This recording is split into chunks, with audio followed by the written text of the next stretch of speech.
What's up, Rob? Hey, Danitza.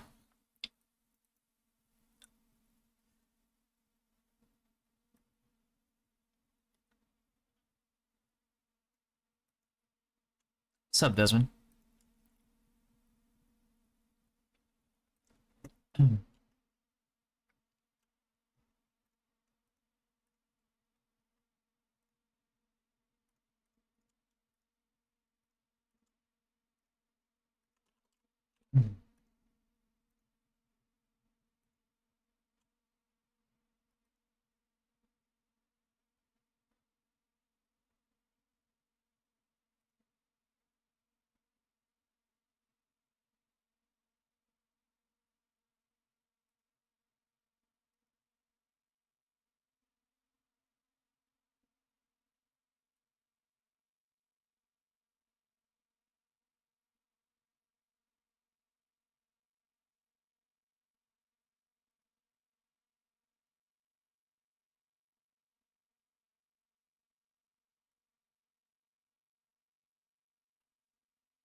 That's 23 to know. 4 Wiz. What's up, Moms? It's very worth it, in my opinion. The hell? It's very, very worth it. Um, One thing to take note though is that it's the moment that you build the tier 3 to know, you automatically switch over to defensive gear. Defensive gear with pet gear, I mean, sorry. Defensive pet gear with CDR. Substats. You'll be good to go. See a song here. Really in combat, am I?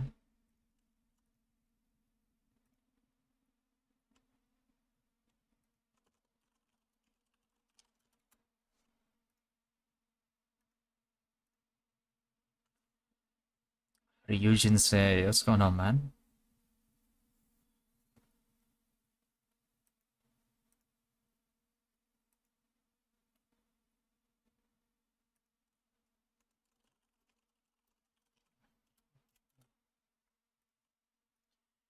What's the pet deploy gonna look like though?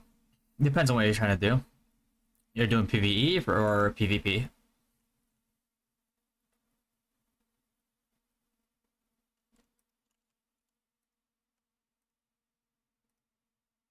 Mission people, whoever's.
So you wouldn't bring a tier 3 dino on PvP?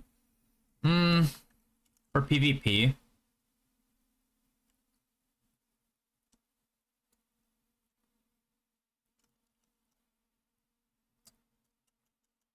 I think this T3 is gonna die pretty quick.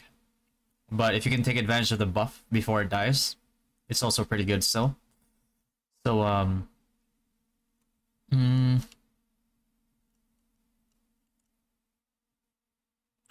yeah, I would. I'd still bring a Dino to PvP.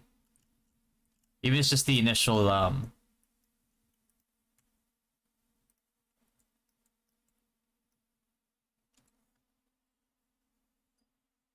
Time to call everyone to. Amir, is it good to change to Mastersmith class? What are you trying to do, Amir? Are you trying to PvP or just PvE? PvE, yeah, I definitely, I do think there's still a good class for PvE. PvP, not so much.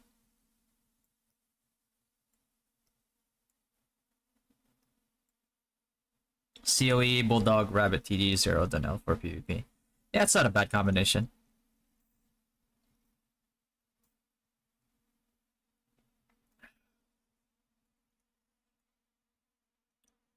T0 Bunny, Bulldog. Bulldog is good too. You can even swap out the Bulldog for if you're trying to go for like disruption instead of like survivability. You could also go for Earthlord. Earthlord pull is very, very disruptive. What's up, Junri? Mervin's gonna. Sorry, we're gonna upload a video later about the whole summary. That way, I instead of like explaining it every stream, I can just link people to the video. Because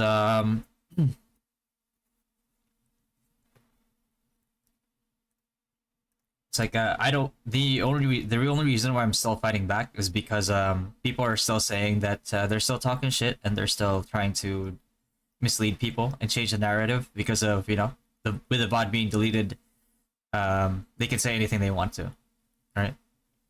So that's the reason why I'm still defending myself to this day. But at the same time, if I could just make that into video format so I don't have to go through the whole summary every single time, then that means I can focus more on like the game knowledge questions.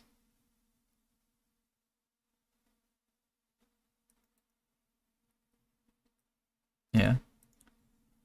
Azzy, what's going on, man?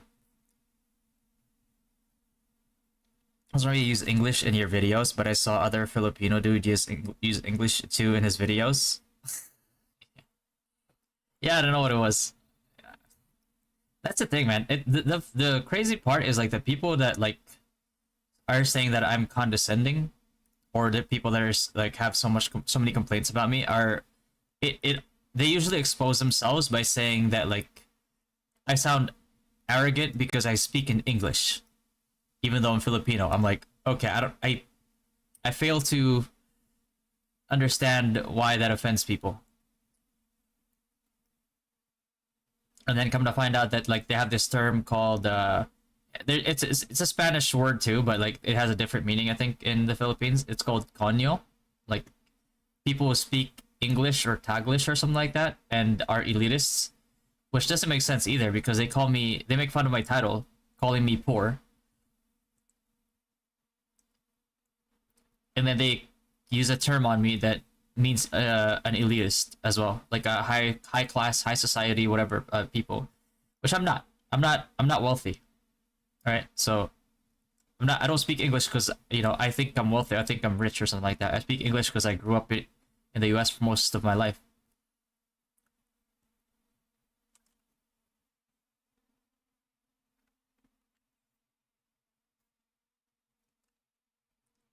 And I'm sure, like, if I was born in a place in the Philippines that spoke Tagalog, and my parents and my siblings spoke Tagalog, then I'm pretty sure I'd be pretty fluent in Tagalog as well, right? But I didn't. I was born in Bacolod City in Visayas, and I speak Kiligaynon, or Ilonggo. Some people can call it, right?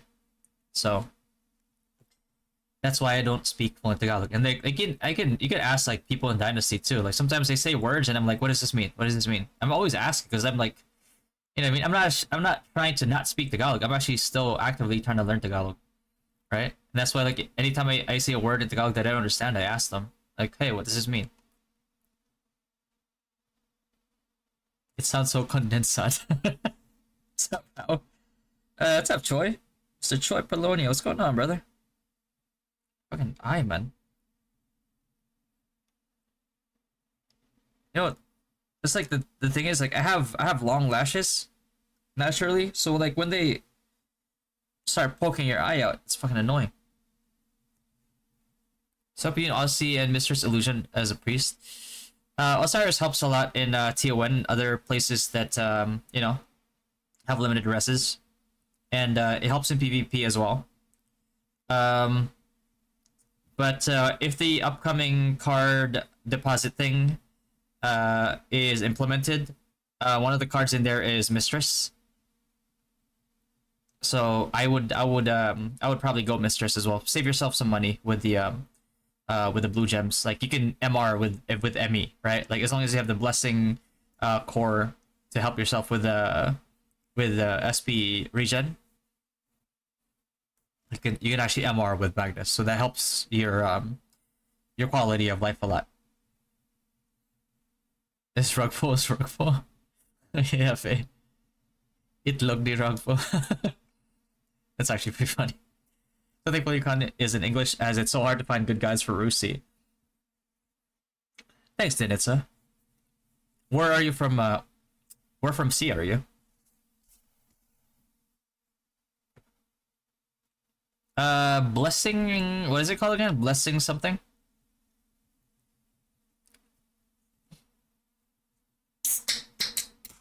Rogue good or not? I like rogue. Like I would want at least like 5 rogues in my guild. For like War of Imperium and all that. They're not like the OP class that Sage was in the past. I don't think Sage is all that OP anymore. But they're definitely a very, very useful class. They can shut somebody down. Right? So like they can fill your buff bar with like debuffs, which is crazy.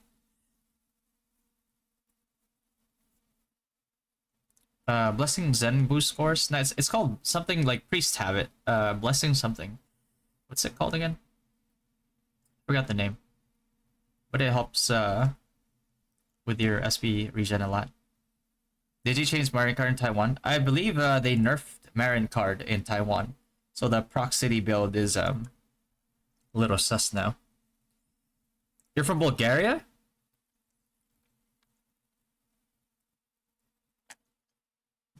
What's up, Corey? Lead party? Oh, yeah, sure.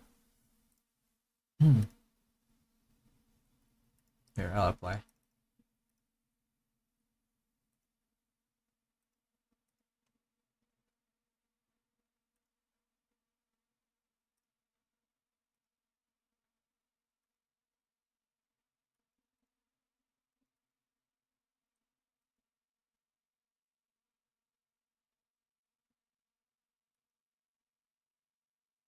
Yeah.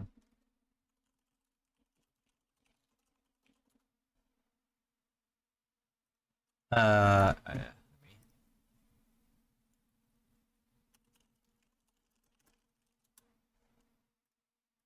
yeah, off online.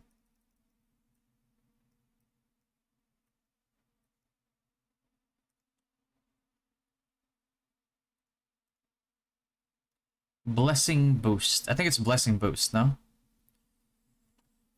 Do you know the top 32 guilds? Not all of them, but it's pretty easy to see. You just have to get like the top 8 in each bracket, and you'll see.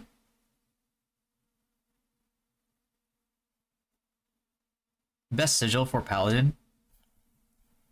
I think defensive sigils are the best sigils for Paladin, to be honest, for like general use. For MVPing, obviously you're gonna want to go for like crit damage, but for the most part, like every Paladin, I believe, should have the defensive sigils that we have in the sigil tier list.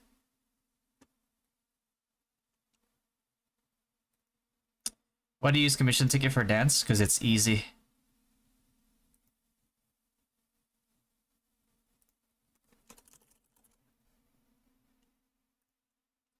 Alright, never mind. Wife is not responding, so I'm just gonna log her account in.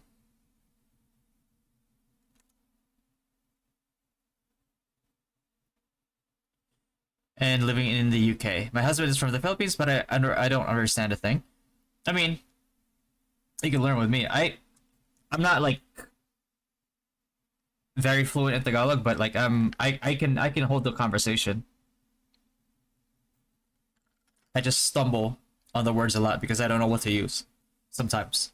Sometimes. A lot of times I do.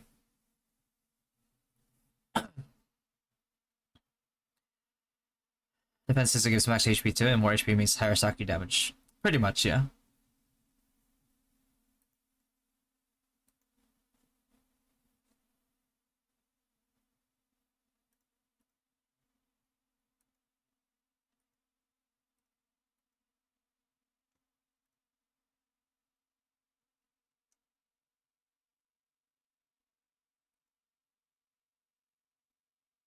Just gonna log her in now.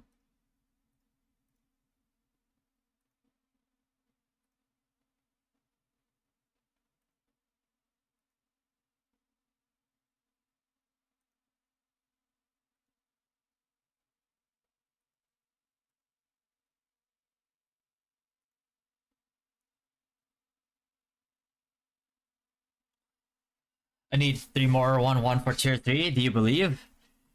Brother, you have my blessing, alright? You have my blessing.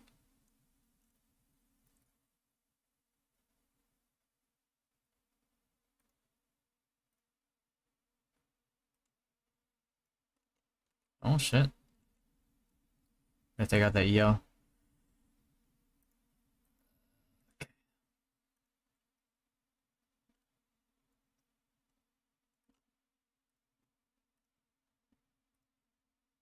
Uh-oh.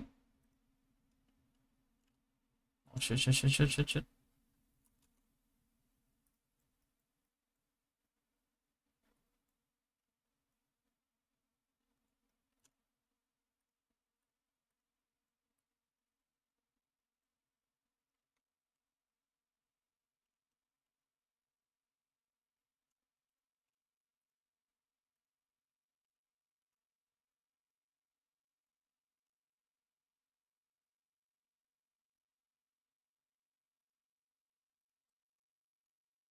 I'm trying to make sure that my wife's EL doesn't get...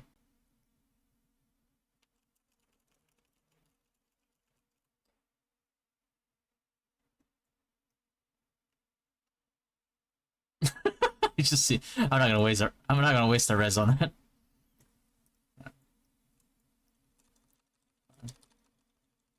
I'm on my wife's account right now.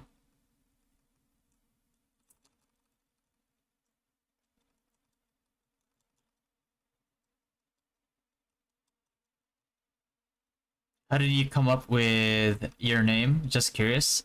It wasn't actually me that came up with my name. It's back in college, um, and even after, the people that I was friends with, basically, uh, they uh, they noticed that I was very active. I was breakdancing. I was president of the b-boy club in college, and then, oh my god, my wife got another red shield. What about me, bro? What did I get? God damn it. Fuck, shit. Oh well. Um, so I would, when I say a lot, like, I mean, like, I eat, like, a stuffed crust large pizza meat lovers, like, by myself, in one sitting. Probably because I was very active. I was, yeah, varsity team, president of like the b-boy club, which is a breakdance club, and then I was very, very, very, very active. So they would call me a fatty, but I would never get big because I was so active. I was doing a lot of cardio, and then that's where that term came from. It's like, yeah, he's a fatty, but he's like, yeah, just a little bit of a fatty, right? I'm like, yeah, it makes sense.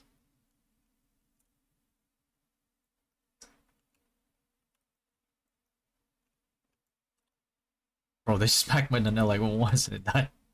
Holy shit, man. Oh, I'm missing the die in the middle here, so don't fucking troll. There you go.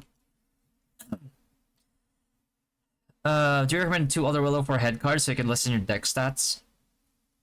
I wouldn't really recommend it, no.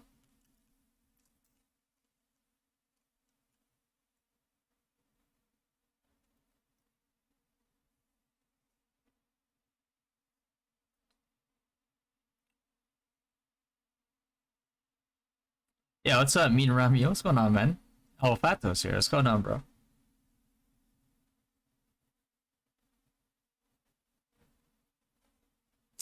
What's up, Kelvin? What dirt will we see? Um, quite a lot. All different sorts. Breakdowns is stream incoming? Yeah, no. I gotta hurt myself at this age.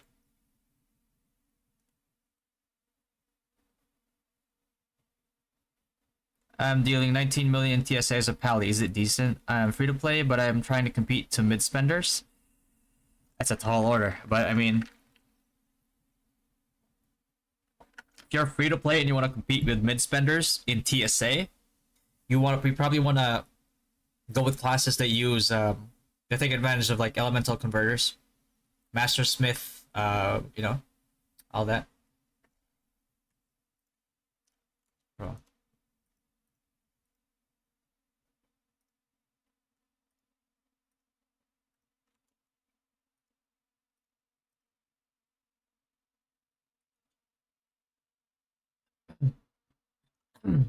Do you think Unexpected Rescue plus Deadlock R is best for Pallies, or one is enough? Let's see. I think you definitely need Deadlock Aura, just because it's a relatively low cooldown, plus it's such a huge heal, especially for a class like Pally that has like the highest like HP modifiers in the game.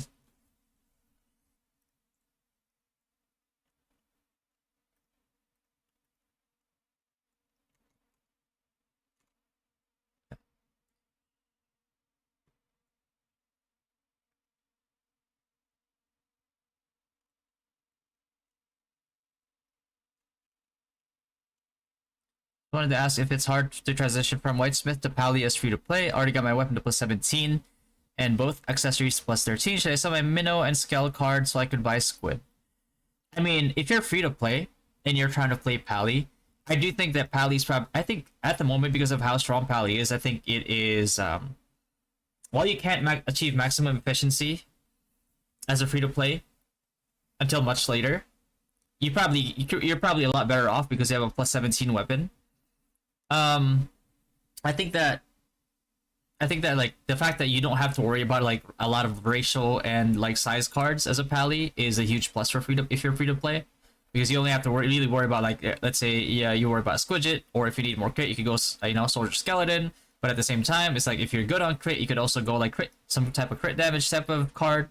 So I do think that like if transitioning from Whitesmith to Pally is a good move. Make your damage taken, damage done, and then healing done. Statistics for TRing really well. You're definitely a lot more tanky for PvP. So TSA is time space anomaly. It's the guild event. Can I have a teaser savior from 100 to 0 health? Like an Asura? Yeah, I can. Because of the if you read the skill, it says anything that would break the shield, you'd get 500% effectiveness out of it. Which means that like it'll multiply the shield even further, which leads to you having a higher chance to survive a one-shot skill. How strong is Rise? Do you have an idea? I knew that Rise was strong before, but I think if they manage to merge together with the other guilds in their server, then that makes Rise one of the actual like a really solid contender for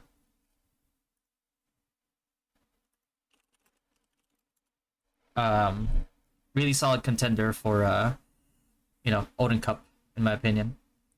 And yeah, if you're from Island 7, guys, make sure that you contact Corey in game, Korii, and if you want to avail of his carry services. You just saw how he managed to do it just now, so.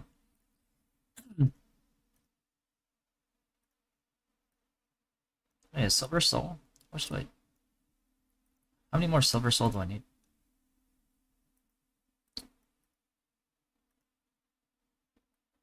A lot. Okay, never mind. Maybe I should do flowing shield, huh? Just max this thing out. Head speed damage though. I don't know. I level this right now, I still get. We're talking like we're actually gonna get it. It's not even guaranteed. But there is a lot more flowing shield right now. I'll tell you that.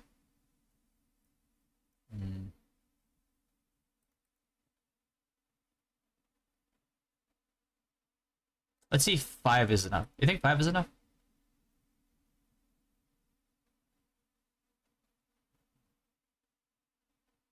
Yeah, let's max the flowing shield for now.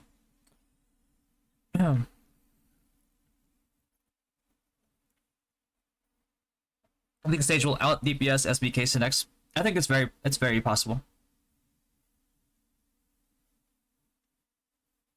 You built it like with enough magic defense ignore.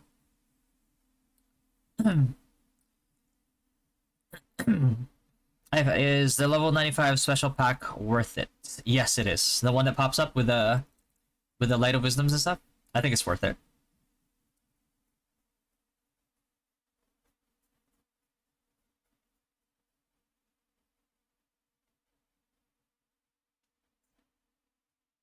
Do you use light and dark feather? Yes, I do, Jason. My setup is pretty simple.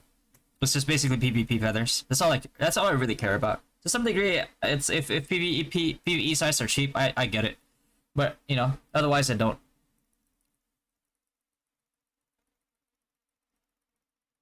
Okay. Alright. Well, hopefully this is enough. Let's see. Level up. I need 210 and 10 of these. Oh.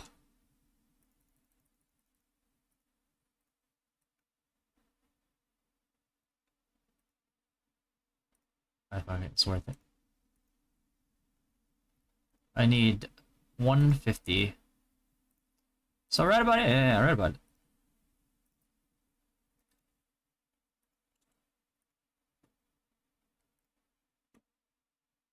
I'm so level 3 right now.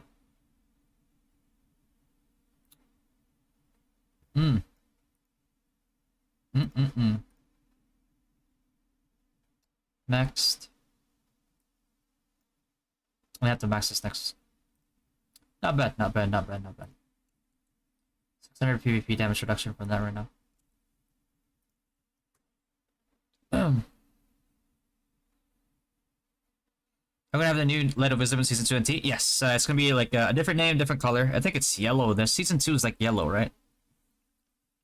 I rolled 240x, got Danelle and Tasha. Oh god.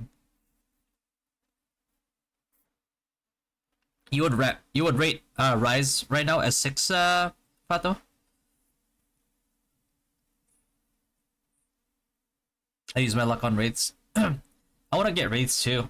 I need like another 11. 11? I'll take my time with it. Like, I put a lot of value in PvP stats right now, so. Let's see.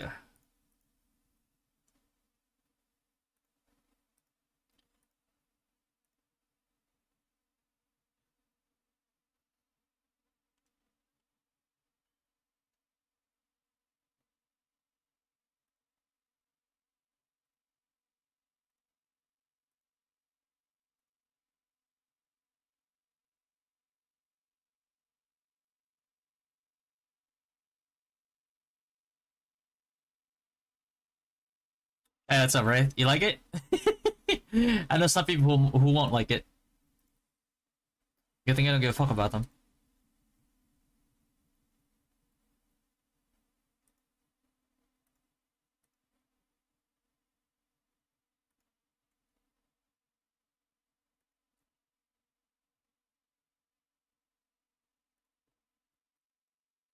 Oh, you said 6, so you said you rated current rise power out of 10 as a 6. I hate snapping. Yeah, man. Snapping's pretty annoying. I gonna lie to you.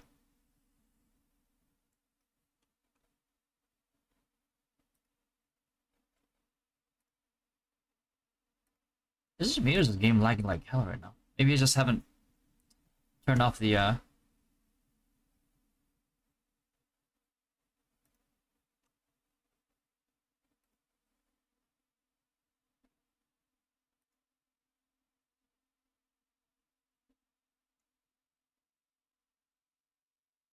Oh, okay, okay, okay. Yeah, five was good enough.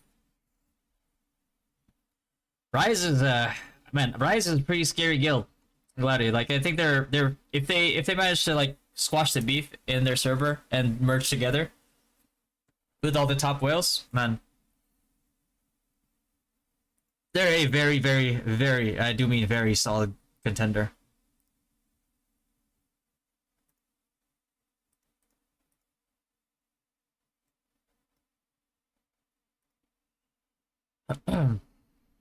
Yeah, they're very strong.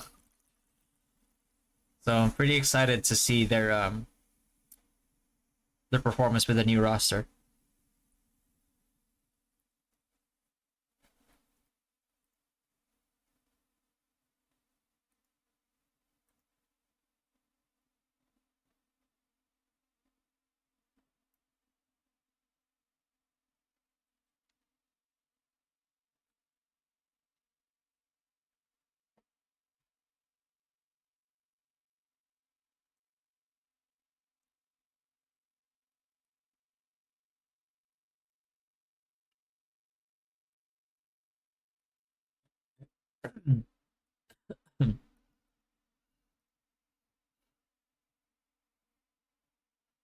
But yeah, if you're gonna put like if you're gonna make like a list of possible contenders for Odin Cup, I definitely think that you put Rise in that list.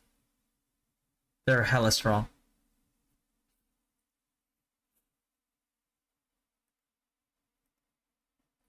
And from what I've seen so far, they have some pretty smart players in there too.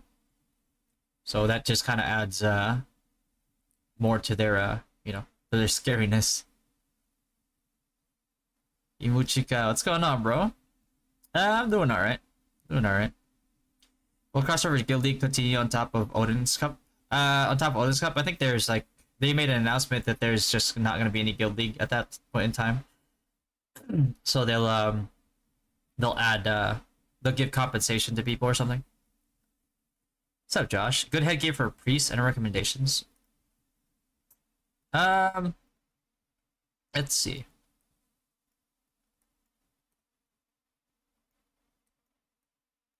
This was one slot, but this is pretty good. Hmm. Headgear for priests, though. Let's take a look here. What would I wear as a priest? Not this one. Where's the rabbit one? No, no, no, no, no, no. Wait, I think I have that one.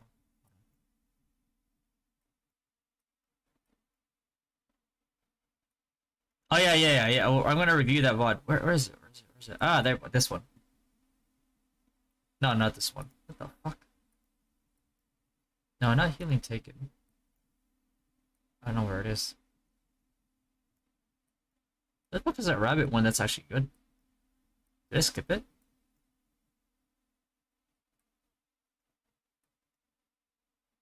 Auction will be disabled, but I think whatever compensation they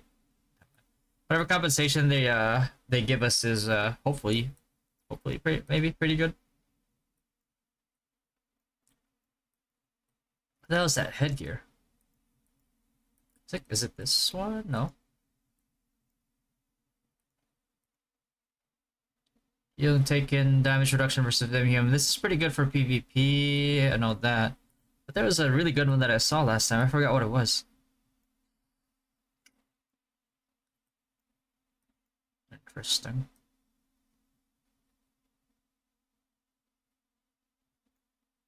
This one? No, no, no. It's a cow costume that was good. Yeah, healing done, healing taken. Yeah, never mind. 2 months without Guild League? Is it 1 or 2 months that they were saying? Red leaf or rabbit ear hat? Hmm.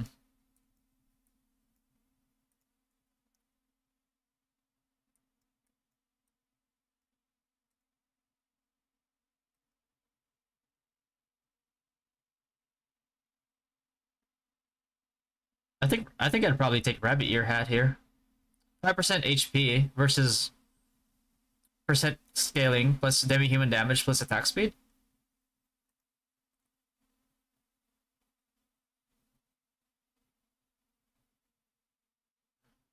8% demi-human reduction. If you're going for a straight up reduction, just trying to be tanky, it's not a bad choice. It's probably not the best. Like I still like this one a lot, even though it's like one slot.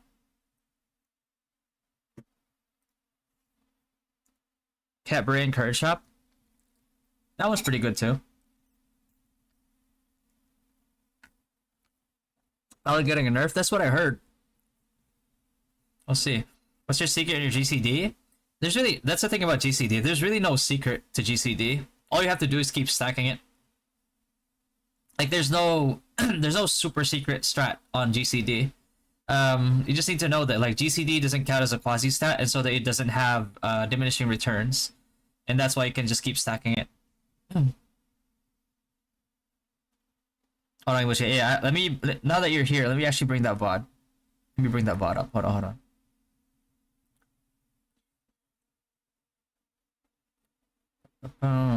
Let's see.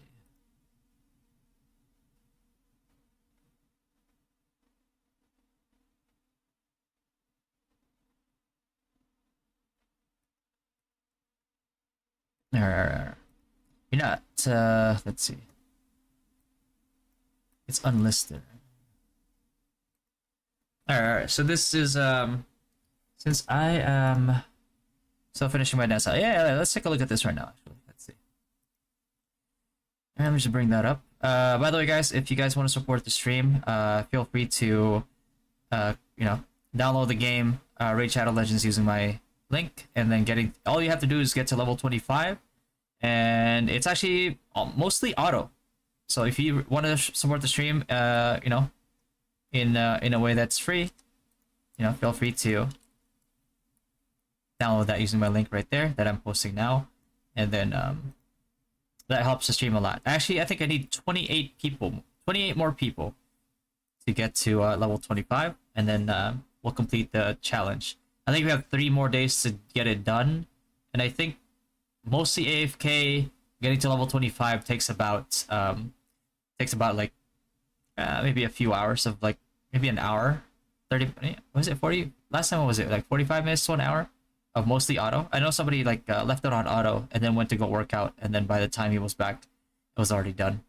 So Octopus Hat over Further Brave for PvP. If you're trying to like survive, yeah. Is TSA mob considered a boss? Yes, it is. Let me open up this. There you go.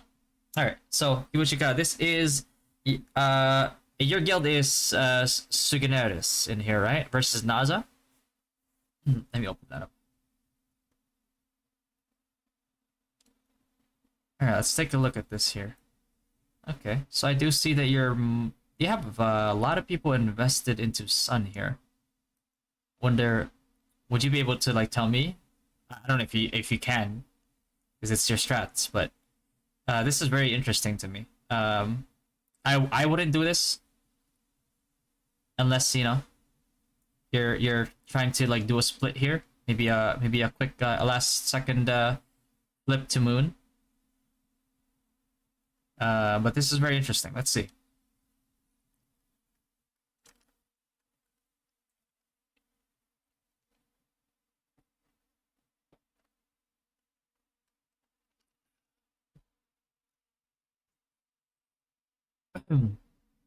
Okay, you're giving up moon and star for secure on sun.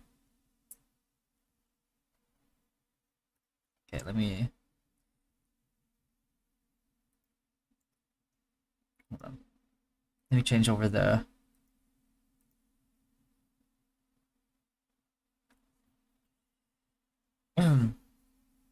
fairly good for champion class. For champion, you wanna, especially if you're Asura focused.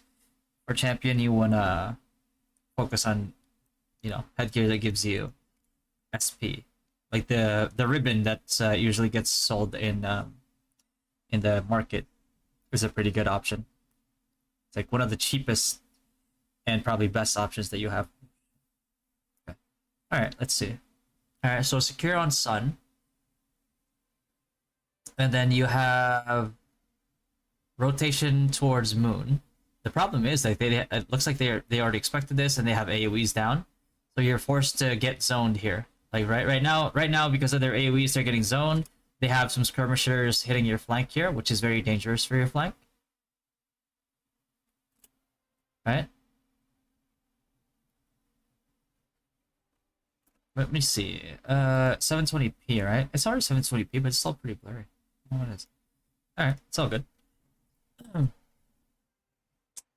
Okay, good job taking care of the skirmishers, but you still have one issue here, which is you're having a tough time rotating to moon here.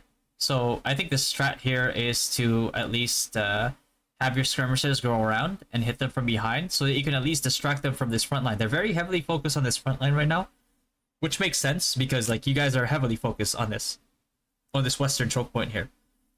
So that makes it really easy for them to defend. The one thing, here's the thing, because they have most of their AoEs focused down here, if you guys actually call for a rotation to like south side here, flank, to north side flank, it won't be as easy to layer AoEs. Like they won't have enough. If you rotated to like south or like north right now, or rotate south, have your respawners hit them from north, it'll be very hard for them to layer AoEs in time if they have it focused on this choke point right here instead of like the point itself, right? And it's very understandable for them to do this type of strat, which is they put down AoEs in the choke point because like they know that you guys are just storming through the west side here, and that's why it kind of works, right?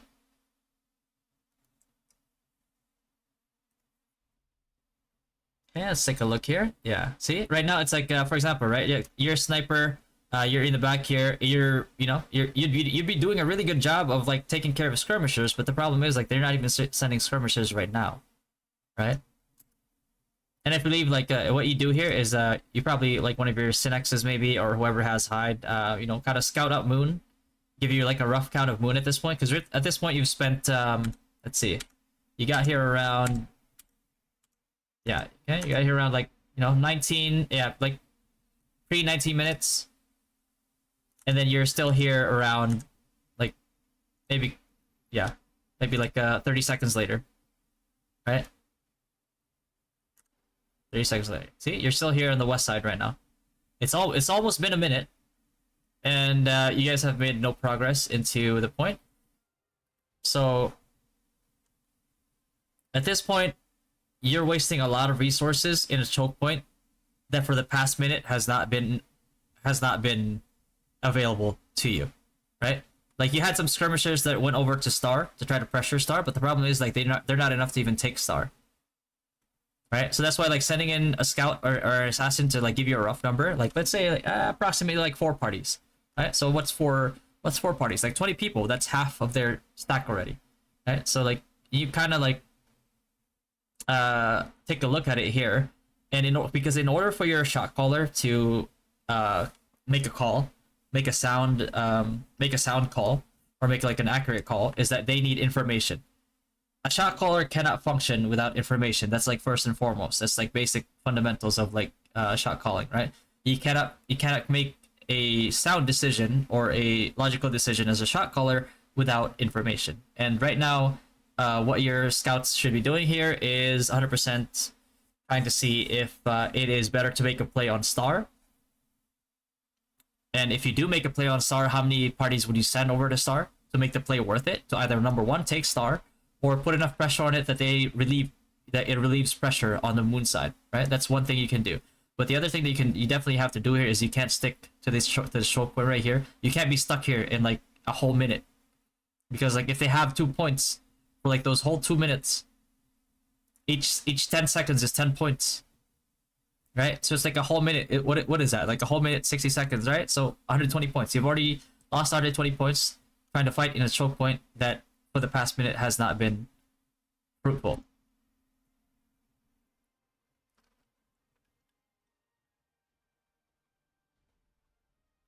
And this is even more so that if Signarius have 50 snipers on guild. Okay, so yeah, basically you know your comp, right? Your comp, you have a lot of snipers in your comp is what I'm seeing here. So your comp is mostly skirmishers. If your comp is mostly skirmishers, that's double the reason why you shouldn't be trying to fight a choke point battle with the amount of like AoEs that they have on the ground here. Because you're not gonna win it. I'll tell you that right now. You're playing against a comp that needs to set up to maximize their efficiency and their power on their own playing ground here. Right? You're fighting right now. If you're continuing to push on this point right now, like yeah, we're past like 1 minute now. You guys are still here, right?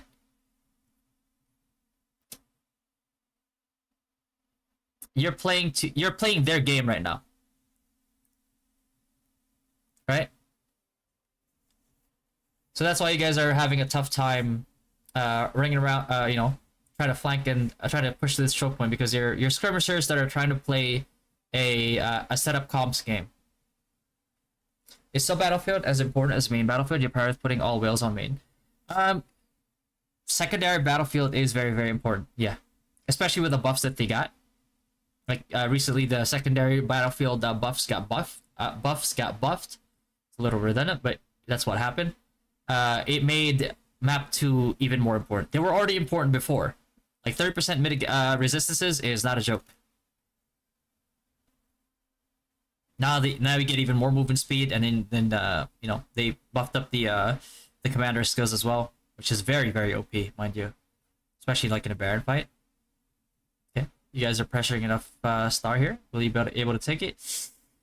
Ooh, man, that's rough. I don't think you guys are able to take star here, which this is really rough too, because like you actually made it, like even though you've never locked this, you made it go around. You made it go over to your color. Right, so this means like if this locks again, if this goes all the way again, you're gonna lose 50 points just because of that. Like look at that, you're 2-4-72 right now. It locks, boom, 2-4-21. You know what I mean? So like your pressure on star, which for the last 2 times that you tried to take it has not been enough. I'm not sure if you just kept sending the same group over there or not. Definitely if two, like let's say you sent 2 parties there, it wasn't enough. Definitely send like more than 2 parties then, because you're not taking moon right now, for example. And right now all you're doing right now by like not putting enough people on here, not investing enough like parties on here, is that you're just giving them 50 points. You're just losing 50 points every single time they relock it, which is never a good idea. And will you be a fight Sultans versus Wipeout? Yeah, sure. Just link me in the Discord. G/Dynasty. There you go.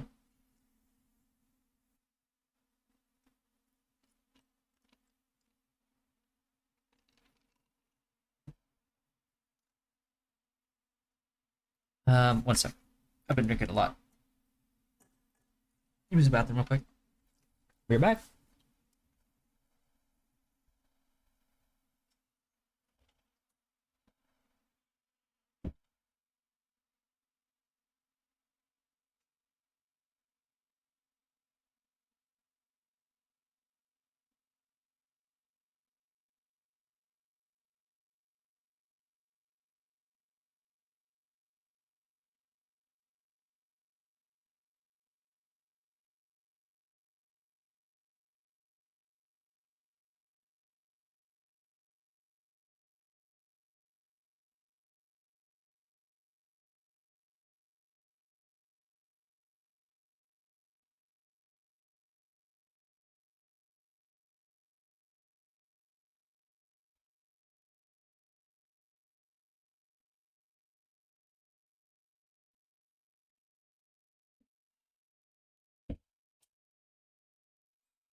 You lose. So usually when you take a point from the enemy team, you lose 50 points and it locks, right? But here's another thing that like a mechanic that not a lot of guilds like know is that if this belongs to orange team right now, and your team tries to take it, and it goes all the way over to like green, but you don't lock it, if they bring it back to orange again, and then they relock it, it relocks again, plus it subtracts 50 points still. So that's why. Prioritize player. My advice in any PvP scenario is never use auto. I don't use auto. And not unless like I'm trying to like take mobs and I put like auto on like focus on mobs. That's about the only time. Or if you're using auto to just auto sight or auto walk or something.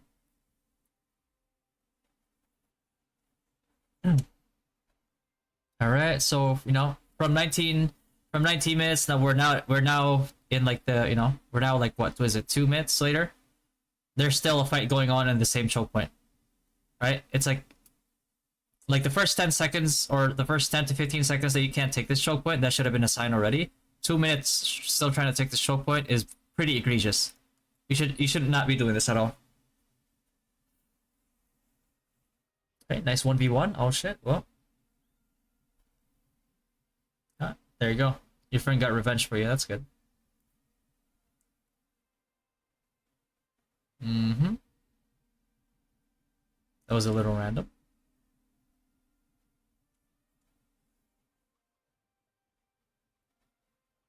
Here's a tip that I can give you. Try to not auto. Go to settings. Alright? Go to hotkey. Scroll all the way down. See this aim right here? Put it on a key that you're comfortable with. That way, like if you're not targeting somebody correctly, you could just easily press Q. Right? You don't have to press this targeting thing down here.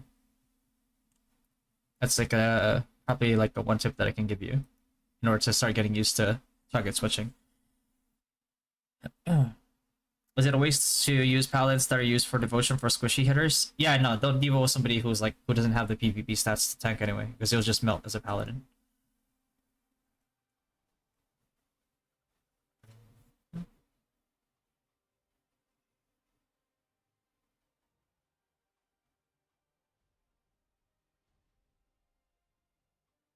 Okay. Nice take on that star.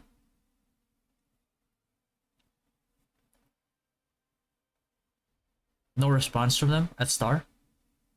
Not at all? Okay. Some attempts there. Not enough to take it. Okay. They're very focused on Moon right now. I've noticed.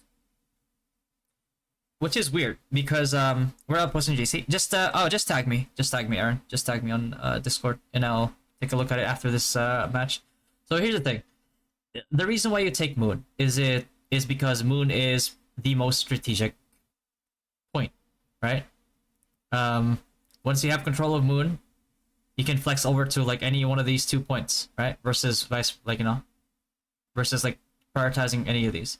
But the problem is, like, if you take Moon as one of the most strategic points, but you don't take any of these in order to fight a 2-front battle instead of like a 3-front battle, it doesn't make strategic sense to just stay on a lock point on like a moon, on a secured moon.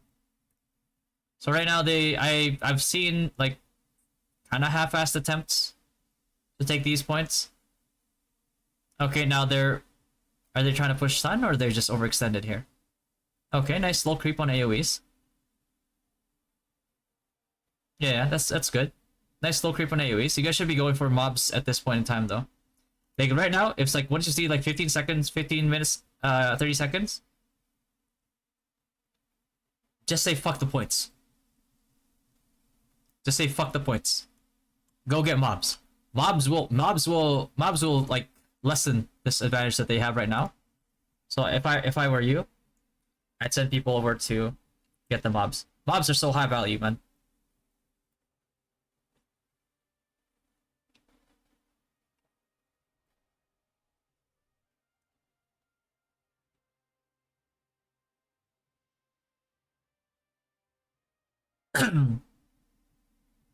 Yeah, they took Sun, they took Moon, that's fine. There you go, good job.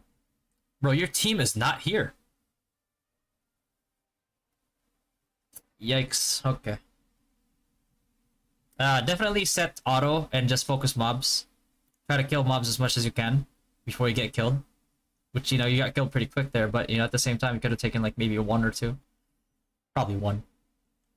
And then, but the most egregious part about this, man, is that you actually played for this objective. Like, you were here before everybody else, and you just got ran over. Because your team wasn't there. Like, if you decide to take mobs, like, at the very least, like, you should have, like, a team in here. With, like, maybe, like, a wizard to start crafting gravity fields on here. To help take the mobs. Or even just Stormgusts to try to, like, zone them. Right? Something. But, like, you got nothing here. So, good job on your end. Horrendous job on whoever was assigned to take these mobs. What do you think an alternative build for Pally once the Sakura is nerfed? You don't really have a lot of alternatives as a Pally. Like, you're not gonna be able to perform the same way that Sakura performed before. Unless you're like welled out and you go concentric pierce.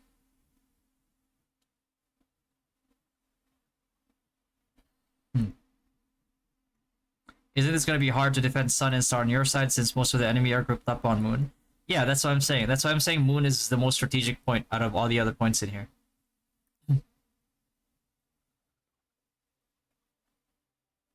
Sage or High Wiz? High Wiz. And no way in hell I'm going Sage. Class is expensive. And nerf to the ground.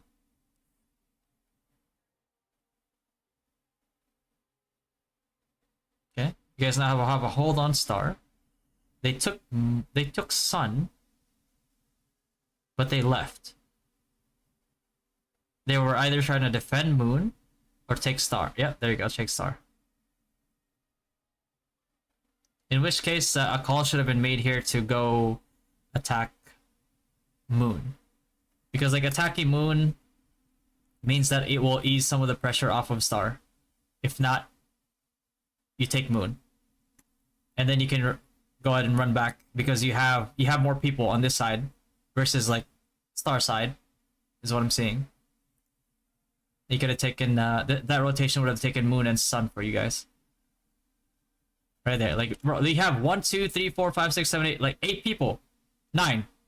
Trying to kill this one guy outside point. That is a horrible investment of your guys, of your people. Yeah, I'm not seeing a play at all being made on Moon here. Even after your Star was threatened enough to get taken.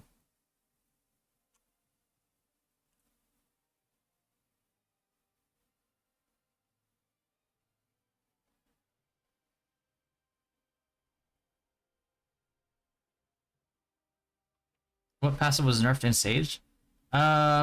It's a lot of it's just like the penetration that they have.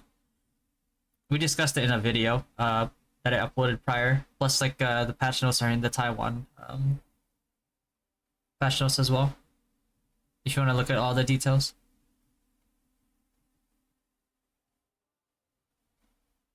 Okay. There was an attempt in Star. Oh, you guys are gonna give away another 50 points here. Yeah. Yeah, you guys lost mobs and now you have, like, look at this look at the amount of people you have on the outside here. Like, this should never happen. Like, the only people that are outside here are the people that are, let's say, like, you have a defense on, like, a point over here, right? The only people that should be out on this point right here is the people, like, skirmishing on their back lines so that you have less pressure on Moon, if you have Moon. But this amount of people is it's basically wasted resources, right? You have to understand, like, Guild League is a numbers game, right? You need numbers on a point to take the point, but, like, you guys are, like, having a picnic over here. I don't know why. What was the call here, I wonder? Look at this. Like, you get, like, from 19 minutes until, like, you know, post 12-minute point, you guys are still fighting on the same choke point. Like, I don't know what it is with the call here for this choke point. I don't know what, maybe there's a fetish for this choke point over here, but I still don't get why, like, 7 minutes later you're still fighting for this choke point. Like, no play on Moon at all was made. Like, not even a flank, nothing. Okay, they have overextended guys here. Okay. They have even more overextended guys here. As soon as these guys like get taken down, you could easily make a play on Moon here.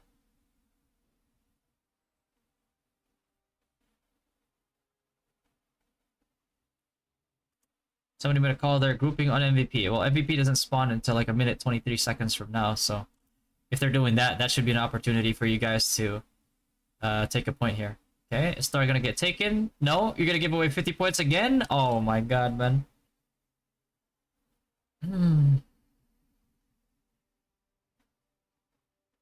You've probably lost maybe 200 plus points just from the failed Star takes in this match.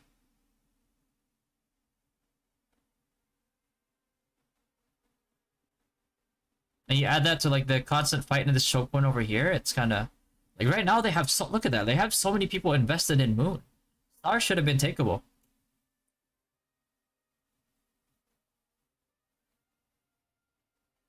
And they're gonna push out from Moon. So they pushed out on your stack that was like outside of Sun, and they're probably gonna take Sun here.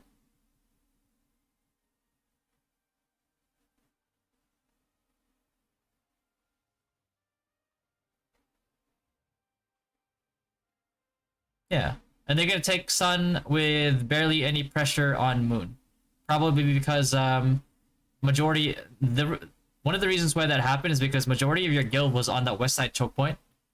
They sent over pallies to try to skirmish, and they probably saw like, holy shit, like majority of their guild is over here. So that's why probably they decided to push, because they knew that if they wiped you guys on that west side, they could easily just hop over to Sun and take Sun.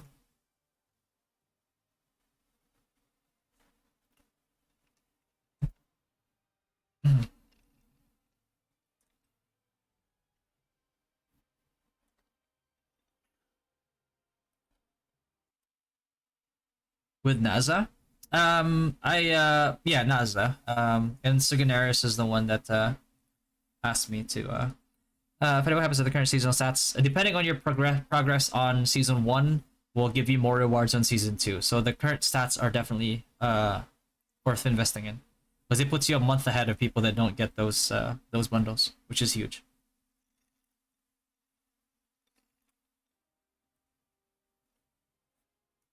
It's up, Cole. Yeah, I can review yours after if you want. Hold on, let me just see if actually got a response from one of the guys over there. Oh shit! What? Okay, good. Chat bug.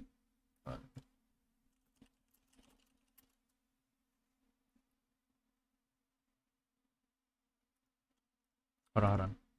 Yeah, tag me in the Dynasty Discord, discord.gg/dynastygg, and then like tag me with the link to the video. I think I have another one after this one, and then I'll review yours after as well. I love reviewing VODs, man.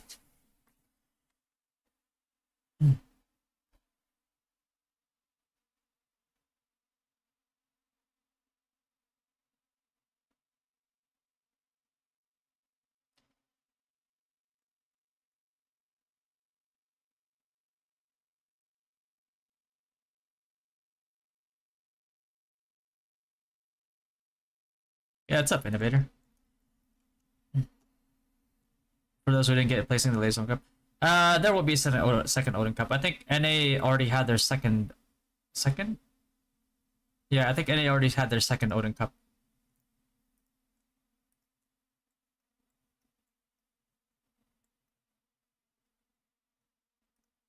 Red cards.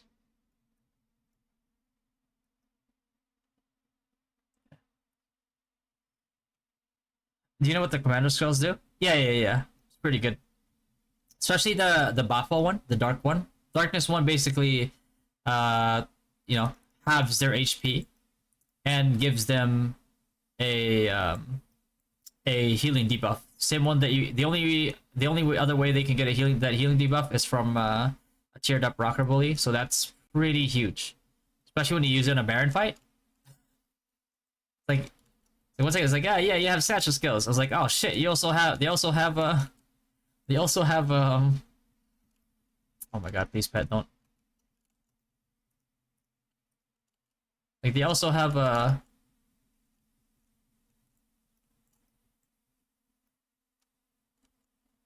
Yeah, they also have a commander skills, which is pretty crazy. The only thing is, like, I think the ice commander skill would be even more OP if it was like a true freeze. Yeah, true freeze in a way that, like, you know, it bypasses mark card. I think it would make it even more stronger and make map 2 even more crucial.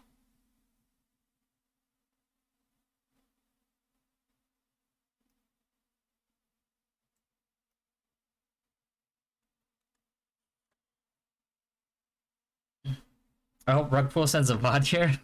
Hey man, I want to hear the crying again. Or maybe I do. Hold on, hold on. He said 145. Oh, he's using times 2, so 32 minutes is basically 16 minutes. What was it? 12:22. Oh shit. Should have been done by now, no?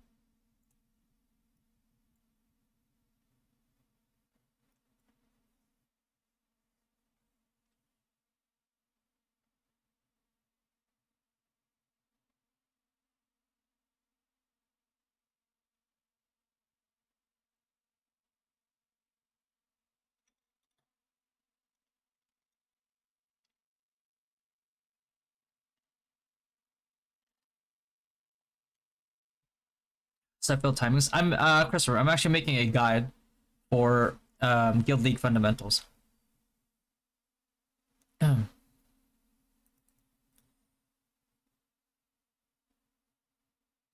won't be able to see anywhere when season 1 ends.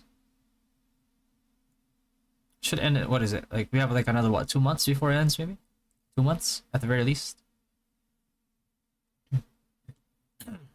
based on current progression. I was waiting for this guy to be done, and I'll continue reviewing the VOD, guys. Sorry, I just wanna, be able to do my CT while. Oh shit!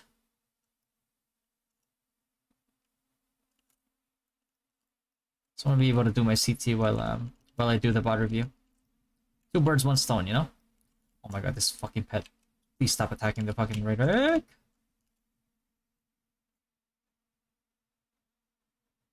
I should just wait down here, honestly. But pretty sure he should be done. He should be. He said 32 minutes. And he's on times 2. Or did he mean 32 minutes with the times 2? In case it has another 6 minutes to go from this point.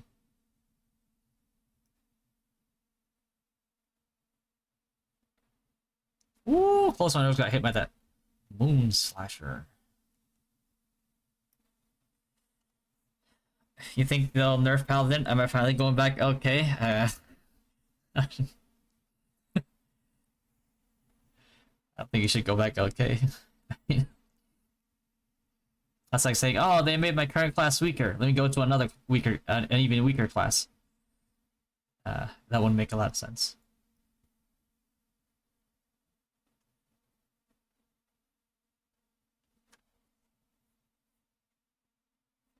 The fire one. Where's the description of it?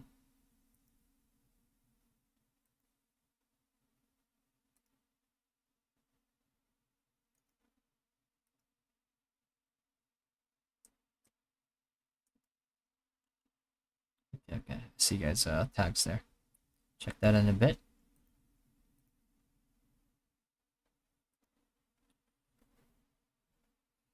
No, tech. Okay, W.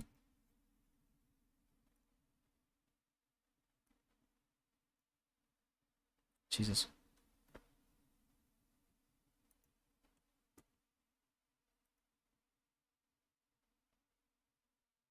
Oh, is it? Okay, I see you guys post on there.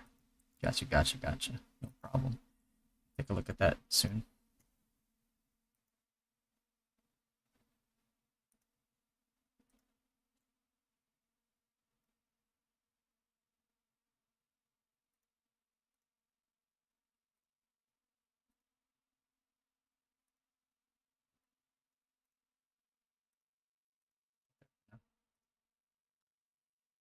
Um, DPS Sage or Support Sage? DPS Sage if you're a Giga Whale.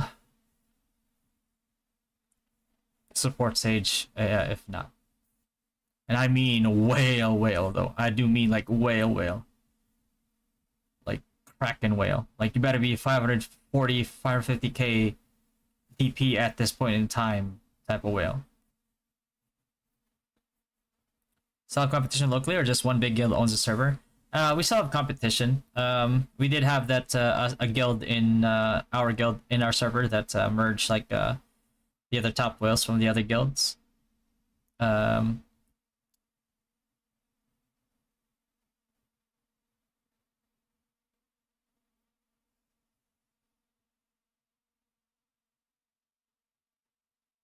Is Firewall good for Guild League?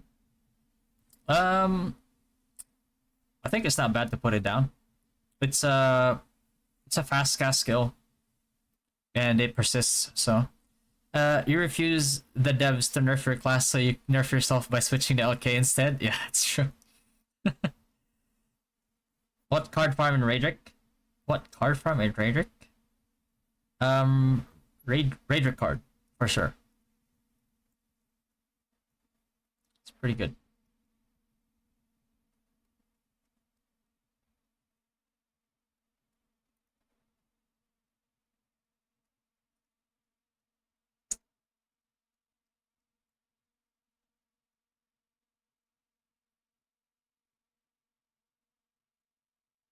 The most reasonable for Pally is nerf their crit rate on PvP, make them invest on higher crit instead of HP crit damage.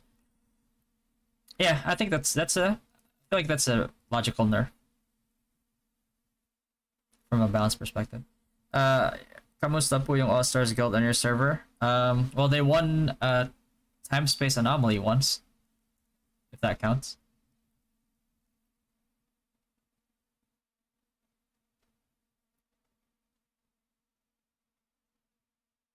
I think they got a castle before when they allied with two other guilds and filled up the Emp room, if that counts. Not usually what I would do if I had an all-star team, but you know, it is what it is. They already answered the fire skill. Was away for a bit. I was gonna get you the description on it. Fato. But it's like damage and burn, I think, something like that. Definitely not the most impressive out of all the other ones.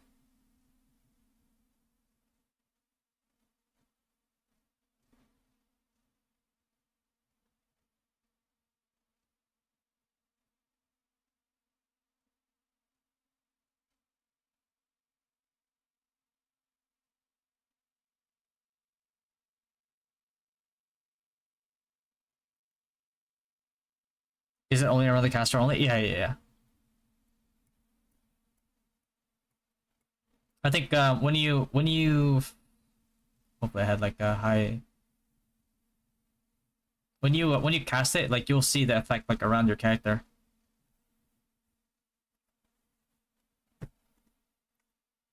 And as far as I've seen, it only affected the people around, but then again I can't see across the map, so I could be very wrong about that.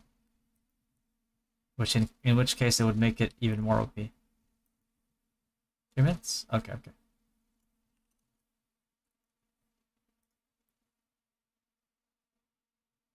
3 minutes, guys. 3 minutes, and then we'll continue the VOD review.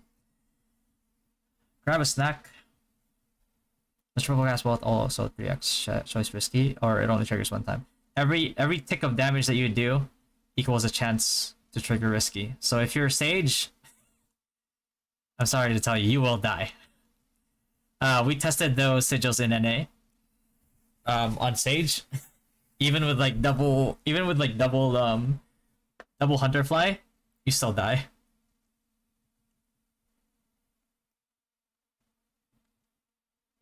In terms of meta for Guild League, Bard definitely is a lot more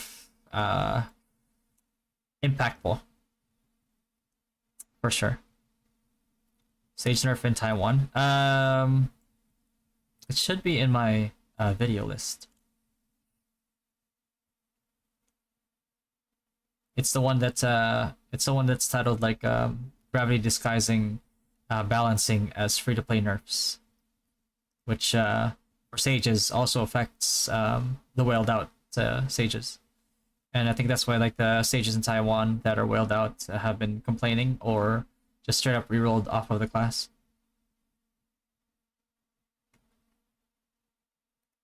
What's up, Arius?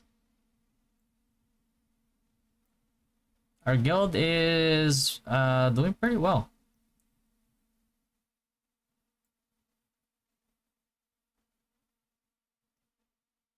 We've been making the rounds on the apparently we've been making the rounds on the Philippine Ragnarok Origin Facebook group.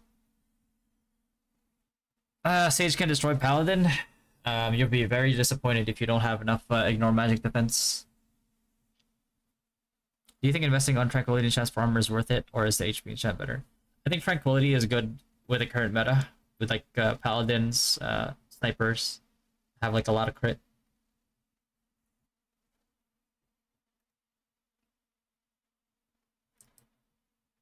Okay, good. He's gonna go. Thanks, brother.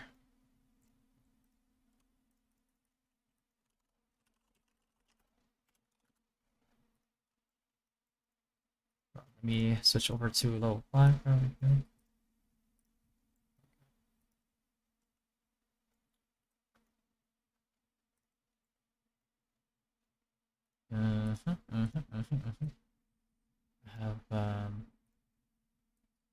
Let's do that, and then I gotta do my website grind after. Okay. All right, one sec. I forgot something. Just turn off the app.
I'm back. Oh yeah. I mean, I don't mind doing my MA here too. Anyway.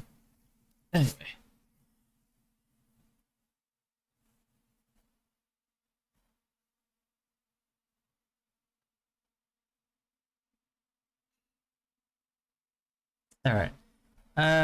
Let's continue that, bud. Okay. So right now, there looks like they're positioning for Albaran, which is because of how their comp is set up. They have like it looks like they had a lot of casters there. If they were able to prevent you from going into that choke point, is it's a good move by them because their team comp requires setup, and so if they manage to set up there in the Albaran at that time, it makes it really hard for you guys to kind of penetrate that defense, right? Because as long as our skirmishers are actually like trying to, you know, skirmish on the outer here, which they're doing, which is pretty good, their AoEs can set up and have less pressure inside. But I think at this rate, you guys were probably gonna lose anyway. Yeah. Looks Albaran. Looks like Albaran definitely got taken there. Yeah, pretty quick. Yeah, so like probably the most egregious mistakes I saw from you guys here is the fact that you guys fought in that choke point for way too damn long, right? If you're fighting in that choke point and you're having no progress in like 30 seconds, that's already a bad thing, right? But you did it for like 10 minutes almost. All right. Second egregious mistake that you guys make is continuously not putting enough people on, on star, and you're consistently giving out like free points to them, basically, right? So you probably lost throughout the whole this whole entire thing. You probably lost like more than 200 points just off of like relocks, right? The other egregious thing that you guys are doing is that you're I mean, not you. You're actually pretty. You actually did pretty well, right? In going to mobs. The problem is that you're the only one there. So, in terms of like how your team responds to like mob timers is horrendously bad, right? Not you though. You're the first one there. A lot of times you were the only one there when the enemy team got there. So that's really, really bad because you need to have proper setup, right? Like at this, I would even dare to say that like fuck the points and just like go get mobs. You know what I mean? So that's the tough part about that one. But let's see. I mean, that's pretty much it, right? It's like the difference is, like I'm not sure if it's like you guys are just getting like stat checked here. Maybe let's see.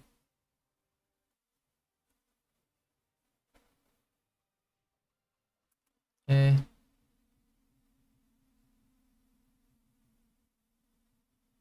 Yeah, looks like gear wise, they're definitely better.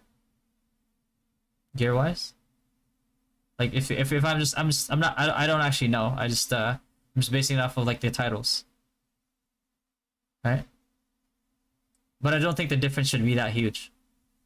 And I think the difference was that huge because you wasted so much time fighting on a choke point that you know that you couldn't get. Let's see. So next one we have is Are you ready? Yes, sir. oh, hold on. Let me just lower that because I get copyright strike there. Okay. Let's see. 1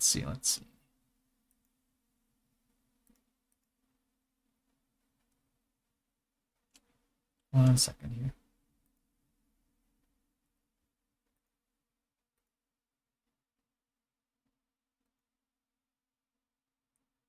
If Prime Spot versus Radic Spot, which is better at 95? Radic Spot's better, in my opinion, if you can survive it, because it gives like it still gives really good XP, and you get a chance to get a Raider card. Yeah, no, it would be better. Don't worry. Yeah, I like to see it, man. See, like, bro. Okay, why can't people respond like that to criticism, huh? Thank you very much. All your feedbacks are noted. Will be better. Don't worry. Right? It's like even if you just stopped it like thank you very much, that would already have been enough. Right? Like, cause even if you take the advice or you don't take the advice, at the very least, you're not being defensive. You feel me? Why can't everybody appreciate criticism like that, huh? Anyway, this is Wipeout versus Sultans. Let's see.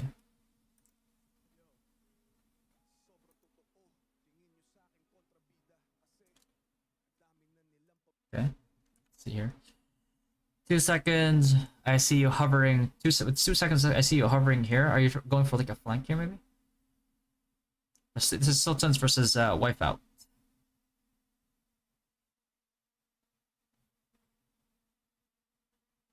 Etc. Okay, gotcha. That makes sense.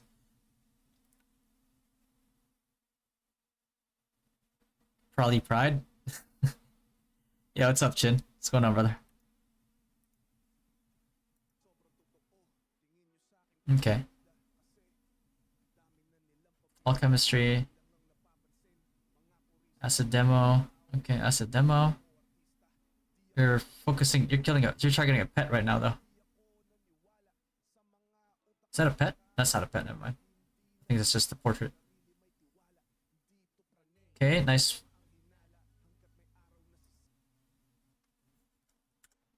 Back up a little here. Potions on glass. Defending aura. Okay. I don't see a wizard. Okay, you guys got hit by a statue skill here. That's. Oh no, they got hit, but Yeah, you guys get hit by a statue skill. That's really weird. Hold on. Like, why did they use a statue skill here? It's already locked, no? Yeah. So it's already locked at this point in time, and they use a statue skill now. Yeah, that's a mistake. If you're gonna use a statue skill, use it in the beginning, so you can get the initial take and lock on a point. No, use it after the point's locked already. But that means that they have priority on this they have priority on this point now. But the problem is, like, because it's still locked, even if there are more people in here, it's not getting taken yet. So you guys actually have a chance to go in there again and then retake it. Fato, you gonna go? You going to work? Pretend to work?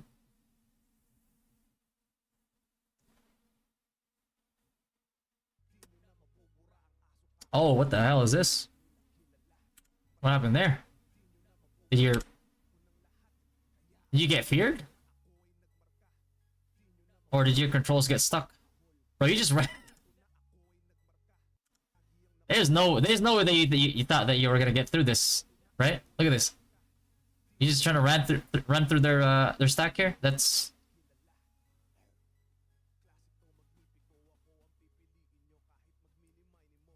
interesting. You're trying to rotate the sun, I could tell, but that's not how you should do it. Okay, fighting outside the point now. So you're either trying to rotate to sun to try to get it, or you're trying to flank. But right now you're not doing a lot of anything right now. You're just running around. Been outside the point, not being an asset inside the point. Now you're rotating all the way to star. Which, at this point in time, you might be too late. Oh, maybe not.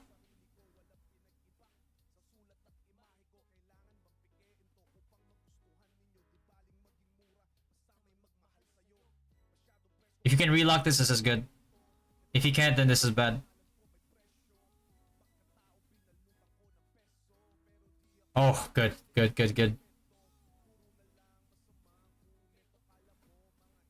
Although I think from the looks of it, your guild could have gotten it without you, though. I think you definitely should have stayed and defended Sun, maybe. Then if you end up dying, then you respawn Moon and then reinforce them if they still need it. Or at the very least, like if you respawn Moon, you'll be north already. So in case they take Star before you even get to respawn up north, Moon, then you could actually reinforce the retake on Moon here. So that would, like, macro-wise, that would have been the better play. Okay, now you're respawning again, rotating over to Sun. Okay. Okay, nice hide for safety, so you can wait for your shield to get up. That's really good. That's a really good micro play there. But you're out of position at the moment. Right, you're in the middle of like a stack of people. Right?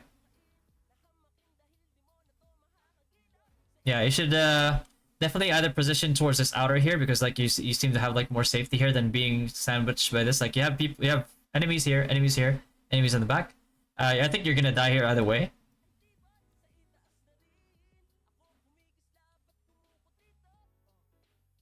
But at the very least, like it's like in certain instances like that where you think you're gonna die, I would kite towards like where there's less threat, and you know, in the hopes that maybe you can drag like 2-3 people or more with you, because if that happens, then you're delaying them, and that might help if you're trying to mount an offensive on Moon here. Because seeing as you guys just got wiped Sun, you're probably respawning Moon, and you're probably gonna try to take Moon, right?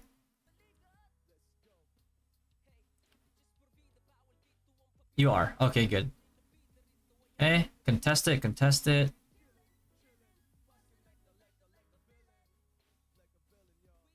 2 minutes left. If people use their statue skills, base statue, the level 1 statue skill here in the beginning, it shouldn't be up still. So this is opportune time to lock this Moon. That's good. You got locked Moon. Now you have to decide if you want to rotate Sun or Star here. You're rotating Sun. Okay. If you get here in time, you can. There you go. Okay, nice rotation, nice rotation. Lock moon, retaking sun, you're giving up star. That's not bad. Wipe them out here. At this point in time, you should already have like your moon mainstays or your moon flexes go back to moon already. Because you need to set up your defense now. Like this is gonna get locked now. Yeah, right about the same time. Boom, there you go. But the moon is already taken. That's why I said that too. Because it's like before this even started loading, I can already tell. Like the people that they had dying over at this point, they're 100%. They know that they're gonna lose sun, so they're gonna respawn moon, right? And they're gonna go after moon. That's why I said like your moon flexes that went over to help sun or your moon mainstays, you have to send them back to moon, right? Because you have to anticipate already that if the people that died on sun will 100% respawn north of moon and then go for a retake on moon. That's why you want to do that rotation. And true enough, like you can see, like you can see them pouring in from moon here. I think you guys can take this back though. I don't think they committed enough people here. Oh, maybe they did. Look at that. Now they have more people. But it's still... Wait, hold on. You guys are... Okay, that's... Okay, they have way more people than you. So they managed to lock that. Right? And the thing is, like, if you guys sent back your squad in advance here, then there's three things that can happen, right? Like, number one is you have a higher percentage play of being able to like push them back and retake the point. Number two is you can slow them down, and slowing them down will give you an opportunity to rotate like necessary reinforcements at this point to play the numbers game, and retake it back so they can even take it back to the green, and you can take it all the way back and subtract another 50 points on their squad here. Right, and another thing too is that like even if you lose it, at the very least, you've made them invest a lot of resources into this one. In which case, if you die, then you can probably try to make a play on this star. But right now, like you can see, they invested a lot of people here, by the way. Yeah, look at that. Their star's getting pressured now. And they're still staying here. I don't know why.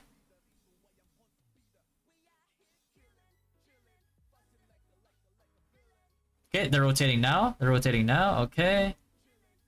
I don't think enough of them rotated. It's gonna get locked. Yeah, it's locked. Okay. So it looks like they're rotating to sun. They decided to put more investment into sun. Okay. So the play here is that like at this point, it's like you've already rotated here. It's already in the green. You're not gonna get there in time, right? So like the play here would have been going to moon, take out as many people as you can, or break as many people's gears as you can. And then have your AoE set up defenses here, because you know that like as soon as they lock sun, they're gonna go over to moon, right? Right? They're gonna come from west right away. So that should have been a play here instead of like trying to go for moon, which you can tell you're not gonna make it, right? You're like barely halfway there and it already got locked. Okay, setting up for mobs. 20 seconds till mobs. Another thing too, by the way, it's all like a mind game, but I feel like a lot of the times the people that have the points have like this kind of like dilemma of if they want to leave the points to get mobs. So I feel like a lot of the times the team who is not aware of it and has more points taken than than the other team, they tend to be a little bit late on mobs.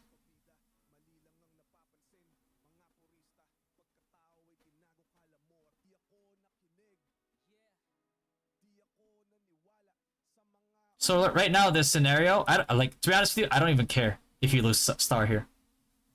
Like I don't give a damn if you lose star here. You get mobs, 100% get mobs.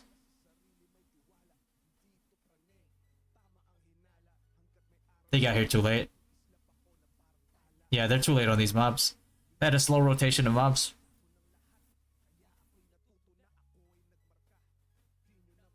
So they lost. I think the other points they got mobs. Hold on, let me see.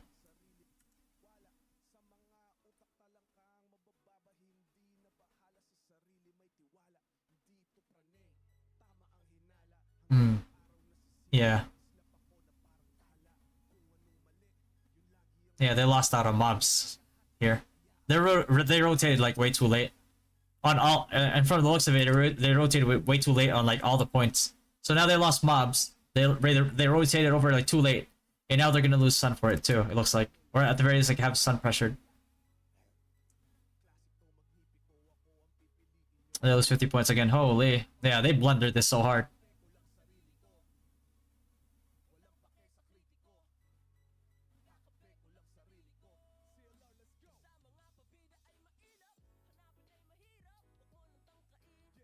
Yeah, I think it's two things, right? Like it could be their shot caller. Shot caller was not paying attention to the timer, or it could also be like the shot caller called for mobs, and this happens quite a lot as well. It's like when the shot caller calls for like people to go over to mobs, they get distracted. They think they have like a bit more time, but they don't. Right? They miscalculate like the travel time that it takes for them to get to like where the mobs are, and they get there too late, and then this happens. Right? So it's possible that it's not just the shot caller. Was that a statue skill? That's a statue skill. Interesting. Statue skill used at 14 minutes. So if it's like a level 1 statue skill, it's gonna be down for like almost a minute after Baron spawns.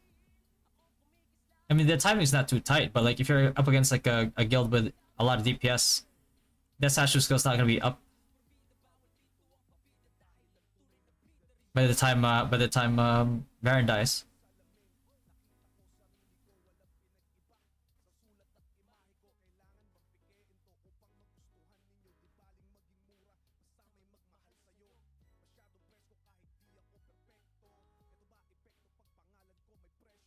Yeah, you guys are not worried here right now. You guys are ahead.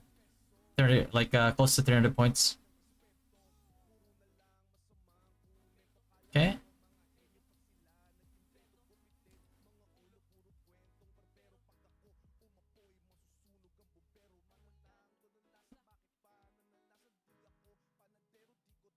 Okay.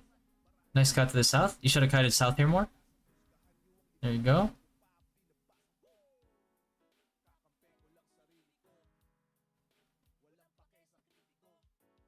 So you still have Star. Looks like they're heavily yeah, they're pretty heavily invested into Moon here. I think you can take I think your rotation call here should have been Sun, to be honest with you.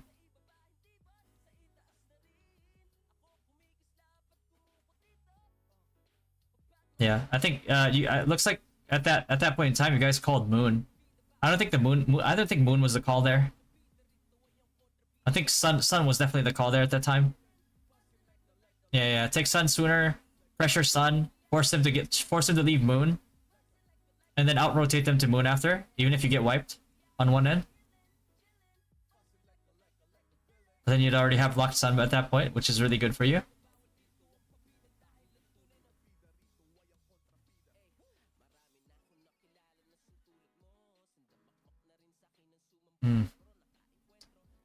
Yeah, looks like they have 3 parties here.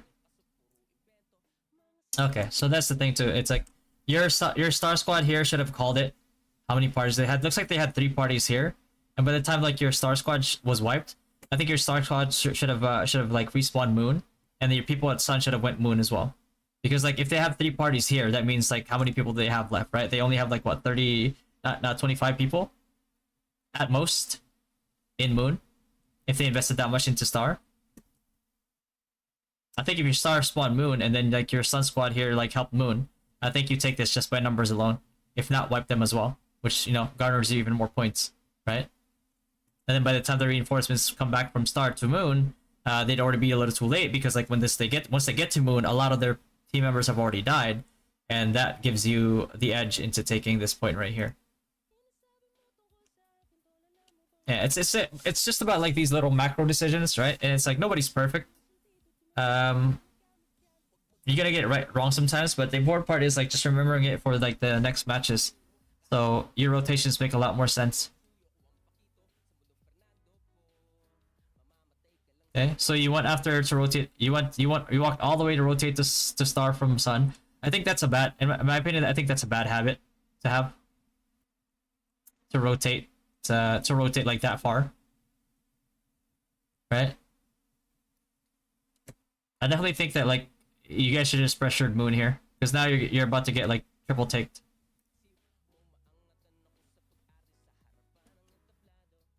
And like you just don't want to give away points that easily. And what they're doing here too is like they have this mainstay. I don't know why.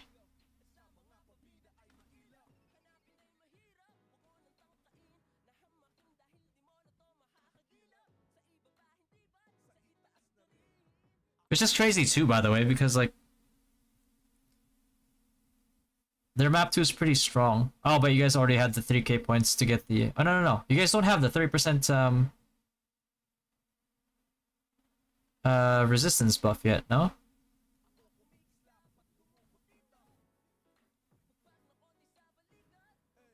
Yeah, they have a heavy focus here on Moon. I don't know. They're so...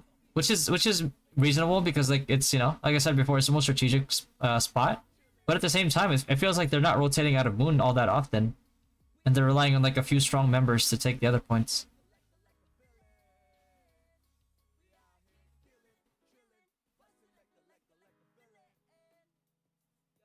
Hmm.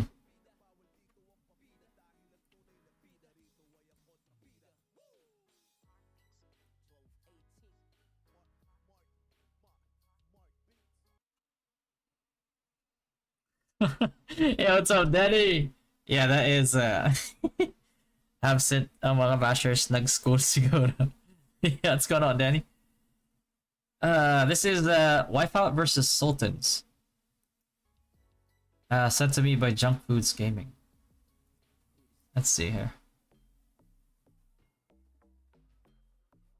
Hmm.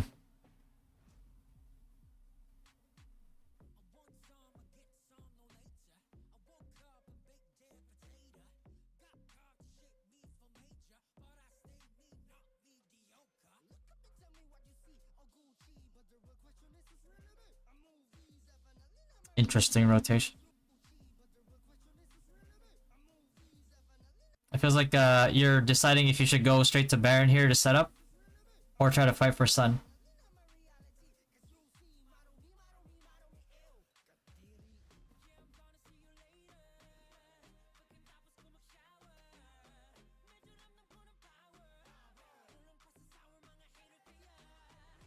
Oh boy, this is a rough one here. Yeah, they have the jump on Baron. This is very dangerous for you guys. Yeah, they got the setup on Baron. You guys might lose. You guys are probably gonna lose this. Baron, you don't have the setup on Baron. You're relying on a statue skill here, but that's a Hail Mary at this point. What's the percent on Baron?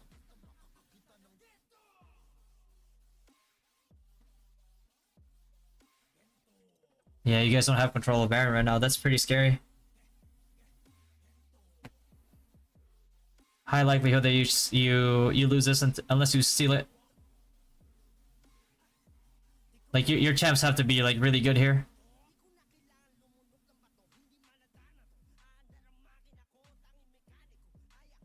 Thing is, like, the problem here is that like they have such good control on Baron right now that you guys need to make a play here, like a statue skill play or something, to wipe them out.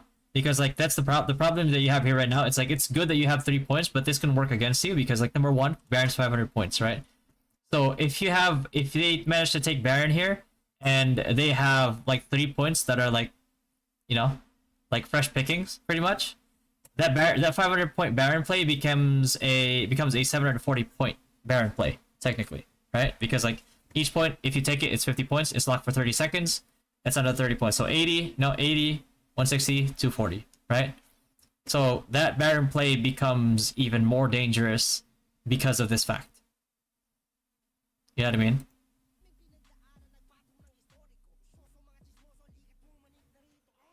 mean?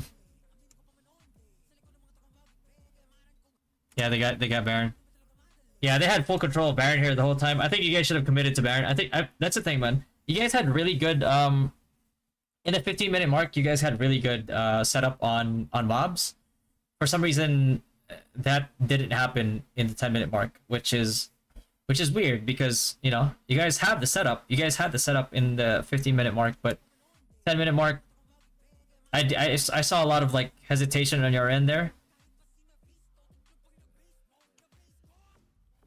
which you know, you can't. The thing is, like, what in objectives like that, you can't hesitate, bro.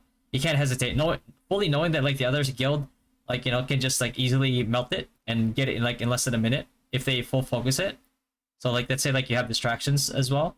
So maybe extend that, like take for like for like less than a minute to like a minute and 10 seconds or something like that. Minute and 10 to minute and 30 seconds.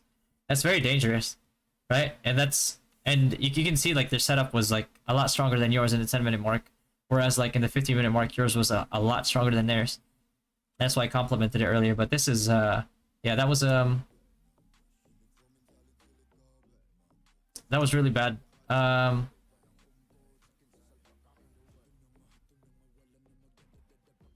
They locked it, okay. Because now they can lock this. If they were smart, if they're smart here, they lock this and they rush the other points as well. Because right now it's like you guys are less points, so they can actually. Here's the thing. Here's like why this is dangerous, right? On your end, is because like if they know what to do here, they would lock this. They would send all of their squads to lock this right here, and they would fight you here, right? And they would like just keep rotating, lock. Like they could play they could play a game of like cat and mouse with you guys and just like lock. Like you take it, they lock, they retake it, you lock this one, they retake it again. You know what I mean? Because like they can do that. They can afford to do that now and that play because like you have less points than them. So right? So like in a war of attrition, like you're gonna lose. You know what I mean? But that's if they actually, looks like they are doing it. Yeah.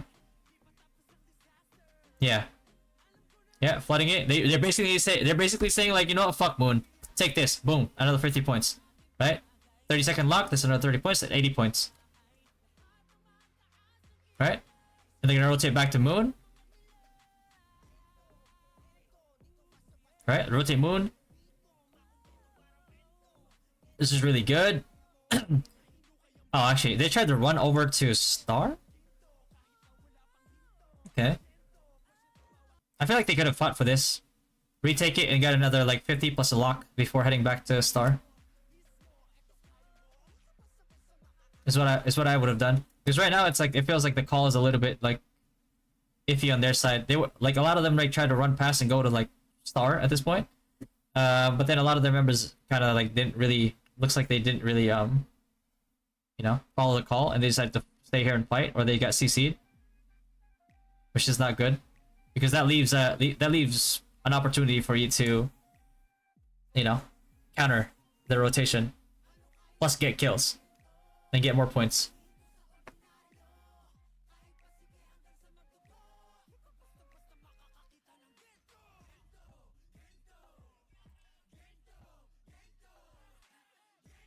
Yeah, this fight was decided at Baron. Holy. Yeah, that slight hesitation in Baron really cost you guys here, huh?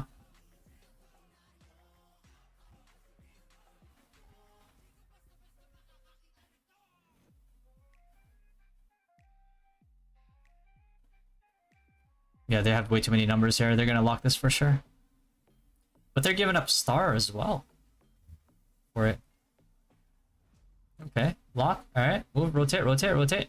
They should all rotate now. What are they doing? They should rotate now. Just play the numbers game. Play the numbers game, throw a Stormgust outside here to prevent you guys from taking, and just take Sun.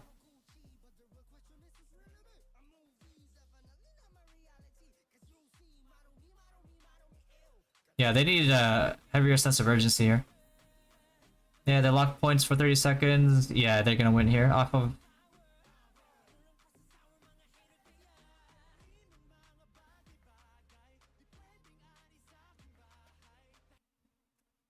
Yeah.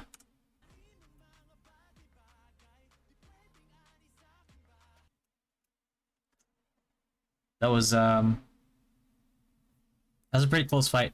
I'm glad of you. But yeah. I mean, you guys did pretty good though. Hey, somebody got level 12. in the Raid Shadow Legends sponsorship. Thank you, man. Thank you, guys. Thank you, thank you, thank you. Appreciate you guys doing it. We need 28 more people to get to level 25, and it's mostly AFK. Is that Ragnarok? Yeah, that was super close. Man, that Baron fight was so unfortunate, man. That was really unfortunate because you guys did really good in that 15-second mark. Like, you guys had the onus. Like, you guys pulled the lead even further by being quick on the uptake when it comes to like that 15-minute mob spawn. But then you guys blundered it in the 10-minute mob spawn, which is probably the most crucial. I mean, it is the most crucial because of Baron, but yeah, they managed to get a setup there and they just maintained a choke, you know, like a chokehold there. It was good that you guys got all the points, but the thing is, like, you have to realize, like, a Baron play like that, you have to think of it that way, right? It's like 500 points, and if you guys take the points, that means like you're basically making it so. Here's the thing: you're basically bringing yourselves to like a point where if you have all of the points at this 10-minute mark, right? If you have all the points in this 10-minute mark, that they can choose any single point and you won't know what it is until they start moving at the very soonest. And they can just pick and choose. You know what I mean? They can just pick and choose. That's the rough part about this match, right? Because like yeah, definitely higher value on the Baron for sure. Because well, it's good that you got the points again. You know, you just made taking all the points, which basically makes Baron go from a 500 point play to a 80, 160, 240, 740 point play, right? So yeah, but very close nonetheless, honestly. And the good thing about this is like there was just clear either miscommunication or something with a call when it came to Baron. And the worst part is like they're also really stacked together. So a statue skill here would have wiped majority of their team here for sure. But I think maybe there was some misuse of a statue skill somewhere in the middle on your end that made it so you didn't have it for this fight. You always need to have statue skill up for Baron fight. Always. Like, there's no exception.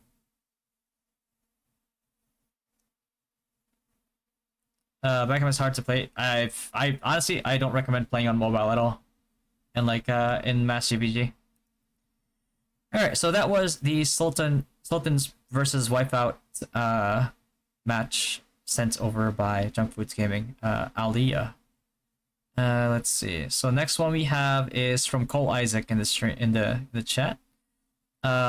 This is Galaxius versus Titan, and he's playing on the Galaxius side. This is not his POV, and he told me to remute.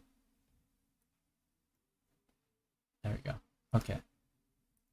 So to start here right away, looks like Galaxius, Cole's team's perspective.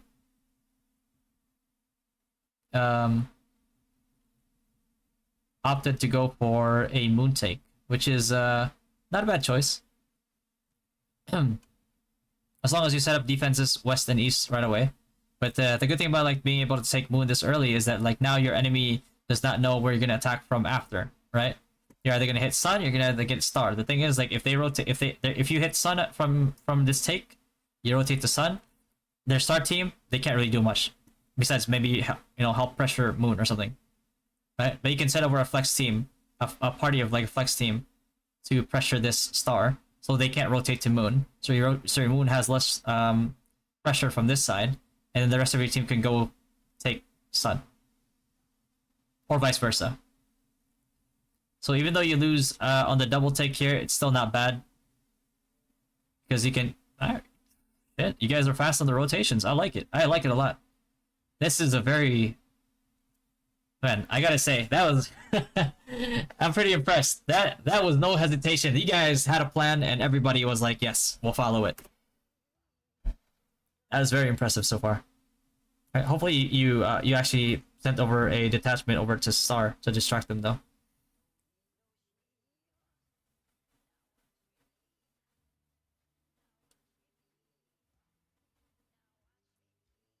Okay, they're gonna take you have the take on Moon here.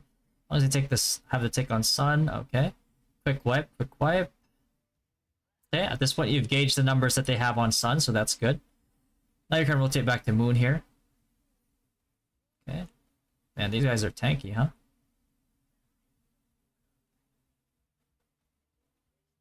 Okay, they have some skirmishers on the back there. That's good. That's good on their end. I'm not seeing a lot of pressure on Star here. Either I see the little bumps, but maybe they just have a really strong defense team at Star. Oh, there we go.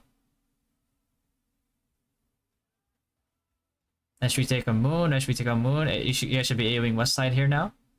Yeah, they're coming from West Side. Should definitely AoE West Side. All right. So right now at this point in time, you sent over X amount of people to Star. They were not able to take it. So at this point in time, you'd be like defending West Side here, trying to hold these people off, right? Because what you're doing is basically you're distracting them here from reinforcing Star. So now that you've found out that like it's not enough to take Star, now you decide, your shot caller has to decide, okay, how many more do I send another party or maybe even 2 parties to take Star? Can I afford to do that? If the answer is yes, that's how you take Star. And that's how you get like a 2-point advantage with an advantage of having like Moon.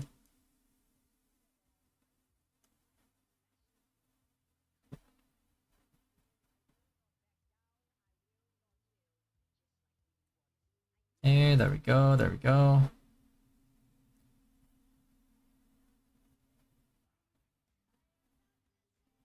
Okay, there's pressure in Star, pressure in Sun as well. If you can get this, it'll be very worth losing Moon for it, because then you can just rotate Moon. The problem here is now you get the lock on Sun, but looks like they're gonna get back Star, so you're just giving away 50 points here. Yeah, you're giving away 50 points here. So that part's not good. So what you need to, at this point, it's like this has got to be frustrating for you and your shot caller as well, because like at this point, it's like you try to make a play on Star and Moon, Star and Moon, Star and Moon, and all they've gotten so far is giving away extra 50 points by having a Star relock here. But at the same time, you're not retaining both, right? Your goal here is at this point is just to retain 2 points, and there's a bit of a struggle in this one.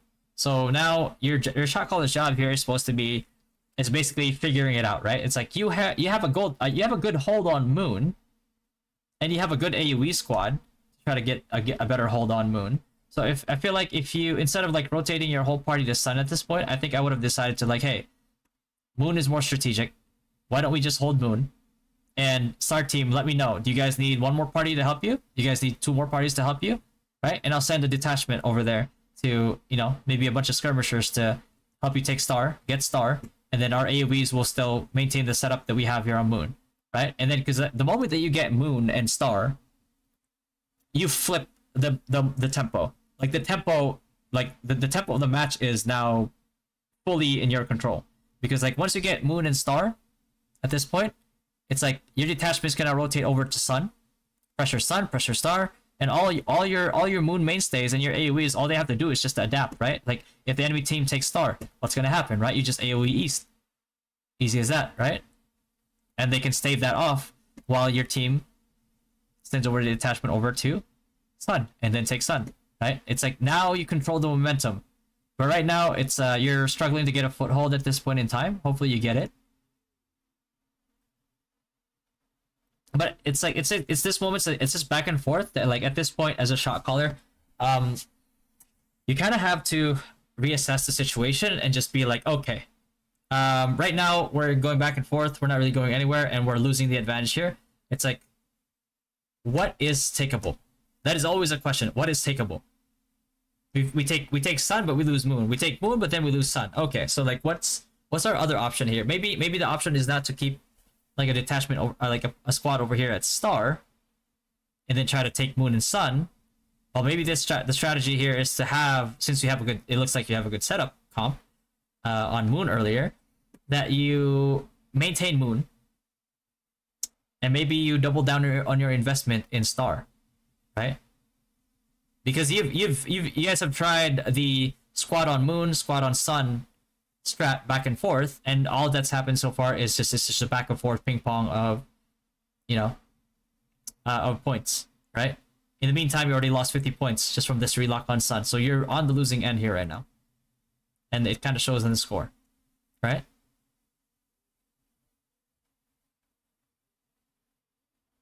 There you go, and then you leave sun.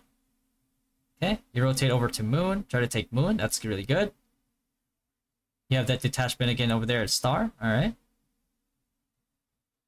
And I feel like your squad here at star, it's good pressure, but I feel like they could just hit the backline here, moon from the east, and after they hit the backline from the moon the east, then they can go pressure either star again or just help defend star, sun. I mean, sorry,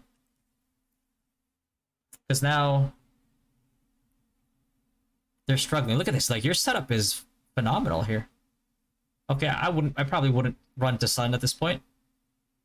I would probably send over a detachment to star to get that retake. Unless you're confident about this. Oh. Okay.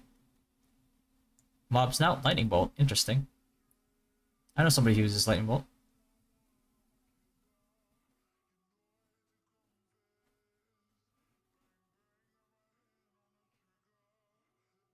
Nice mob take. Nice fucking mob take here.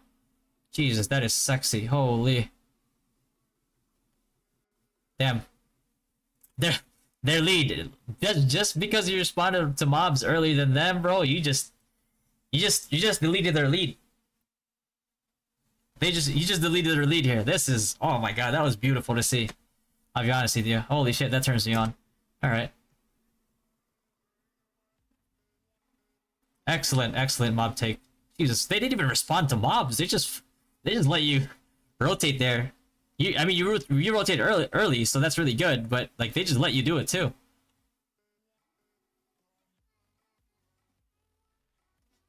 Man, maybe I need to change my mind about the lightning bolt strat, huh?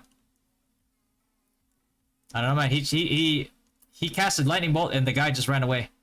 And the guild, the Titans guild didn't even contest mobs after that. So I don't know what it is. Maybe it's a psychological effect that I don't know about lightning bolt. Maybe I'll try it next time, huh? I'm open-minded.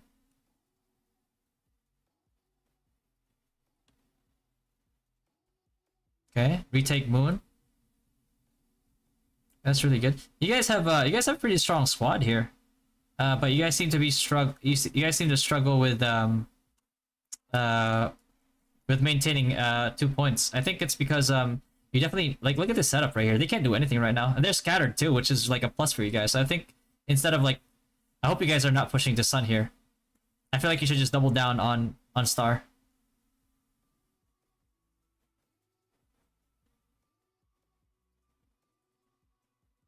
Interesting. Okay, I mean this is pretty good. This slow creep is pretty good. Nice slow creep on this pathway to sun. If you guys decide to take it, that was a very good slow creep of AOE's. It's very disciplined, which is good to see. But now you're taking sun and you're giving up moon again. I think you just gave up another 50 points there, right? No? Okay. Good. You never got to fully... Okay, so star, you didn't lose 50 points in star there, so that's good. But now you lose moon again. Oof, this one's a rough one. Yeah, you invest too much on this sun take.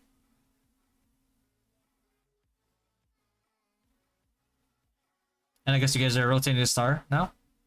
Which is also, I mean, that's a little rough because like they have a lot of skirmishers to catch you on this rotation.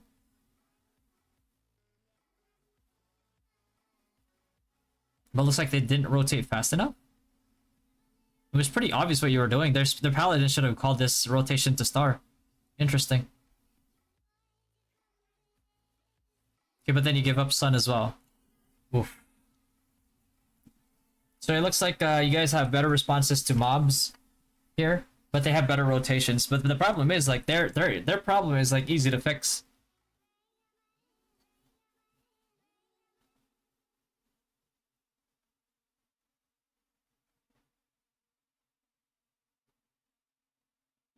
Okay, you take moon and then you lose star. So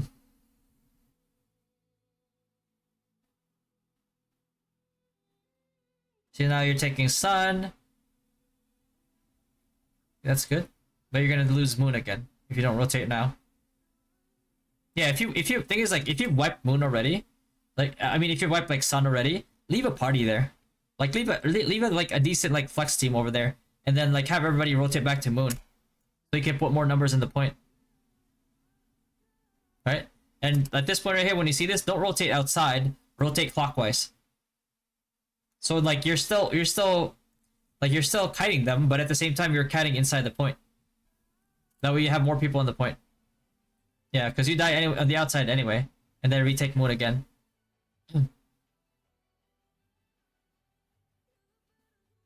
Man, you guys rotations on these mobs are phenomenal. Not gonna lie to you.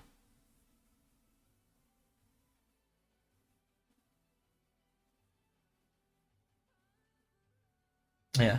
So at this point in time, it's like you guys are struggling to keep like a double point take here. So the play here, I'll be honest with you, the play here is Baron for you guys. But you guys have a pretty good setup on these Barons. To be honest with you. On these, I mean mobs in general. Your setup and mobs in general are pretty good.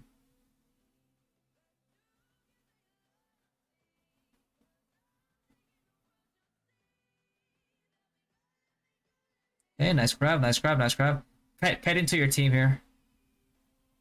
Yeah, you're kiting back into the enemy squad, which is like if this was Among Us, I'd vote you out. I think you're the imposter at this point here. You kite into your team, you don't kite back into the enemy squad.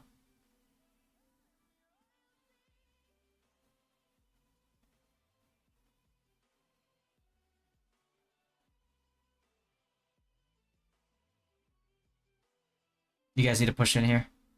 You're getting distracted by like 1-2 people. There we go. There we go. Slow creep, slow creep, slow creep. Slow creep AoE, slow creep AoEs. Skirmishers should be protecting your back here. Yeah. I'd rotate clockwise here to the south to 6 o'clock if I were you guys. Wrap around them so you can throw AoEs on their backline as well so they get less reses. Instead of like staying at this spot where you're at right now. The spot you're at right now is basically you're facing them. You're trying to do like a front to back team fight is what you're doing here basically, right? But the problem is like now any one of them that pours into this like choke point here has direct access to your backline, which is dangerous. So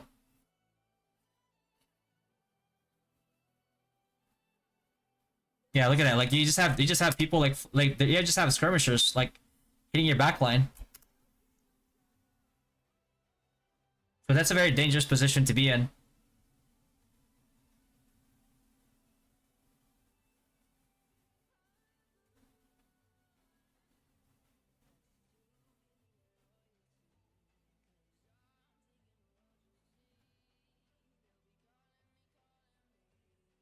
Okay, nice safety will play. Problem is like the Baron's all over there in the middle, and they take the Baron. Yeah, you guys had really good setup there in the beginning.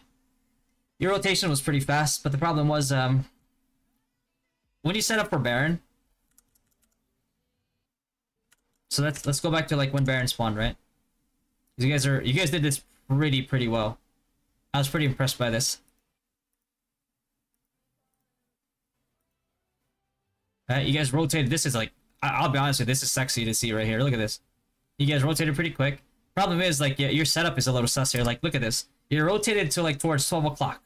What's 12 o'clock? A free entryway, like free tickets to fucking Ganktown, like hitting your backline here. So like if you have this type of setup, you need to right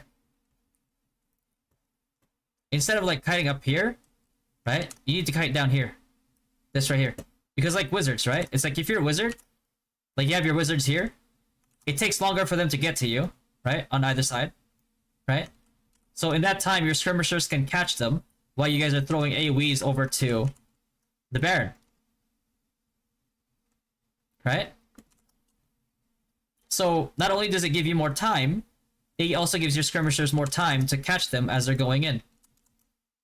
right? And you're a lot safer here. You can set up safety walls, quagmires. You know what I mean? You can set up your bards in the back here if you have bards at this point in time, right? So you have more AoEs down on this area right here. And if they manage, let's say like they have a lot and they're like pushing over here to you guys to try to flank you guys, right? They're trying to catch you because your skirmishers can't kill them in time. Maybe there's too many of them. Guess what you can do? You can push in to here because you know they're melee. So you push in here when you have like stacks of gravity fields here. And what are they gonna do? They're gonna follow you in. What are they gonna follow you into? Several stacks of gravity field. You know what I mean? So it's like you position yourself well, and you put yourself in a position where if your position, even if with your good positioning, it gets jeopardized, you have a fallback. You know what I mean? So like at this point, you should have like multiple gravity fields in here, maybe a quagmire here in the middle. So if they chase you in here, they get like minus 50 agility or something. You know what I mean? So that just that like one adjustment in like positioning is heavenly. Because right now you're here, you're straight in the middle. They get in here, they catch you. They get in here, they catch you. Right? If you're over here, they have to travel twice the distance to get to you. Right? So that's something that you should because you guys' response is phenomenal. It's just that the setup is like there's nobody here even in this area here. It's like this is like one of the safest spots they could be in, right? Because you're free to rotate counterclockwise, you're free to rotate clockwise. So if you see like there's a bunch of them, let's say like they're not always gonna come from both sides, right? So let's say like they have like a lot of like people like go over here. Obviously your skirmishers can't stop them anymore, right? Rotate clockwise, right? And this is not something that you call on the spot because then it'll be too late. This is something that your wizards should know in advance that this is what they need to do. They rotate clockwise, right? And what are they gonna do in order to get here? They have to go all the way and rotate as well, or they go through the middle and they step on like the several stacks of gravity field that are already in the middle. Plus maybe quagmires to slow them down. Plus like you can see that Stormwest to stagger them and displace them. You know what I mean? Because this right now, this is you should treat this as a zoning tool. All these AoEs right here, this is a free zoning tool for you guys because you had the initial setup on them, which is why I praised it and that's why I called it like so good because of this fact. You know what I mean? And if they're so fast, they manage to catch you like around here when you're trying to rotate counterclockwise. Walk through here, right? Because now they have to follow you over here and they have to step on all those grav fields, right? And you can like keep rotating again.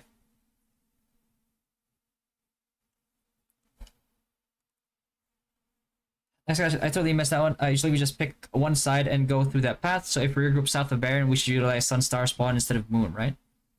Yes, absolutely. It's safer. It's safer to rotate from those spawn points. So, yeah, I think if you had that set up, you definitely have a much better chance to take this Baron. Right? Like at this point, like if you guys did this, you have a higher. It's a way higher percentage play for sure.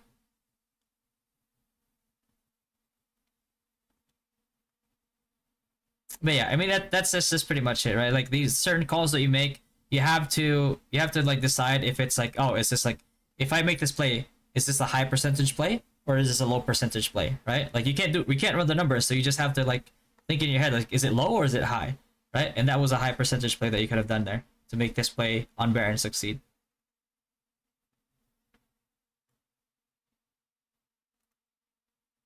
How do you links a review? Just post it in the public chat in our Discord and then tag me, and I'll review your VODs.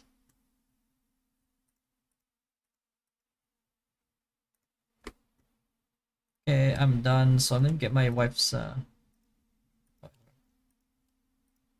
Already.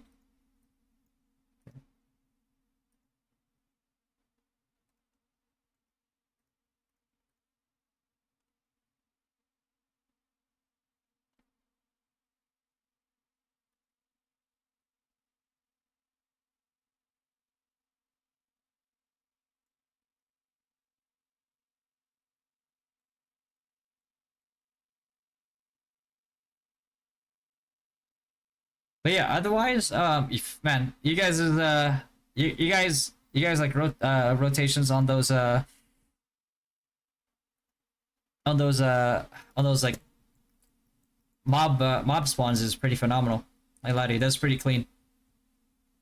It was almost like your party was just like one of mine, which I think is probably the case.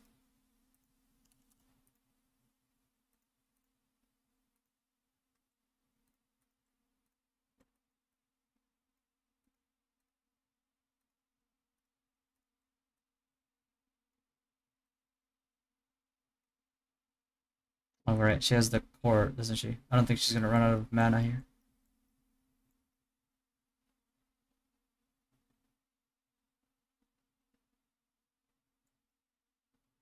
Yeah, I think she'll be alright. You know what? Just to be safe here, let's grab some mana pots. Just to be safe. Heavy.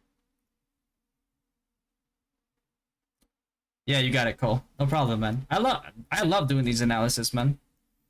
Like whether you take something away from it or not, you know what I mean? I love doing these things. So whether you learn from them, get offended by it, no. Patty, did you have a constipating tone in your review just now? Nah, it was a pretty condensado tone this time around.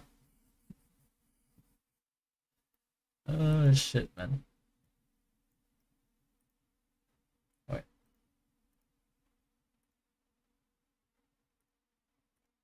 can I post?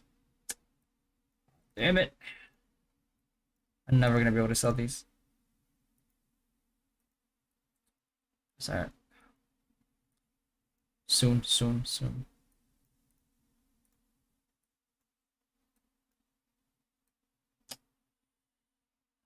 I can sell these.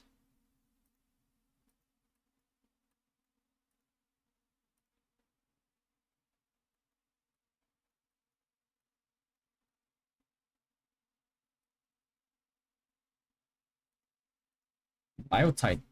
I remember when those were so rare in RO1. Alaska condensada can meme. Bro, you could actually do. DMG, okay, skip to 20 minutes. I'm just an observer, but part of Anonymous. Okay. Let's see. 20 minutes. Skip to 20 minutes, you said, right?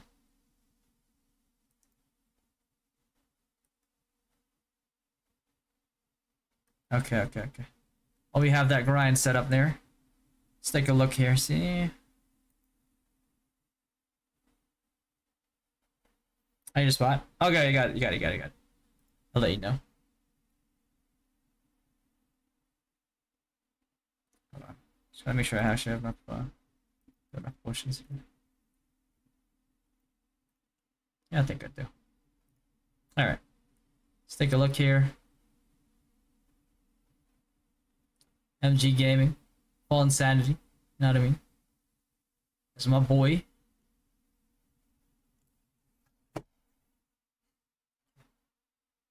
Anyway, let's see. Is there sound?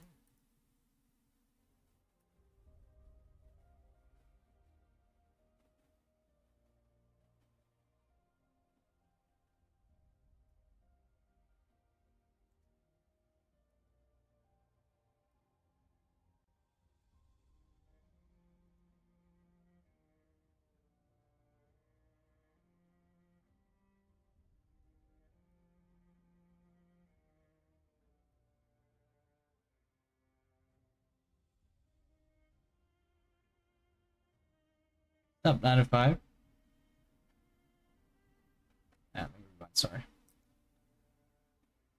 Okay, as soon as it starts, Anonymous gets a double take here off of Legends right away. Okay. Really good.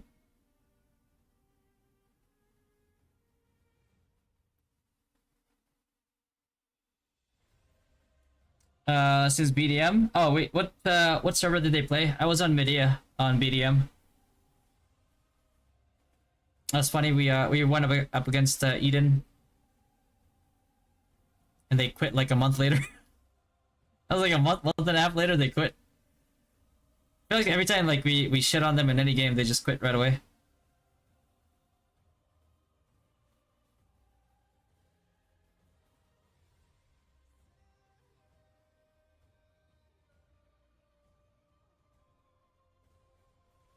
What is this? What is the huge fight happening here? This is very interesting. I don't think this should be happening at all. I'd say like CC him and just leave him. That's a lot of wasted time going on here.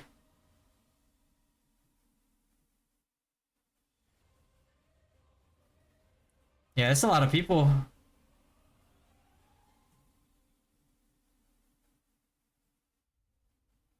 Yeah, they were already waiting for the west side. Nice flank. This is what you should have done with that Sigonaris video. Is that you know, identify that like there was already a defense set up on the west side and just rotate quickly. This is really good.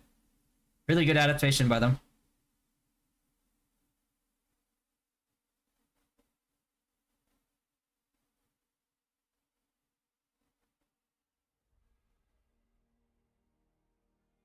Oof, that was really out of position there by the priest. Yeah. Is there how do you move on? Ah, there you go. Yeah, this is pretty interesting. Like you have hide, yeah, it's just understandable. Yeah, you can be a little sneaky. Maybe you're scouting a little bit forward here, but then boom. Yeah, you shouldn't be that out of position. But I think they were gonna lose this point anyway. So maybe he was dying to get the respawn, which would make sense. Oh, but he's going. Oh, okay.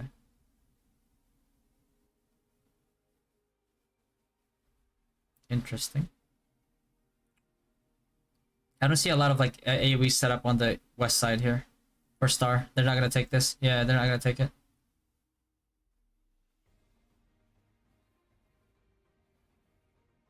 Legends also has some pretty good rotations right now.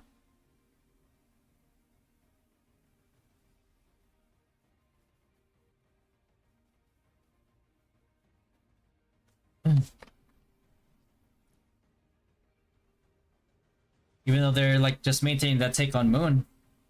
I think at some point in time here, they're definitely gonna take this either Star or Sun here. Looks like they have the chokehold here on Moon. Where are they gonna reset? Where are they gonna rotate next?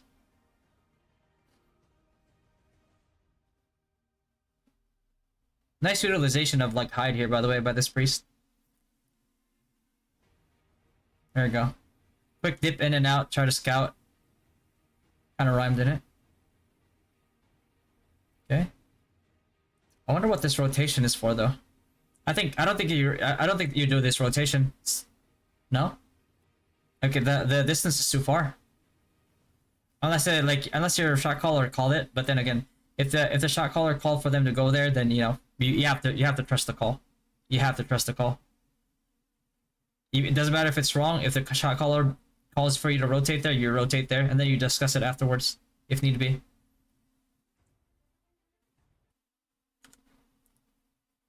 Okay, hide. Hide wears out. Does the hide wear out? Okay, safety wall. Nice safety wall. But the problem is, none of his teammates stepped into it. But that was still a good safety wall. Like, that was a good response by him. Like, when you see, like, a paladin, like, running around like that, as a priest, your first response should be safety wall for sure. Really good on this priest. That's the thing, man. Like, priests like this, too, is really good because, like, knowing how to respond to, like, a threat is always key. But the problem here is now they lost Star. Okay. They kept it for a little bit, but then they eventually lost it. So where's the rotation gonna be? Man, this is a lot of running and hesitating. Should have just went to pressure Moon. so that they can ease the pressure, any type of pressure on Sun, and then they can think about like dying and rotating back to Star to take it. I think would have been the play here, or just try if you're not gonna get anything, just go to mobs because it's 15 near the 15-minute mark already. So that was a lot of wasted movement. Again, like you don't know if it's actually the person that's like deciding this or it's because it's like it's a call.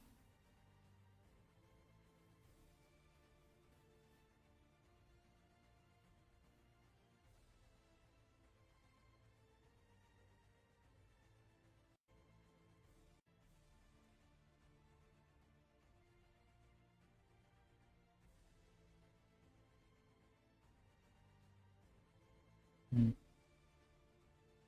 Not bad. Oh, yikes. You hate to see it.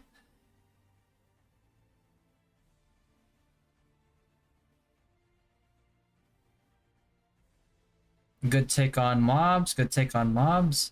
There's a delayed like spike here though without a point getting taken.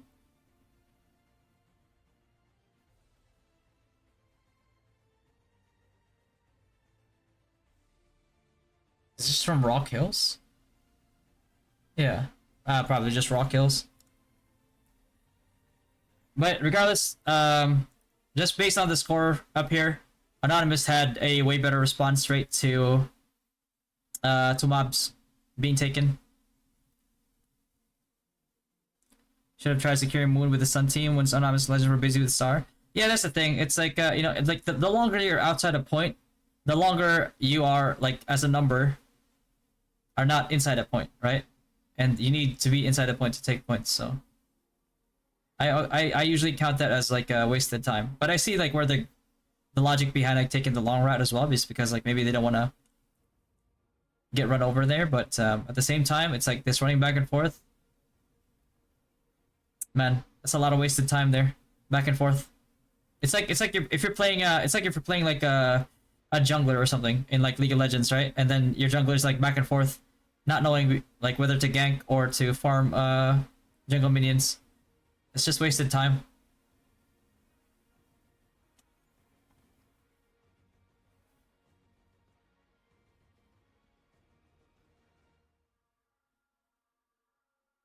What's up, Giovanni? The beef getting real? I mean, it's been real. If they don't want to stop talking shit, I'm not gonna stop firing back. Remember, they started this.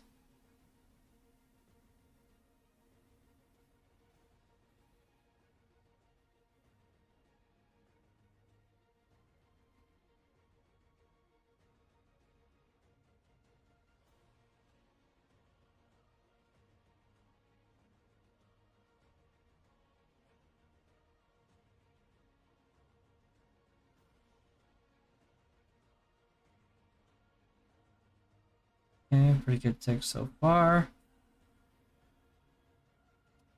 Hmm.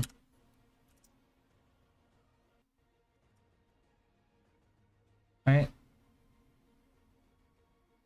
Trying to see where they branch off to. Okay. The take is already here. I feel like there should be a rotation to Star now at this point. Because they see if you look at the north side here, if you see I mean the east side here, Legends is putting a ton, and I do mean a ton, of investment to Moon at this point. On a locked Moon, mind you. So I feel like the play here is rotate to Star, and if Legends decides to rotate to Star, they'll probably be too late already. And if they decide to rotate to Sun, they can rotate off of Star straight to Moon. Interesting. Man, Anonymous is putting up a really good fight here. Just a bit, I know they just recently merged with a lot of like the hard hitters in the server, but you know what I mean. I feel like just a bit more refinement, and then they can fix that team play, and then all of a sudden, like boom, these guys are top contenders. I think right now, as they are, they're top contenders, right? Like, I wouldn't go so far to call them as favorites in Odin Cup because of like how much competition is there. But man, these guys are actually contenders.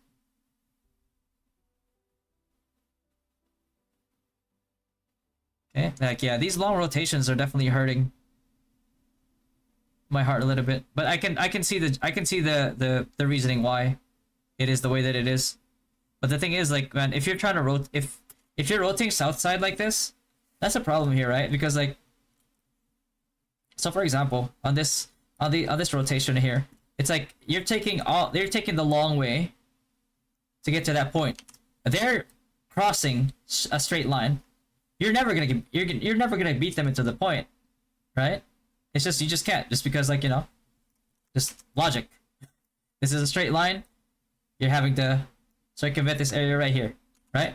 So the fact that you're having to circumvent this thing into the area right here, the reason why you're doing that is because they're too big of a threat to begin with, right? So they're too big of a threat, and that's why you're doing it. So chances are, even if you get there, right, whether if it's on time or not, there's not going to be a lot you can do, right? So instead of like rotating all the way over here, why not just put pressure on here, right? Put pressure on here, even if it's locked, because you're never going to get this side anyway, and maybe set up a defense here, right? Set up a defense, throw some Stormgust in this choke point right here, and just delay them long enough for your big squad to take this point, instead of like trying to rotate over here to Sun, where it's a lost cause, right? Because like there's multiple factors that are telling you that you're not gonna get this, right? Number one, they're like walking a straight line. You're not. They're gonna get there sooner than you. Number two is the reason why you're going this way instead of like this way is because they're stronger than you. So when you get there too late already, or much later than them, you're just gonna get wiped anyway. So why not just pressure this and run a defense here, fully knowing that they've all rotated to this side, right?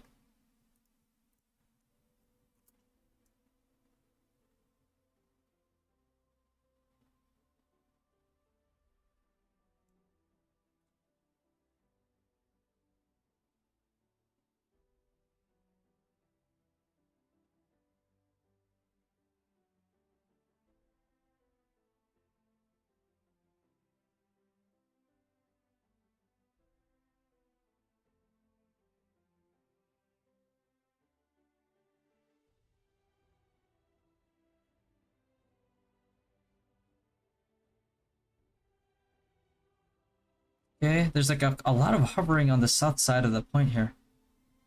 I wonder what that's for.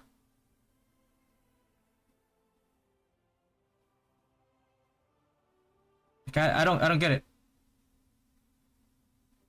There's a lot of hovering off point. At this point, just head to mobs.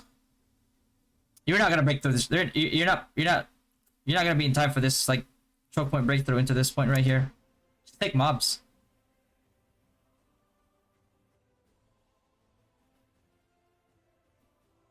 Yeah, 7, but they still had like when they were hovering over there. Like look at the timer. It said 44 seconds still Baron. That's a very long time still. The earliest you should start rotating at least is like 30 seconds before mobs spawn. Is it true that Panda will join Aeons on Odin? That I'm not sure actually.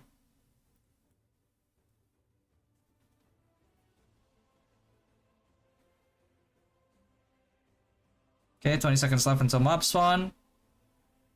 Good rotation.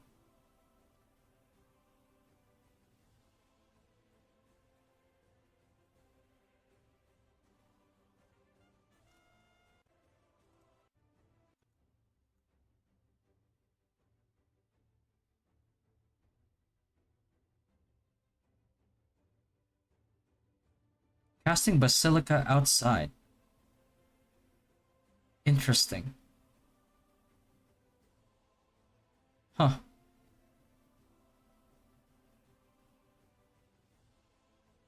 Is he like, why is he so slow? There you go. Okay, blessing.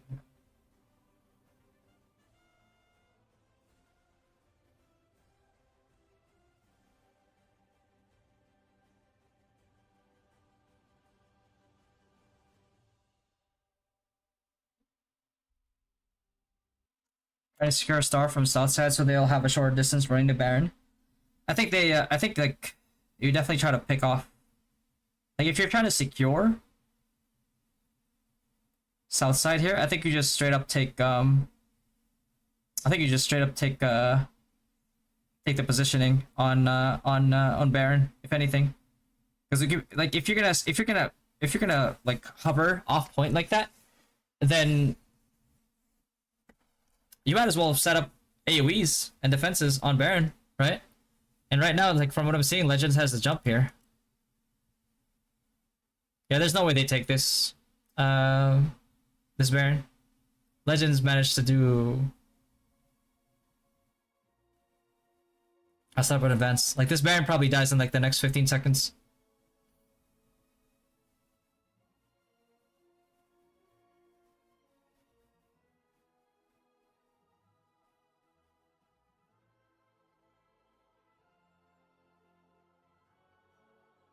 Oh, nice statue skill. Nice statue skill.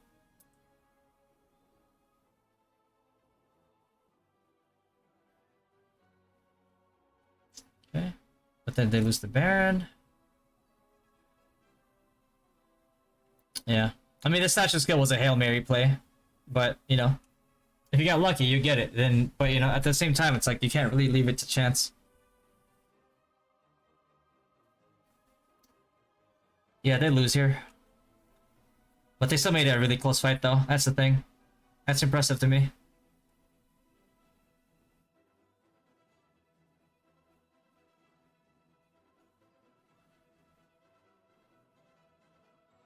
Take them sub 1k. Man, the fact that Anonymous won't be able to be in the top 32 is crazy to me. Bro, when are you gonna make a certificate of appreciation for us Dynasty members? What do you mean? What certificate of appreciation? A certificate of appreciation? Kind of cringe shit.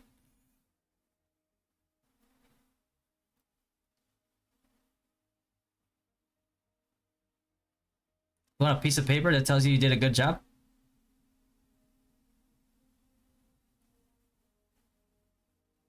Where'd you get that idea?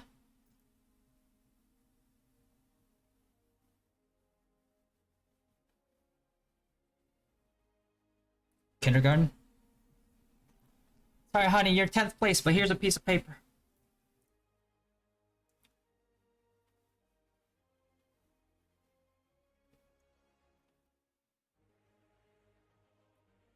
From Rug Pool? Wait, what? What do you mean from Rug Pool?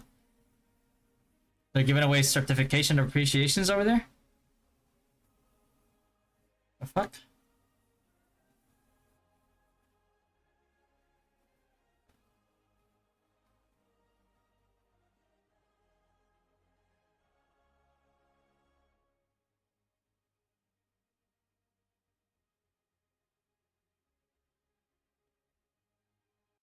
Wait, you're serious?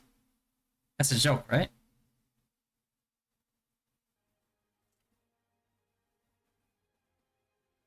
No way. Anyway, this I mean, from based on that Baron, there's no way that there's nothing else they can do here. But still pretty good though. Yeah, they took them sub 1k. I don't know, that's impressive in my eyes.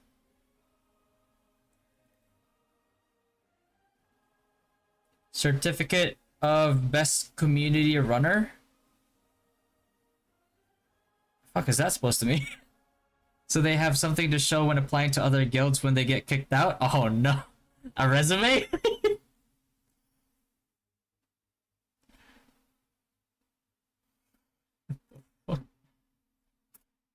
Damn, man.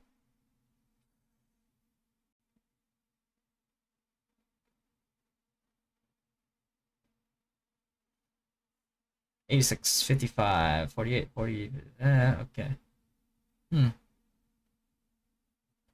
Pretty pretty balanced like power wise, pretty balanced like on both teams. I mean the balance is a little bit tilted towards like Legend side obviously, but I think bro I don't know man, like I think with like more time together, and like more time to practice rotations, Anonymous can be a contender actually. Damn, that was pretty good. I was pretty impressed. The priests definitely knew how to respond to like certain threats, but although like the rotations were a little sus, but at the same time, I don't think you can blame that on the priest because that could be a call from from a shot caller's point of view. You know what I mean? So you can't really blame um the priest for that one, because if the shot caller calls to rotate over the sun from star, then if he followed the call, then you know what I mean. Yeah, you can't blame him for that because he's just trusting the call. Like this bot, if the kill count is 300 versus 565, how much of the percent would you say firepower influences this result? 300 versus 565. I mean, definitely firepower 100% like will have an influence on it, but it also it's hard to gauge because it could be down to rotations as well, right? Because you can't deny that like there were opportunities to set up on a point there, but they decided to rotate against a Legends that was like rotating basically in a straight line. So, but the one thing is like Anonymous has had a pretty good foothold there on the mobs for sure. So is it a winnable fight?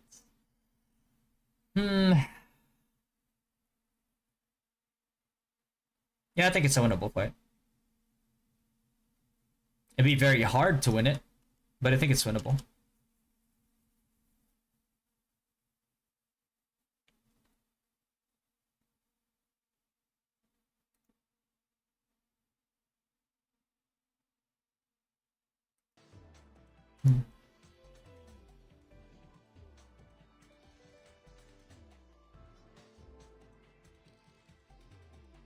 Yo, shout outs to Reg TTV. What's going on, brother?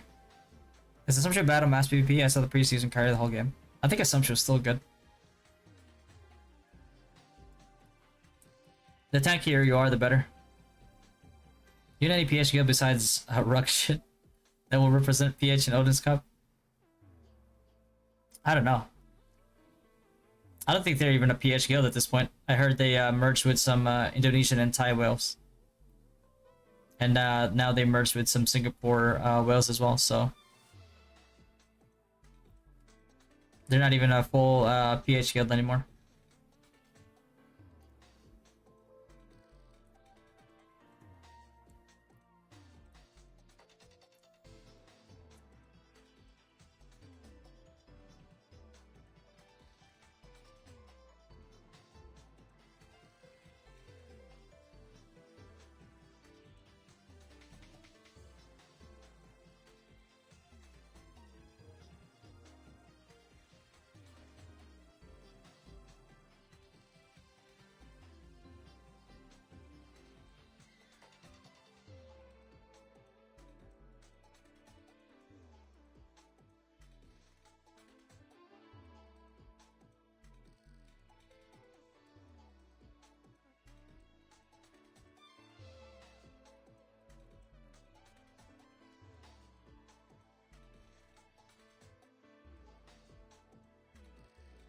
Is it worth to change to Pally? I'm currently on Sniper. I would wait until I would wait and see to see how the how the Paladin nerfs pan out. Somebody mentioned that they were gonna get nerfed earlier, so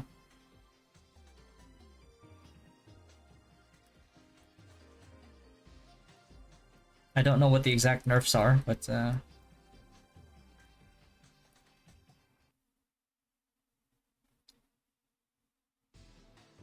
you see Discord of Global. Too many people saying that Wiz right now is weak. What can you say? I think that they're not building correctly. It's like first of all, it's really hard to it's really hard to like say that Wiz is weak when like a lot of these people don't even know how to build. and a lot of people don't really know how Wizard is strong. They just know that they can't one-tap people with Gravity Field, and all of a sudden, like, oh, it's so weak.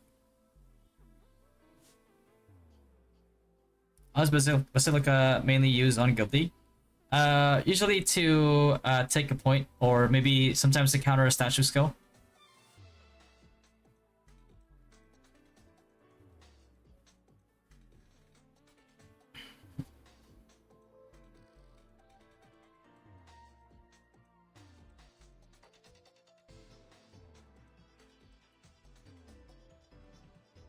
They will nerf the Shield Paladin, not Sakri. I thought they were buffing the Shield Paladin. The drop of that stage in Stalker will be released next month. If ever this happens, will a Dancer class change to Stalker be a good idea? Yeah, I think it's a good idea. I like Stalkers. Like the class, not in real life. Well, yeah. Maybe they watch Immortal Wizkind. I still haven't. Nobody has linked me that guide yet. That's gonna be pretty funny.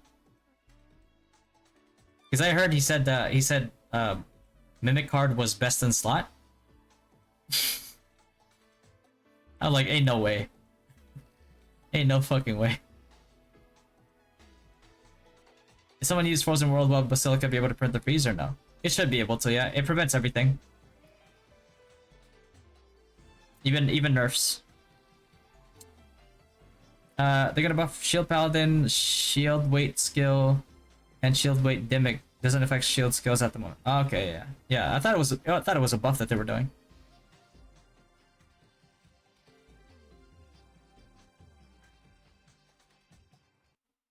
Don't ever watch that guide, it ruined my wizard before. I know it was Weeksters was telling me how he thought wizard was complete garbage because he followed that guide. And then he asked me like one question on stream, and I tell them like, "Who the fuck told you that?" Like, no, do this, and then his wizard became pretty strong. It just became pretty strong after that, which is. Can you review the guide, please? Link it to me. Tag me on Discord, and then link it to me.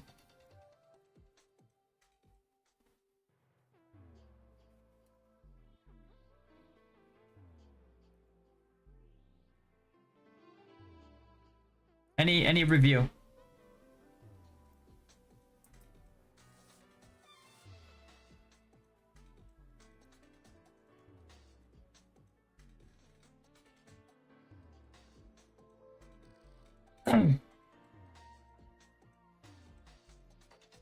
I used to play soccer in classic days, and I love the backstab build. I miss playing soccer class. Yeah, soccer's pretty good. The good thing about soccer is like they just are capable of shutting down whales pretty hard to make them a lot more manageable.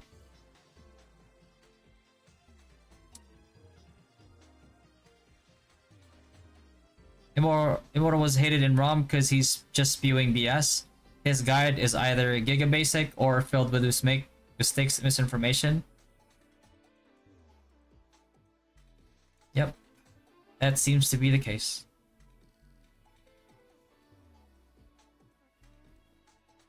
Do a review of his guide. Yeah, it's up though, yeah. Appreciate the follow, brother. Yeah, link it to me in public chat in the Dynasty Discord, and I'll check it out. Can you explain what's gonna happen to our Star Wizard after season? You're basically gonna get a reward towards season 2 depending on your progress in season 1. It works like any seasonal thing in most MMOs. His guide suck balls. He has no idea how to build the characters, just borrowing whale characters to show off, and ask the person how he built the character to make it his guide. Oh yikes! So I mean, you're basically asking a whale how he built, which is crazy. And people roll the class expecting to be like, like a certain amount of strength, and they don't see it, and they're like, oh, is Wiz nerfed in this version? It's like, no, man, he just gave you a guide that works for whales. Unfortunate. Can link Dynasty Discord? Oh yeah, it's discord.gg/dynastygg.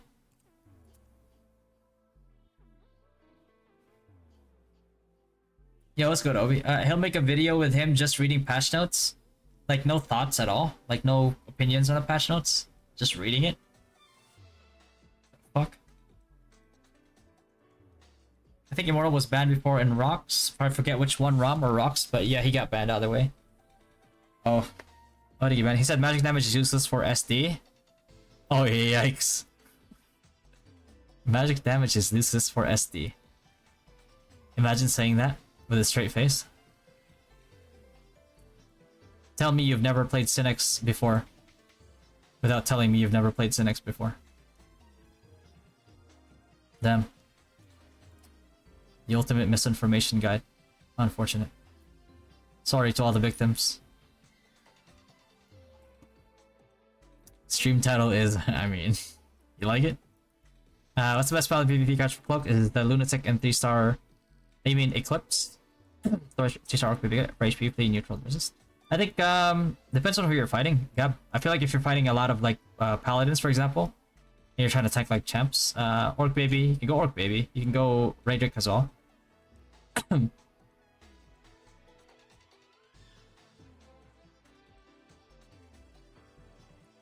Are BIS cards for Grab Wiz? Does it yield more DPS than size race cards overall? I wouldn't call them BIS cards, no. Marin card, I believe, kind of got changed, aka nerfed in Taiwan, so I don't know about the future of proc city builds. I don't like proc builds anyway. Like, I usually don't like to entrust my DPS to chance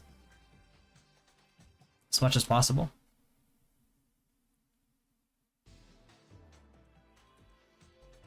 Yeah, well, here's the thing, right? It's like he probably just read the skill description because if you read the Soulbreaker description, it doesn't say that it scales with M damage, right? So if you don't know anything about the class or you've never tested it on the class, you won't know that because it doesn't tell you. In which case, you probably shouldn't make that guide.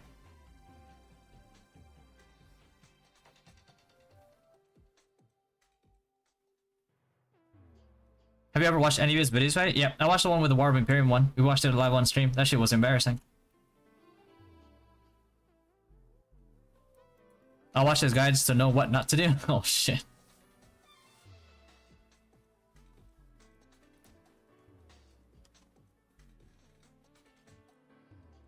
A sorry vid for... He made a sorry vid for the misinformation. Yeah, man. Apologize when you get caught, huh?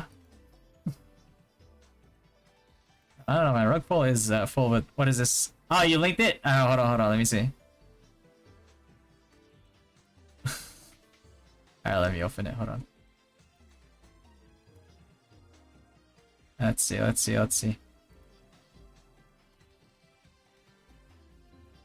Really waiting for stock class, but grinding could be a nightmare because of the mob's HP and death. I mean, yeah.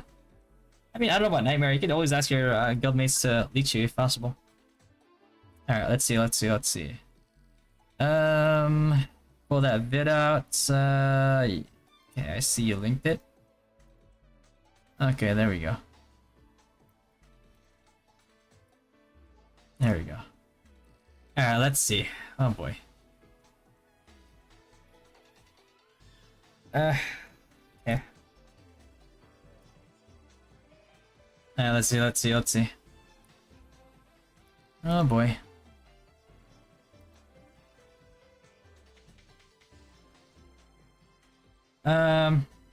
Excited for gravitational field. Oh my goodness.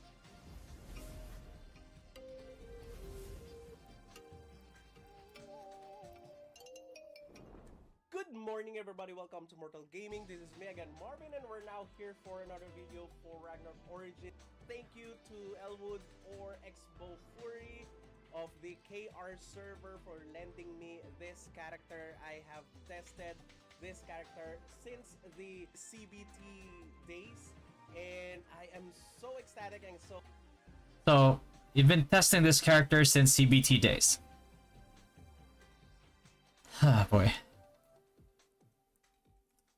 The CBT days, and I am so ecstatic and so excited with this Is there any copy strike? It's okay. It's fair use. coming build of the wizard. For most of the people who are asking, Bro. My man is trying to record a guide in the middle of War of Imperium. Oh my god, at least help them first. Still going to be going for the Magic Crasher for the High Wizard. Nope, we're not going to do that. We're only going to do Magic Crasher on Monster Research. But more on that later. Let's start with the stats. This is for the stats. Of course, it's already almost level 140. Hey, yo, no way, man. You said these are the stats, bro. You made this for global, didn't you? These are the stats. 99 bit, 99 int, 99 dex. Holy shit, man.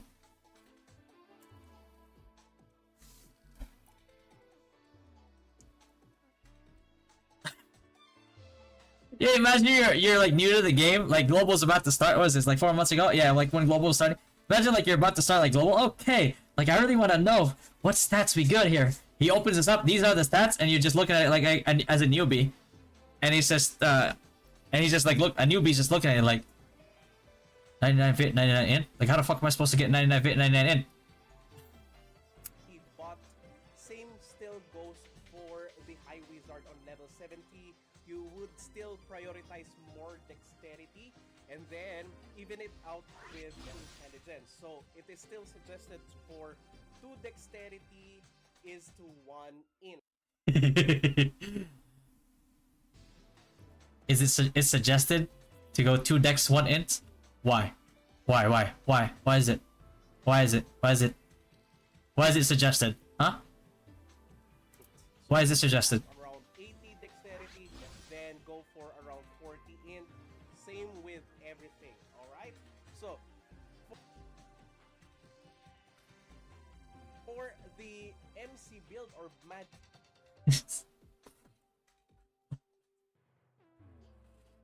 Oh god, man. Oh boy, this is already a disaster. We haven't even. It was already a disaster in the intro. I mean,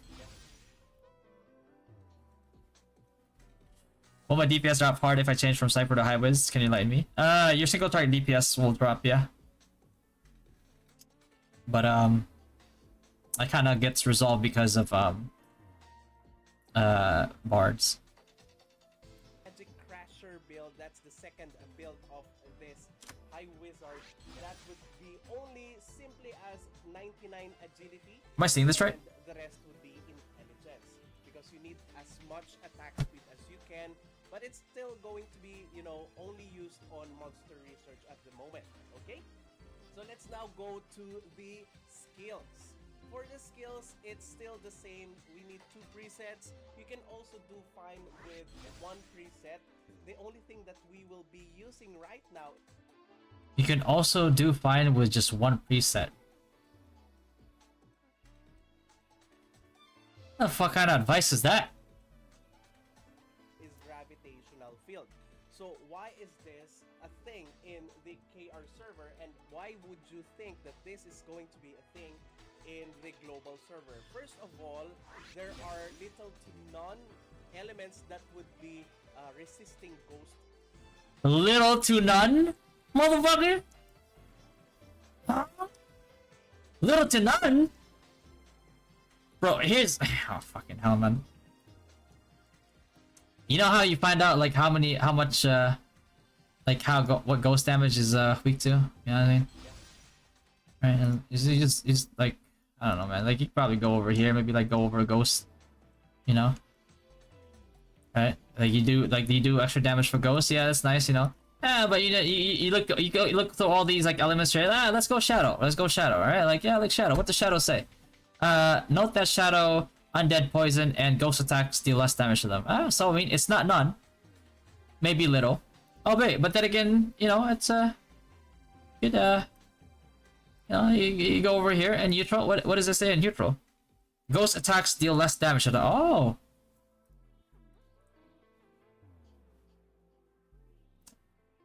So saying little to none is like a cop-out. It's like, yeah, I don't really know how many it is, so I'm just gonna say and call that an ultimate guy. Element. And at the same time, this also has a fire property embedded. Less cons, less damage versus neutral. What about Shadow? Huh? What about Shadow? And higher global skill delay should not be a con. That should be a pro. Just put it on pro, has global delay versus inherent cooldown. Because global delay can be reduced. Inherent cooldown cannot. Has fire property damage. As good as the meteor.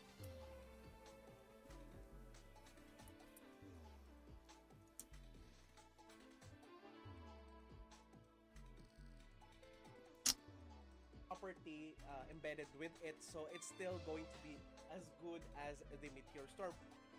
It's going to be as good as the meteor storm. Whoa, boy. But this one is also slowing down the enemies. At the same time, it stacks a lot. What do I mean by that? Yes, meteor storm also stacks, but this one stacks a lot and the damage is much.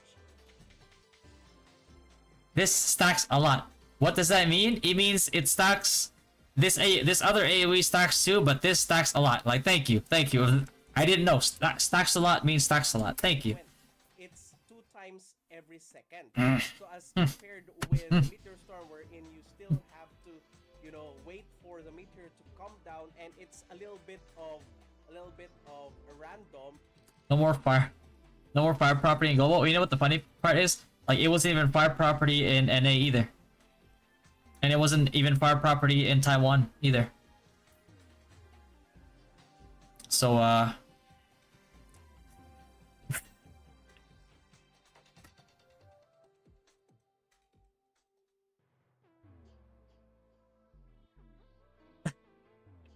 it's like saying, do you guys know why eggs have yolks? Let me tell you why. Like, this other thing over here has yolks as well, but eggs have yolks. Bro, if you guys are crazy, do I really need to watch this shit, bro? This is what you guys wanna hear? Oh, I'm losing brain cells just fucking watching this dude right now. Holy. In such a way, this one affects everything on that specific area, and it's like the Magnus Exorcismus. It stays there for a long time, particularly 10 seconds. So that would be meaning it will be dealing 20 times per cast. So the only thing and the only secret for you to be able to build a very good gravitational field build is to lower down the cast delay, because the global. We can watch the other one tomorrow if you guys want, man. I don't think I can watch this guy twice in a day, bro. You guys really want to watch me suffer? Okay. Of the gravitational field is 5 seconds. That's a lot.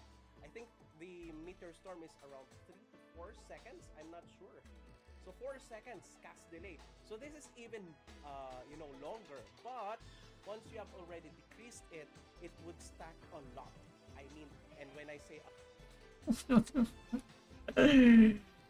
You're grinding with gravity field. Why the fuck do you have 7 in soul drain?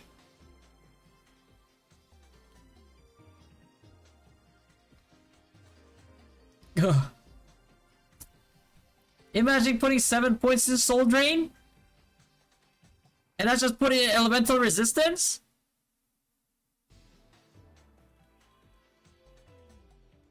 Oh.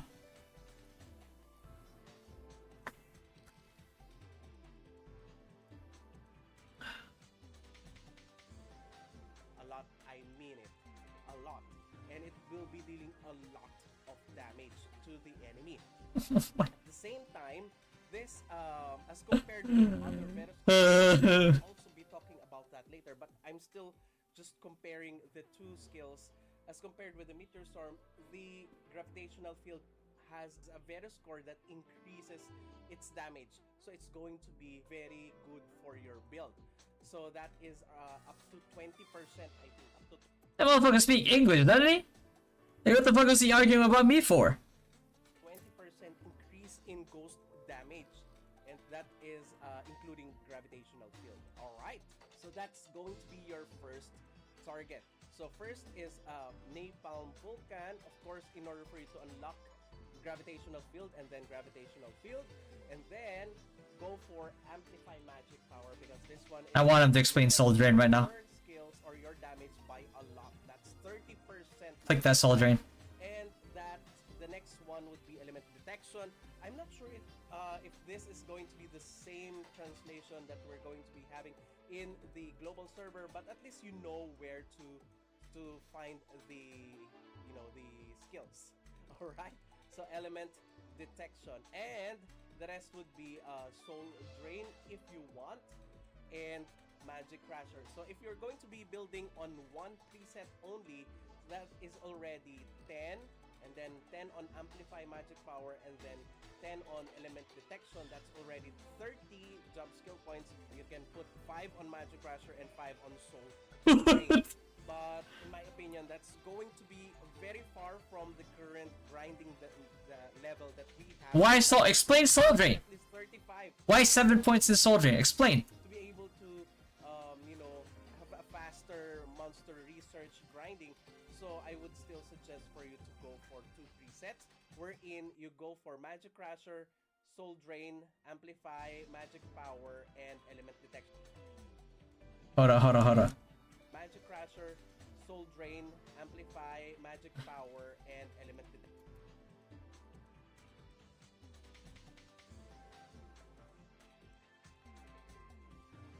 Yeah.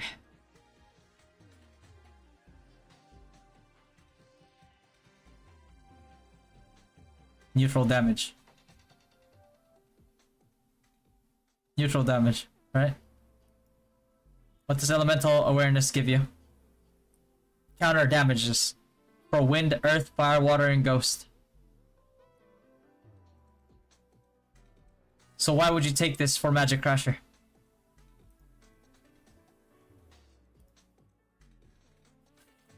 Oh my god. Fucking, do I have to finish this guide, man? Shit.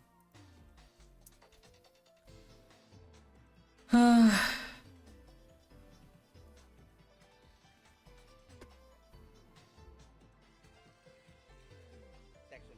That's it, okay? It's up to you where to put other skill points.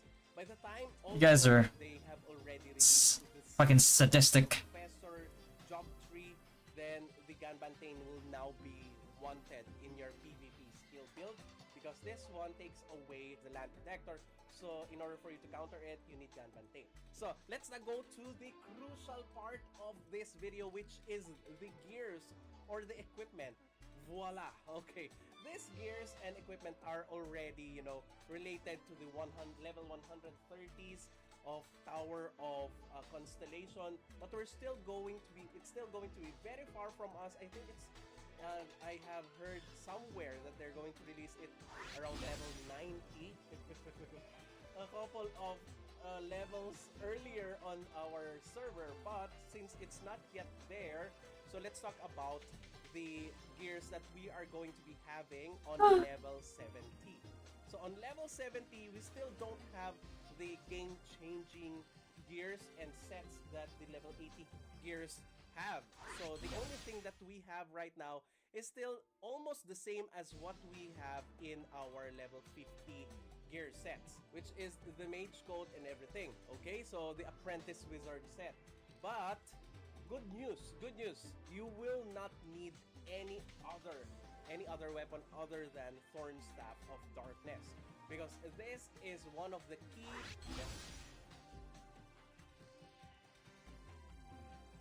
points that you need in order for you to drop down the high global skill cooldown of the gravitational field, which is 5 seconds, right? So this one would be decreasing the skill delay of I don't know, man. This guy's speaking English right now. I think he's being very condescending to me right now. I feel offended. or any other skill of the wizard by a lot. So it's always better for us to stick with the Thorn of Darkness. In terms of the Thorn of Darkness, it reduces the after cast delay on level 70 weapon by 10% already. When you refine it to 6, the delay, global skill delay, is lessened furthermore by 5%, meaning that plus 15 weapon that but if it's 5 plus on global skill cooldown, Jesus fucking Christ! It's been like down. how long did it? That is take the explain, just say it's good because it reduces your global cooldown per like upgrade. That's it. Holy shit, man! How long are we gonna last on this fucking wand?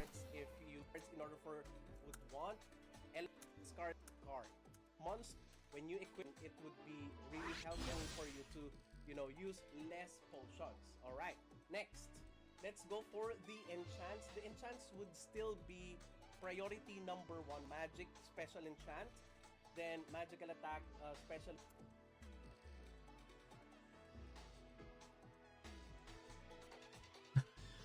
Magic priority, M attack is okay.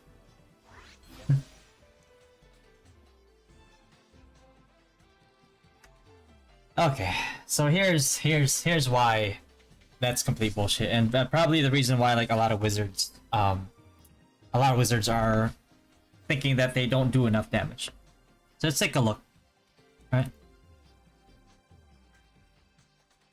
Let's take a look real quick.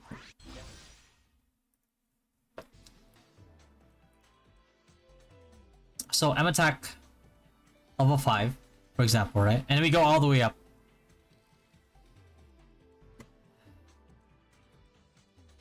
If you fully focus on nothing but magic, right? Because at one point you're gonna have maxed out variable CT, correct? And at some point variable CT doesn't even matter anymore as much as fixed CT. So you're only really getting this magic for fixed cast time, right? So if you fully focus on getting just pure magic, you'll decrease maybe, I don't know, like 0.3-ish, 0.4, like casting time, right? But you're sacrificing, like just say like a level 5, maybe it's like level 10, right? Like decrease its level, like level 4, I mean. It's like you're sacrificing 12% magic damage and like plus 20 M attack. And then you wonder why your damage is garbage.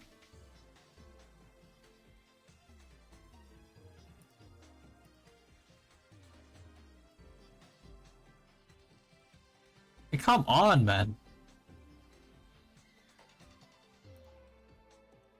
Enchant is, it's okay, but I would highly suggest for you to prioritize a lower level magic special enchant rather than a higher level magical attack, because you still need variable casting time reduction and Modification grab field damage. fixed variable casting time reduction. Okay, so for the modification, Except I'm that not there really is no including grab field gravitation mod. damage, gravitational field damage bonus on the modification, but if it's not, you could still go for the meteor storm additional damage. And for the refined priority, it's number 1, since this is going to be the main thing that we have right now to reduce your global skill cooldown. Then your refined priority on weapon is going to be number 1. Next, for the armor, we have the mage coat.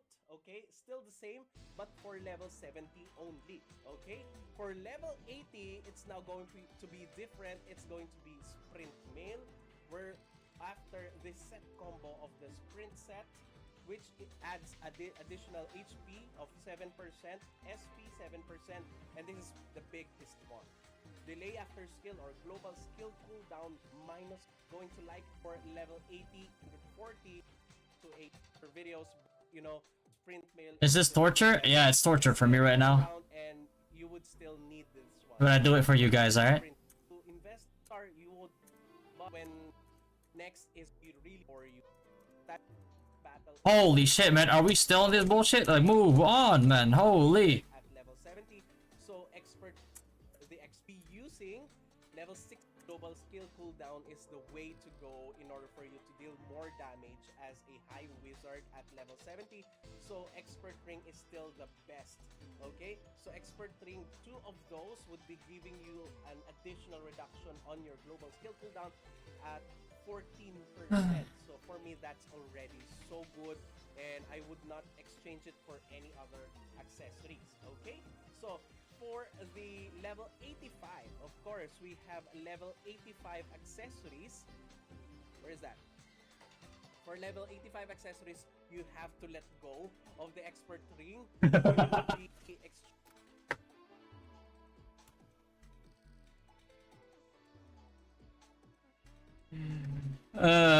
Boy. changing it now for Orleans gloves. Orleans gloves doesn't have global skill cooldown, but it's still okay because you already have the exchange, which is You're gonna sacrifice 7% GCD for 5% M attack.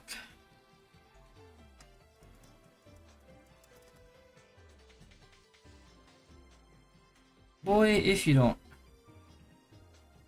the sprint mail, which does the sprint set, which does reduce also your global skill cooldown by 15%. So that's already, you know, the same.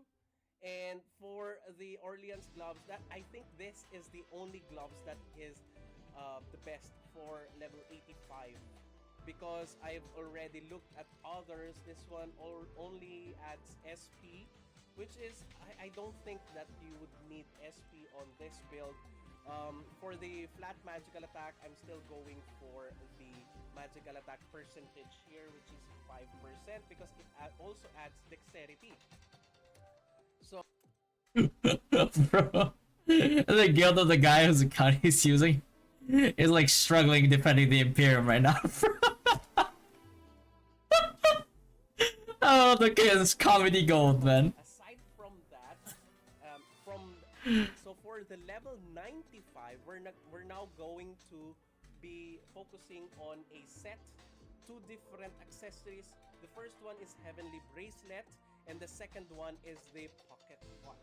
This too is going to be awesome when you reach level 95, because it is already all around. It decreases your variable casting time. It also It's really real, man. When you're 95, you're not worried about variable casting time. increases your magical attack, and the set increases your If it was fixed cast time, I'd have been like, oh, okay, okay. magic damage. For the Pocket Watch, it also decreases your global skill cooldown, but only a little bit, -2%, but it's still okay. It's still you know, better than nothing, and I'm still going to be Yes, Andrea, going you for can. this too, rather You can still than, keep farming Dark Frame. Orleans gloves. So You're gonna be farming it for a while. why not just keep the expert ring instead of going for the Orleans gloves? If you already have that luxury of choosing between Orleans gloves and expert ring, I would still consider Orleans gloves, because the enchants is going to be higher. The level, the max level of the enchants is going to be higher. As of now, Is we it? have level 65 on, you know, below level 70. So the highest would be level 10, and the special enchant highest level is still going to be level 2. So I would still go for Orleans gloves for that matter, so that I could increase the chances of me getting a higher special enchants on my accessories. Okay, so let's now go for the enchants. Of course, speaking of enchants, still the same as our weapon. Magic is still our priority. If you get magical attack, it's still okay, but your priority is reducing your variable cast time. And for the refine, since we don't have any modifications on our accessories, on our refine, it's going to be your second priority after. Oh, this guy down Orleans got to Orleans for my highways. Now I'm a priest. Oh man, here's the funny thing. All you had to do was play Taiwan or play CVT Global to find out that that statement that he made about enchants is completely wrong. After your weapon. Ah, damn. Let's now How many views does this have? 84k views? 84,000 people view this. the garment. Or, well, not 84, but like thousands of people view this and follow this guide. Oh. Oh, bless your heart. We still have on level 70, we still have the same one, which is the hood. Okay, increases your int and dexterity. It's still the same, but for level 80, we have to Oh, bless your heart. this sprint set, which includes rider insignia. in our sprint set for our sprint set combo. Okay, so for the level 80 and above, Rider Insignia is still going to be the way, as the same reasoning for the sprint mail. It's also the same.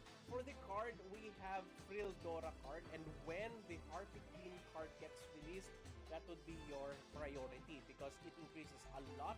It increases your magical attack and at the same time your reduction to neutral damage. So that is going to be the best for your Garment. For the enchant, it's Benediction, which decreases the magic damage that you take. It's still okay. It's not a priority that much. But if you get a Benediction, you better stick to it. And a little bit of int to go with that.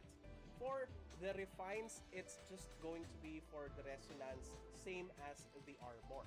Now, for the boots, we still have the same here, okay? The mana boots for our apprentice wizard set for level 70. This is it, okay? Level 70. But for 80, it's the sprint shoes. It's this one, sprint shoes, together with our sprint mail and rider insignia. And for our cards, it would be Verit because you need both HP and at the same time SP.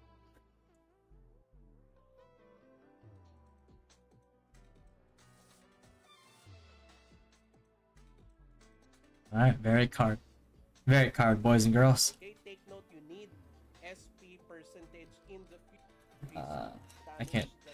Please just fast forward. Translation here. Okay? What is this? So, because it increases your gravity per thing, you get additional reduction on your variable casting time and fixed casting time. Reduced by 15% if you kill enemies. Next is the soul absorption. The soul absorption is not that much needed, but I really find it. I regret following that guide. It fucked up my early rule experience. Bless your heart, Christian. Powerful since every time that you kill, you increase your magical attack.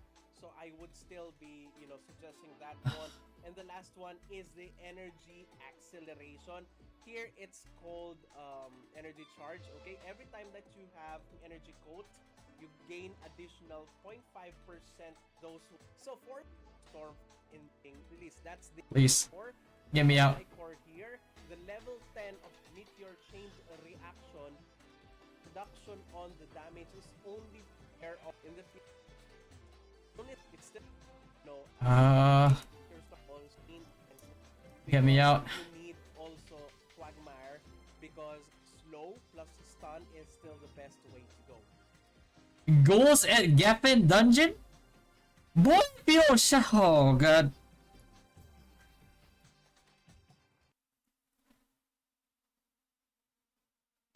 Sidewinder, huh? Sidewinder. Stem worm, I guess. Level 80. Goals. Goals at Geffen Dungeon. Goals.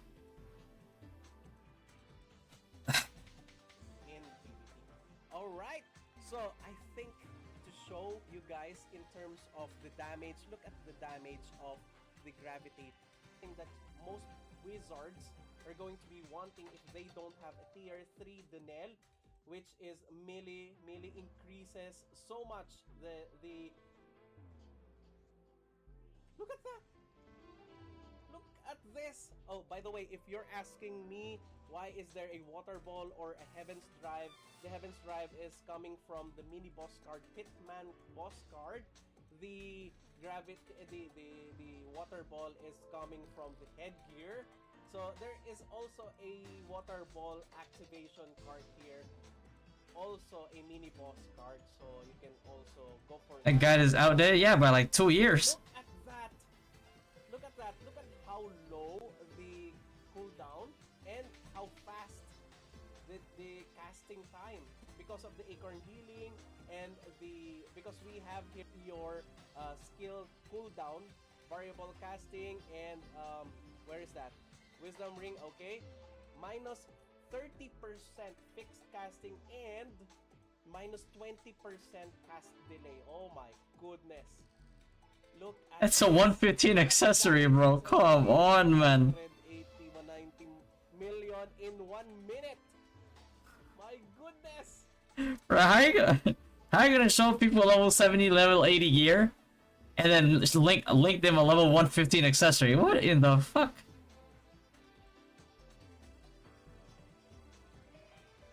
So, who's excited? Who is excited for gravitational field? Oh my goodness. Anyway, that's it. Thank you everybody for watching. If you haven't subscribed, I feel like I need to rinse my fucking mouth or eyes or something.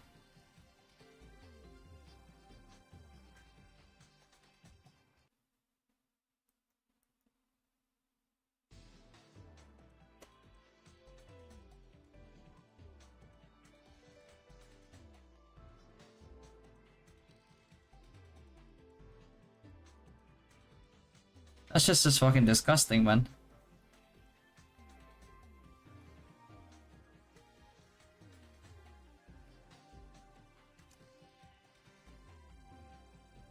Maybe he followed his own guide, that's why his wizard isn't strong. I mean, that'll do it.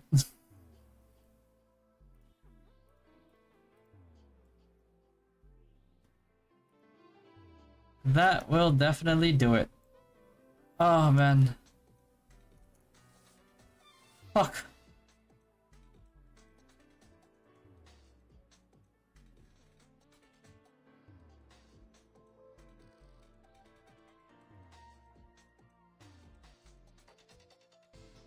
Feel sick.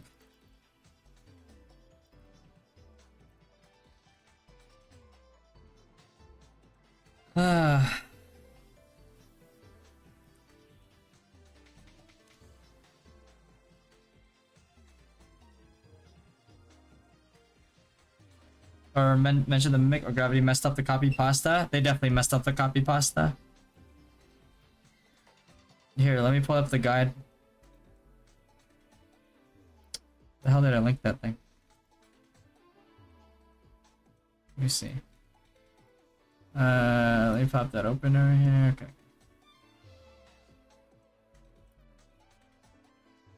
Okay. His guild made him roll to FS because he sucked as a wizard. Alright, here you go. So let's go to cards.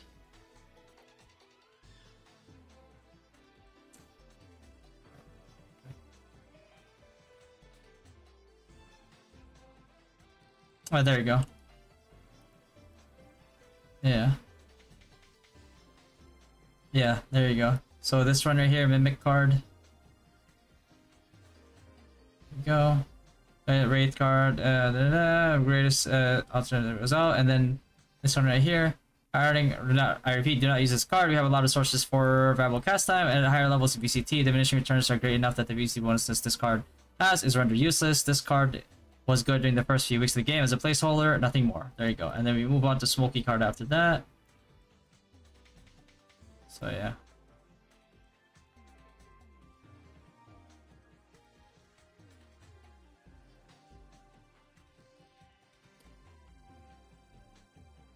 Damn. They messed up the copy pasta, huh? Unfortunate.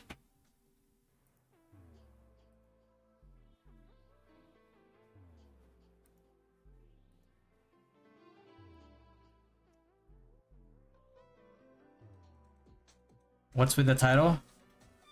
You know, just a regular old beef. Some prime beef.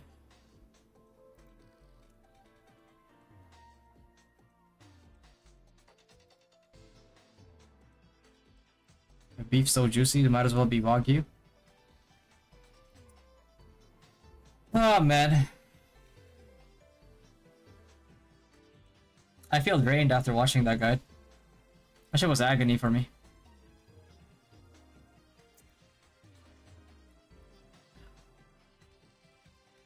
We'll do that Magic Crasher guide tomorrow. I can't take more of that, man. Sorry. Yikes.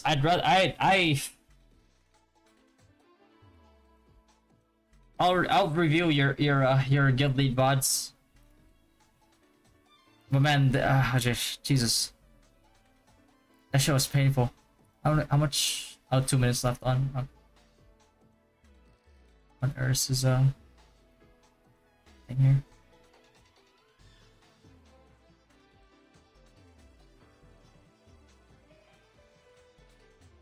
I talked to someone who's an ex-guildmate of Immortal. He told me they just carry Immortal all the time despite him spending a lot.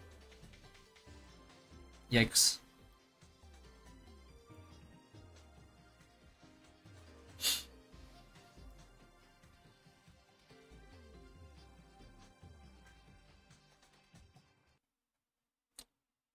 Damn.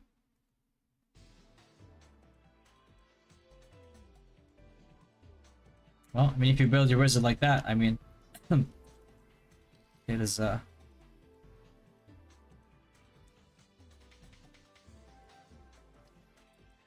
you probably do need to get carried.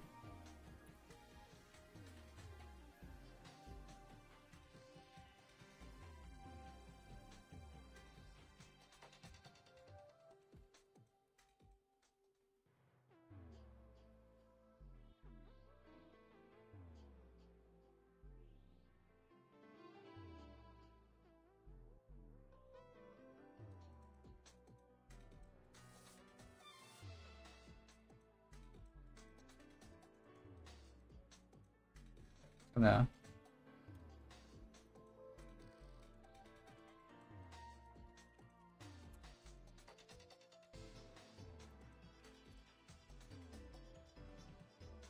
Oh boy.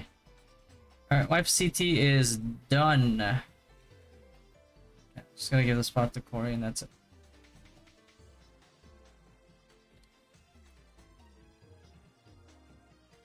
Shit, man. I feel tired after that. I think I'm gonna go take a nap or something.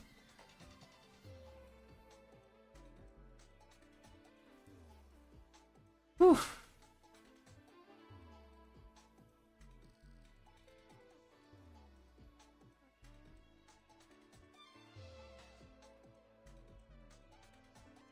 Is there like the XP juice at 95? It's pretty good XP, yeah. If you can survive it and kill them like decently fast, that's pretty good. Because you also have a chance to get a raider card, so good XP, good chance for a really good card. You know, win-win, win-win.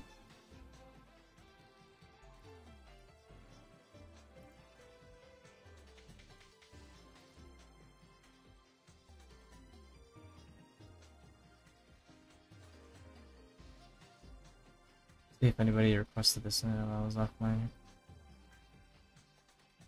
Okay.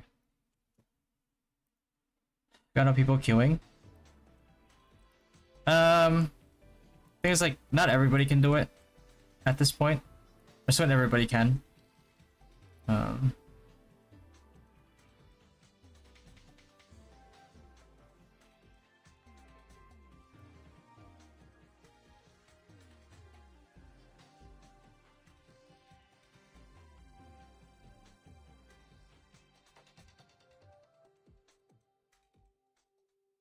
I think I heard him saying they switched to priest to be more useful in both MVP and wars.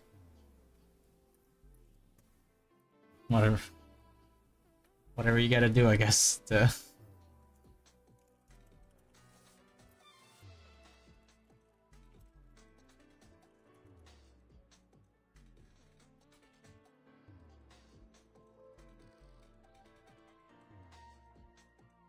What's up, Neko? Not much. They just put me through some torture. You know? Same old.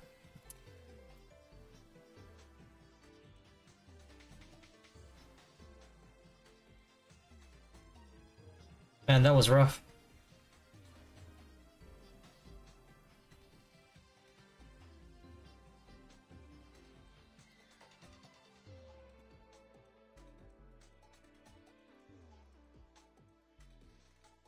It's good to hunt with your alt priest on Radic during CT, or it's not recommended. If they're like AFK, but not in the same party. Otherwise, they'll leech your XP.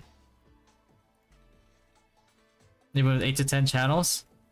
Yeah. You just gotta do it at an odd hour, usually. Otherwise, you're usually here waiting for hours.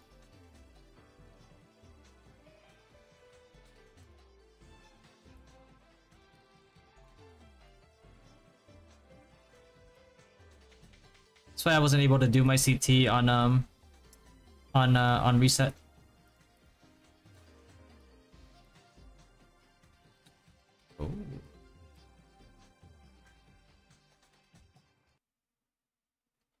if the VOD wasn't deleted, they wouldn't make noise anymore. Yeah. Were you there that night, Neko? When that like stream was going on? Oh yikes. There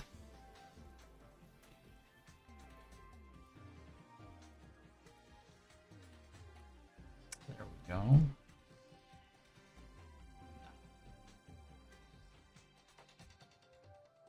Oh man. Int 8. Damn. Bit 2.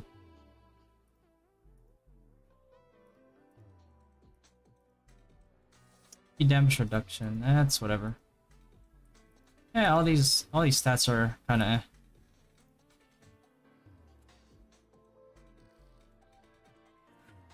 Oh, you were the Iron Shadow Pilots are legit, but I have no idea, Gems. I was laughing so hard at the one controlling the whiz and kept on shouting that. Kept on, oh, I'm being displaced. What kind of proper whiz would walk straight ahead? No proper whiz would walk straight ahead. Echo eyes. Imagine switching to priest with the pretext of being more useful, and ends up only spamming Judex. Bro, it's like if you're rerolling off a wizard to switch to priest, so you could use Emmy and Judex. I'm like, I'm already like and you're not really a fan of making sound decisions, are you?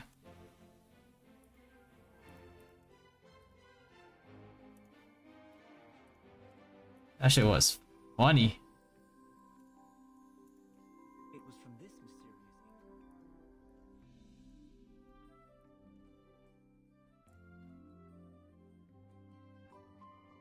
Yeah, man, that was a rough one. I'll tell you what. You watched the Judex guide? No, not yet. I can't take more than one video, man. I feel exhausted watching that one video.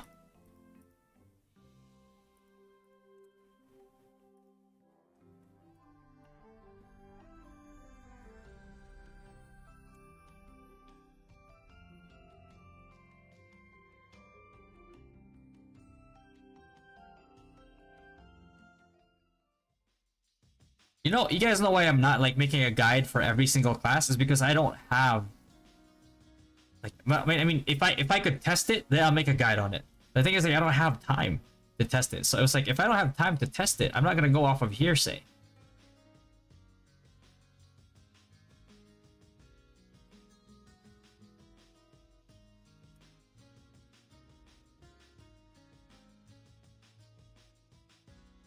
I was like, oh, so-and-so said it was good, so I guess, yeah, it's time to preach it to the world. I'm like, what? Like 84,000, you know that 84,000 people's like time and effort into building their character is going to be influenced by what you release, and you release it anyway, fully knowing that you don't know what the fuck you're talking about?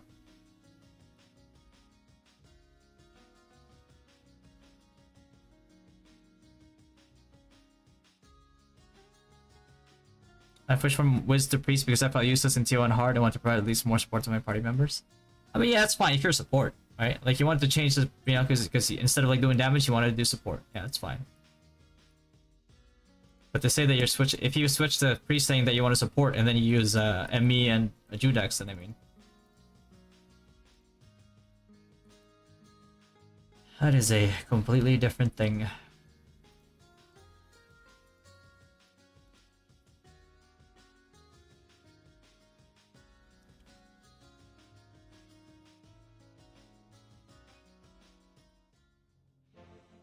I think your podcast with top player for each classes was good enough.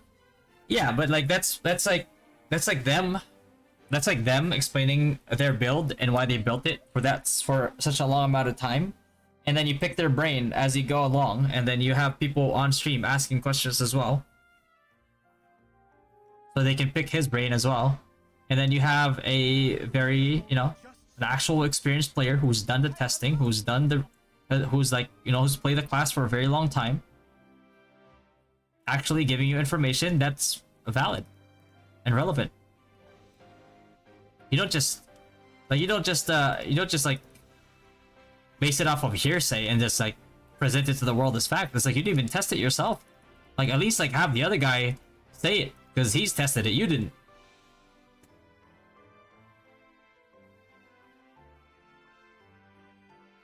Judex to avoid the embarrassment.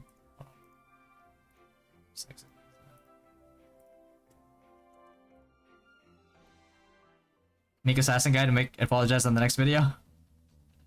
Bro, that shit was so funny to me. It was like, yeah, you're displacing him, right? Okay, so what do you do next? I'm like your next choice is to walk forward? Huh? Well, that's the, you see my lag? Like, I got in there and they're already positioned. They already rolled the roulette. That's how bad my ping is.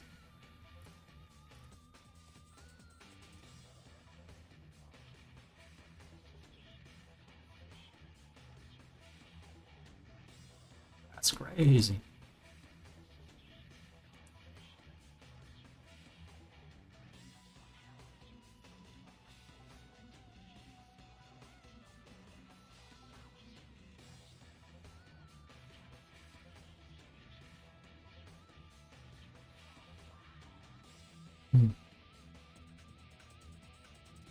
Man, that did hurt my brain. That was pretty agonizing for me. Jesus.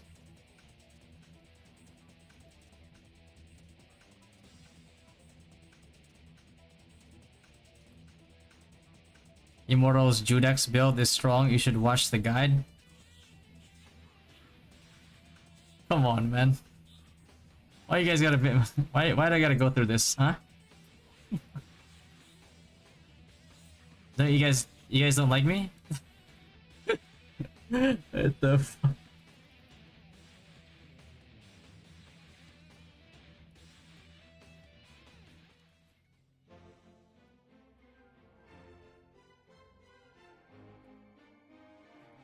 Okay.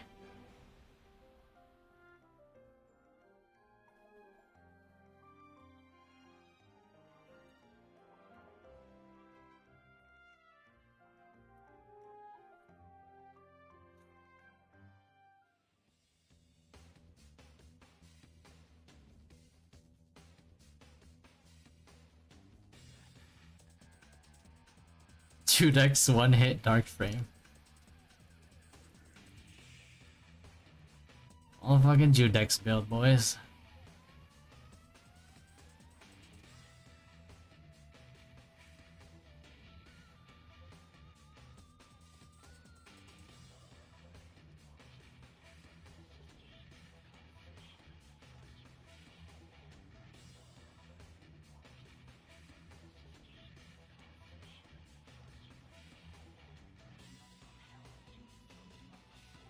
Man, it's crazy right now that like thousands of people are building their wizards off of that one, off of that guide. Crazy.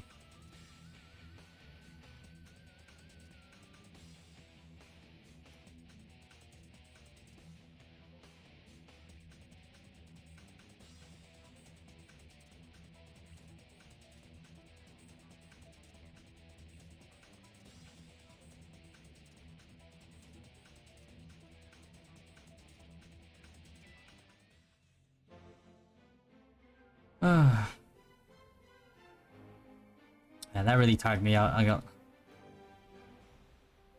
Ain't gonna lie. Boys and girls, ain't gonna lie. That shit tired me out. This is my stats right now. But, as I get more decks from other sources, I'm gonna start translating that to luck. Just because of, like, the crit res is very needed. The slight, like, increase in base M attack is, you know, is welcome as well. But, like, you're just getting it for the crit res. And then the base M attack is a sweet bonus.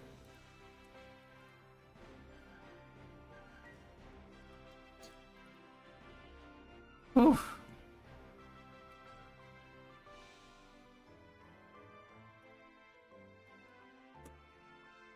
Fuck.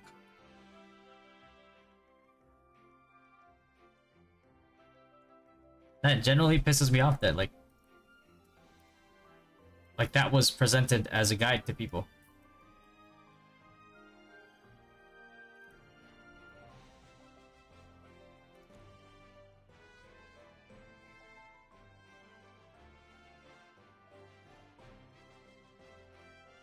Oh boy.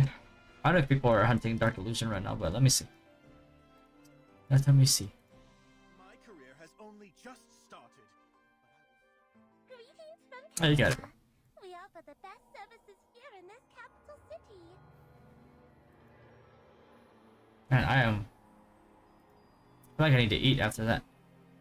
I feel like I need to eat or sleep. I probably like need to sleep regardless, because you know I don't sleep, but usually I don't feel tired. But that.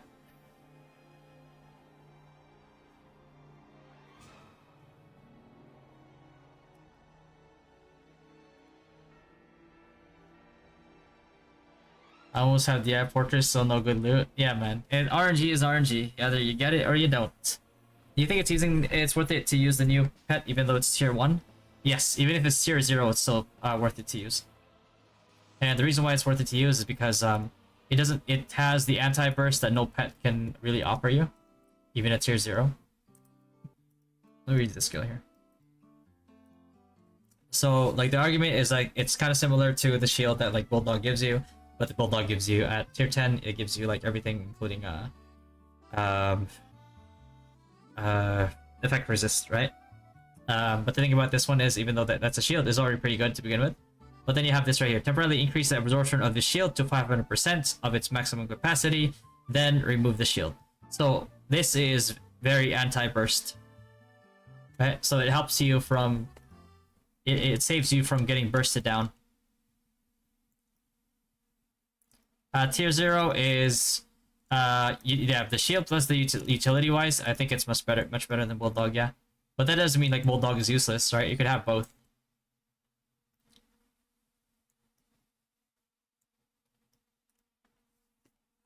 But yeah, it's Bulldog doesn't give you the as much anti-burst like Asura. If you're trying to survive an Asura, like Bulldog's gonna be decent.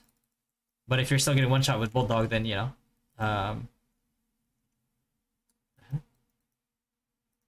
then Rabbit Pet is probably gonna do it for you in terms of like survivability. Somebody's hunting it too, or?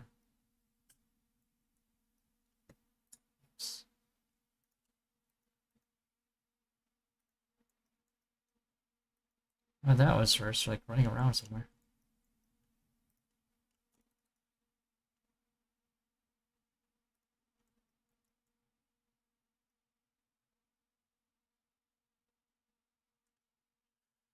Oof. Can you explain how the rabbit shield works?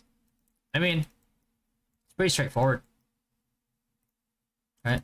It gives you a shield based on your HP plus the rabbit magic attack. Plus, if damage were to do, if something were to do enough damage to break the shield, then it increases for a brief period. Increases the effectiveness of the shield by 500%. Which means that if somebody's trying to Asura you, and you have the shield on, then, you know, you have that, like, protection, which is more than likely. That's why, like, the champs have to be very selective. If they see, like, a rabbit pet shield on somebody, they probably shouldn't Asura. So it adds, like, a level of skill check for champs, instead of just like, Asuraing every chance they get. The hell? Is it, like, south or something? Or... I mean, I wouldn't be surprised if somebody is actually hunting this thing.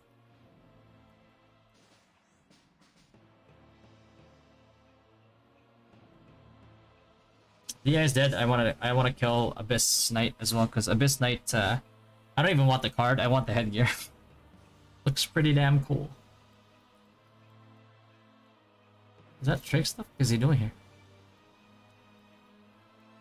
What is he praying to an evil god or something?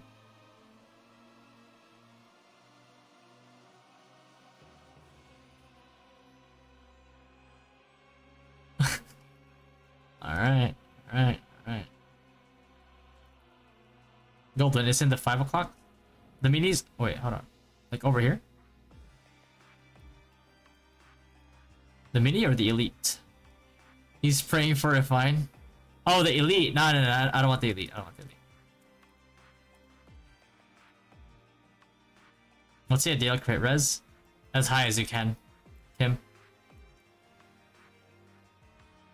Because like crit classes like sacrifice paladins, if they can't crit you, it nerfs their damage a lot because they build crit and they build crit damage. So not being able to crit is a huge nerf on their damage to you. The hell? Yeah, somebody's probably like hunting this thing right now. That's fine. Let's see. Let me see if Abyss Knight is up. You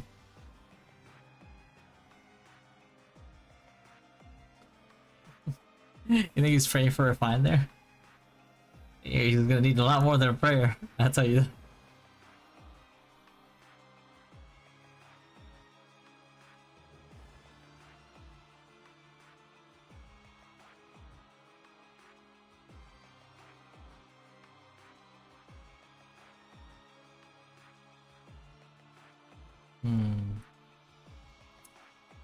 Do I have enough blessed ores for armor? I think I do. I have enough for 2 attempts.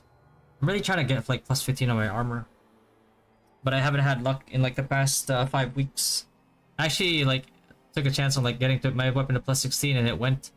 I'm like, all right, not bad.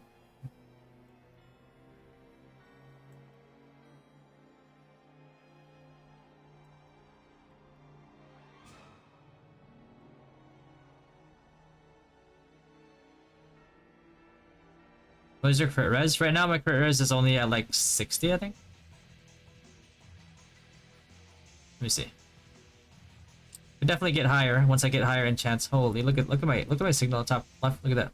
Red. That thing is red. Crit res right now is 60 and 4% crit res.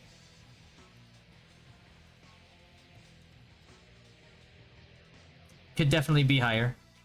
But I need higher level enchants so I can get more tranquility, higher level tranquility enchants. And regular crit res enchants as well. Oh my, oh. It's like that movie Wrong Turn.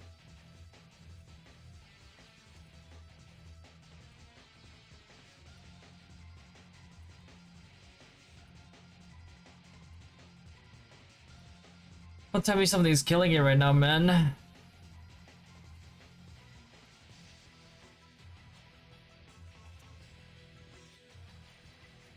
Now somebody is killing it, isn't it? Oh wait, no, there's a grinding here. Really? Yeah, like 2 people in here grinding?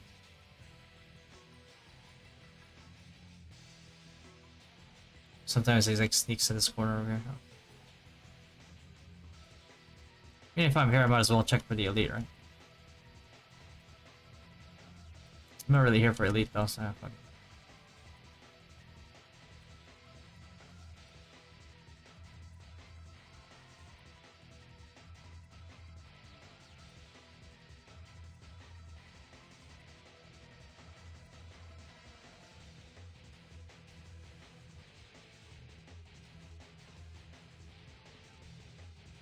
$120 is ideal. 120 is really good. I mean, I might as well kill it, I guess. It's already here.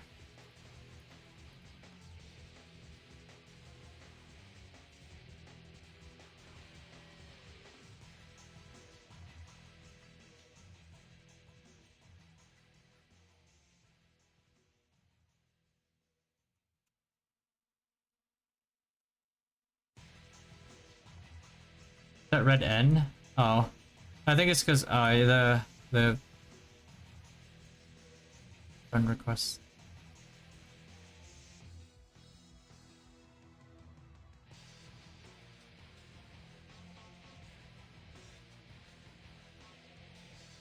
Yeah, looks like I don't know.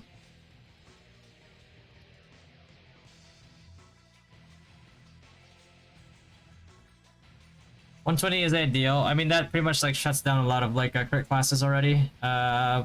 maybe when Grimtooth finally becomes, there's enough power creep for Grimtooth to become meta, then maybe. That's the only one that can surpass your crit res, but for the most part, I mean, you're 120, you're swimmingly good. Yeah, somebody's hunting. Oh well.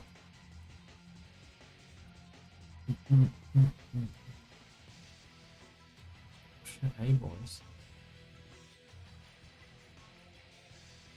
What's the best sigil for CT? If you're trying to survive defensive sigils, if you're trying to just like do damage, you could, depending on your class, you could go for the, you know, if you're a crit class, go for the crit sigil. If you're caster class, you probably want to go for like soul draining or something.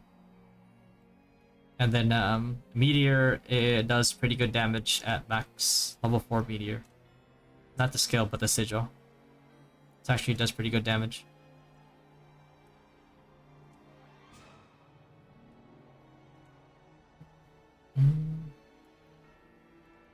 Oh well.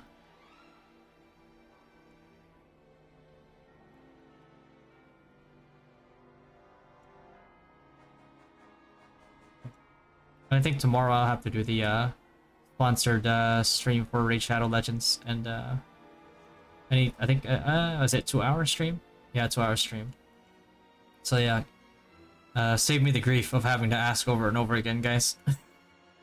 If you guys wanna support the stream again, you just have to download the game using my link, and then you know, just get to level 25. It's mostly auto too, so that's why it's like so easy to actually support the stream if you really wanted to. I'll post the link in there right now. All you have to do is get to level 25. That's it. Starfall will not affect MVPs. Meteor.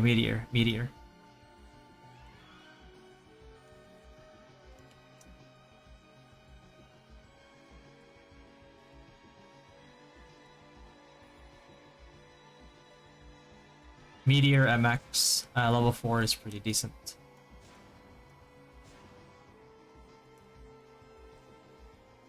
It's decent. I wouldn't call it like defensive type of like OP, but you know, it's pretty decent. What the hell's going on here? I can't find. Oh, wait.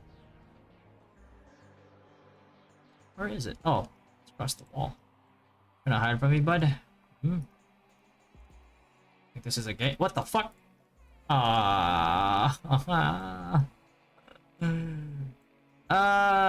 It's the one that teleports. Do I really want to waste time finding this guy? I probably don't, I'll be honest with you.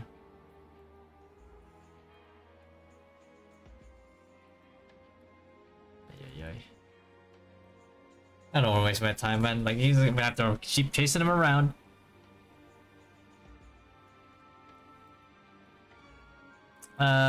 Meteor.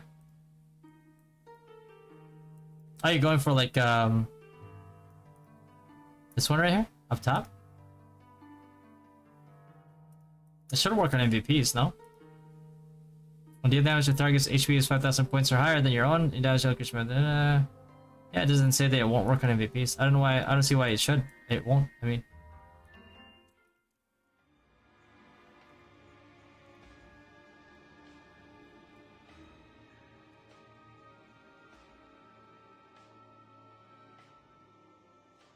I think ignore MDF enough to be good at everything as a sage. To be good at everything as a sage? No.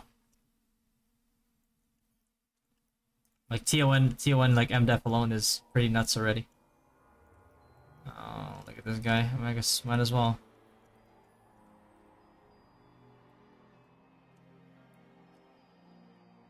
It's like look at MVPs too, right? Type MVP.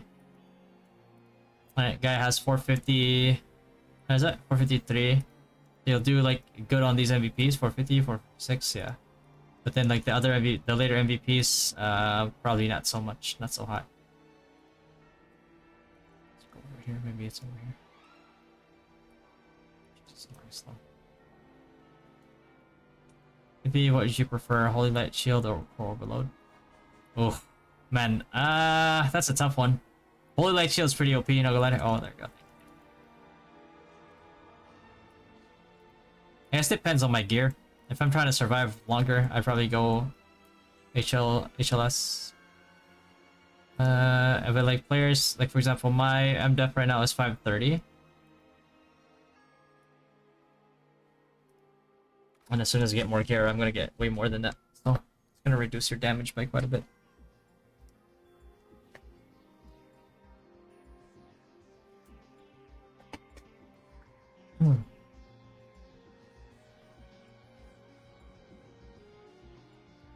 But if I'm trying to like stack AoEs on a choke point though, probably yeah, core overload. Mass PvP and rules from a survival meta, right? I mean to some degree, yeah, like you still need to do damage.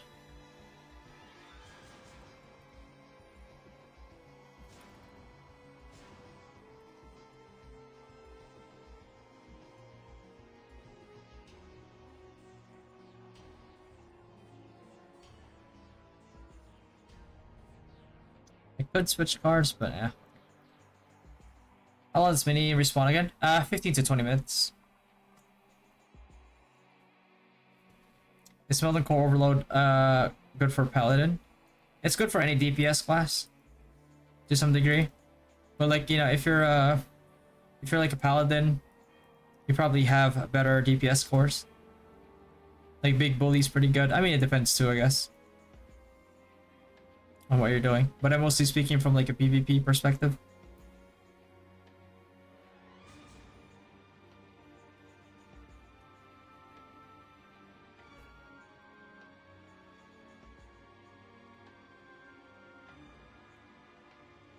A core overload is generally good, and the reason why it's good is because it has more upsides than downsides.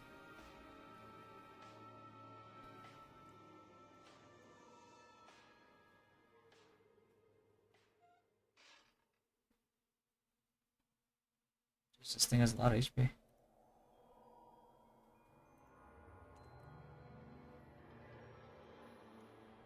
Man, but that video review really tilted the living fuck out of me.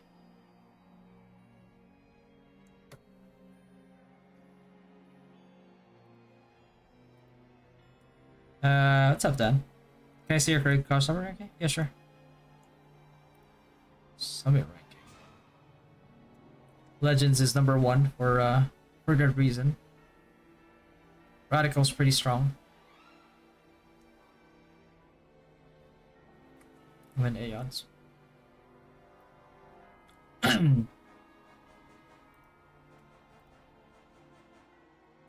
We're facing Lost Ark, and then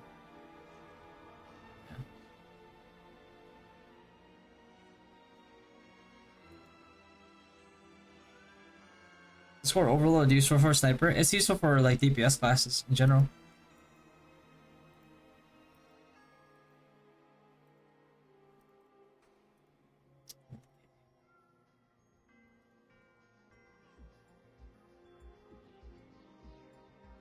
Need like 11k more. Oh, almost 11k. Get this to 40. Man, but look at like the it's like 19.7 mil just to level it once. God, that hurts. Nice.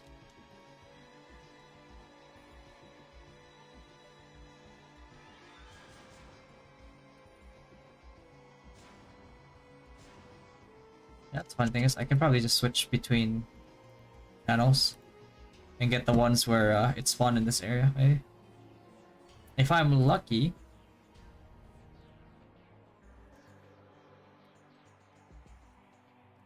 I'll get it in the spawn. Damn it.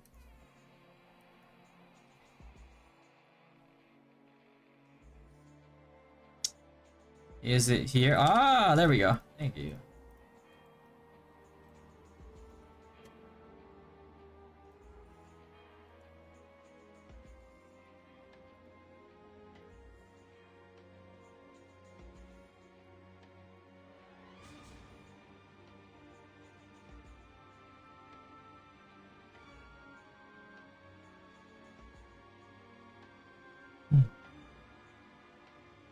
Oh, this got Dark Priest card. Damn, that's lucky.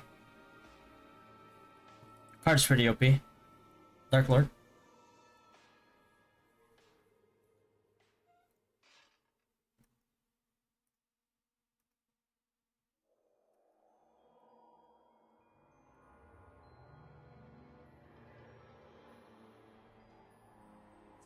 What's the suggestion? Ignore MDF for Sage. Very, very high values.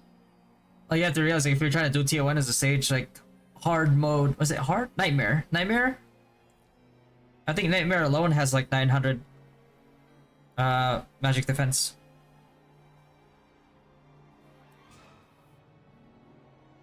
We're going to get all the ignore magic defense required for Sage. Through a credit card. Several credit cards.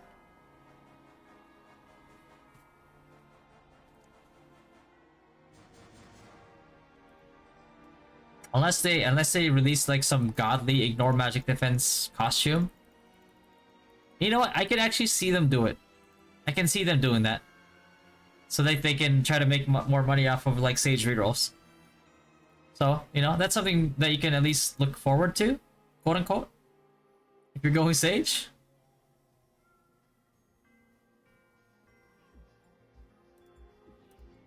What are these like low rolls? What that one?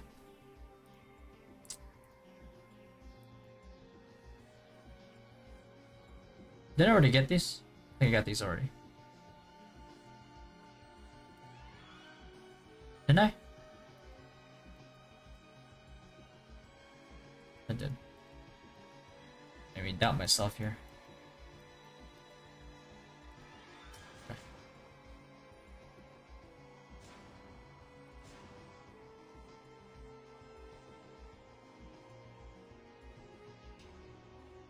Element Insight Core worth getting. The one with like makes like elemental damage do more damage. For Sage, yeah.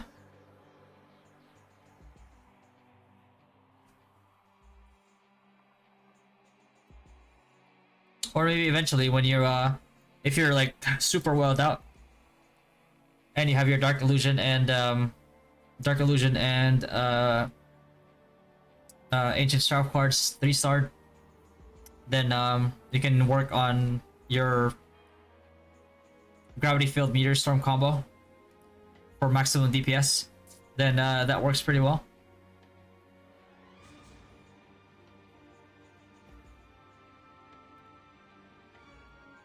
I'm gonna go for armor stones here. Only because I'm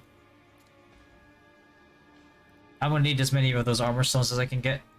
I have a long way to go in terms of like gear. I need all my armor to plus 15. There we go.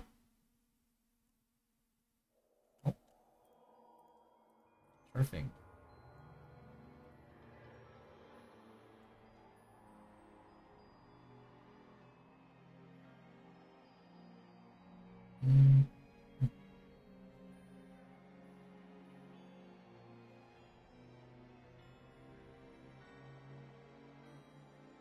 Perfect.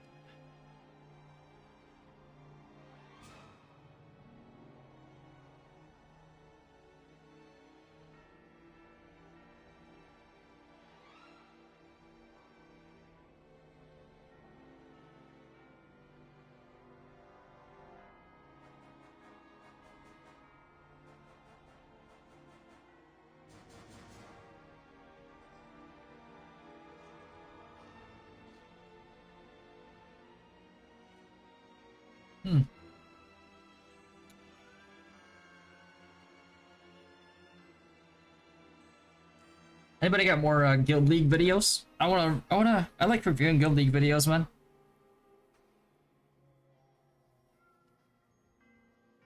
I don't know what it is, but like I enjoy analyzing Guild League videos. I feel like people's decision making are pretty interesting.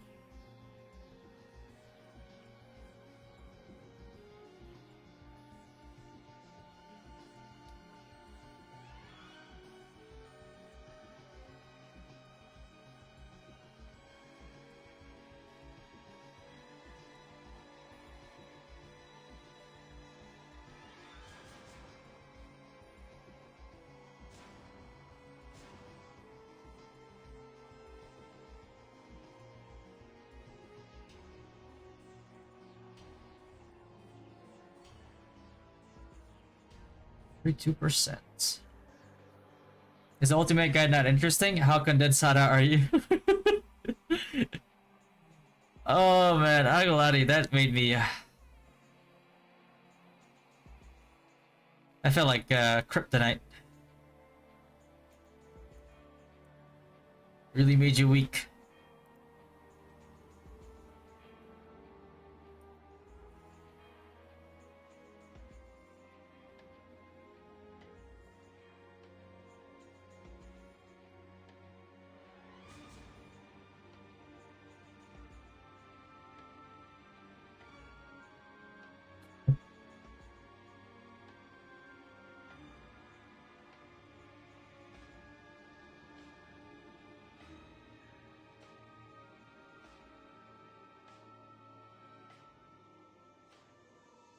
I don't get why people here are making fun of OG in Wiz. If you have high M attack, then switch to OG.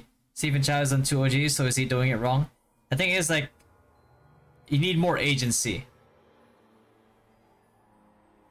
You need more agency when it comes to your gravity fields, right?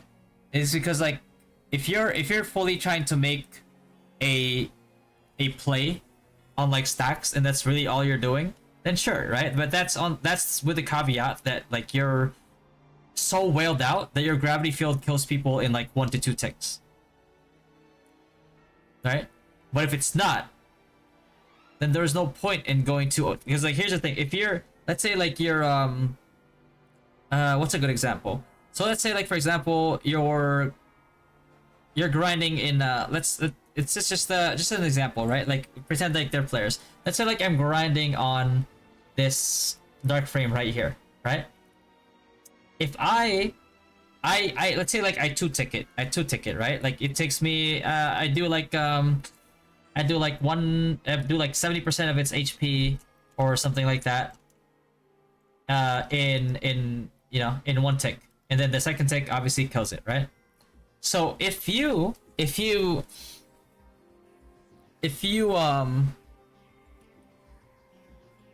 add Orleans Loves to that equation, it's not gonna make up for that extra 30% Orleans Loves, right? So it's still gonna be 2-ticked. So if you're gonna be 2-ticking people still, regardless, then you might as well put down as many gravity fields as you can. You get what I'm saying?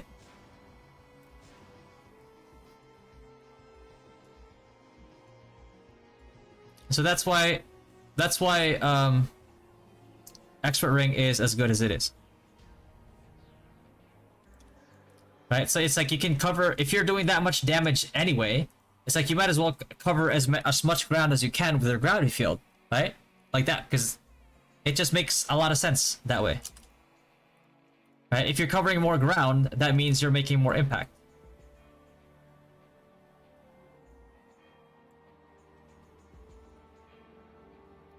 How about Magic Crasher Bell? Is there a feature for that?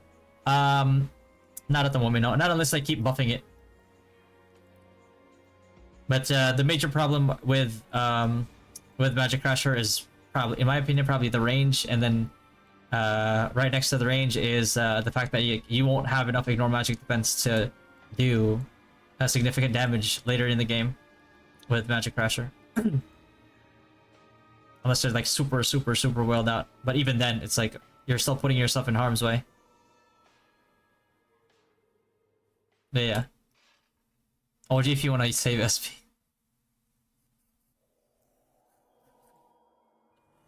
Man. It boggles my mind how people fail to see how overpowered of a stat global cooldown is for Gravity Field Wizard. Are you planning to switch to Sage? No. No, I'm not. Not with my gear, I'm not.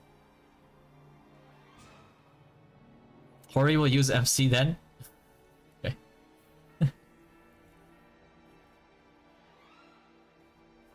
OG is the back-to-back TI champs. The one and only. OG.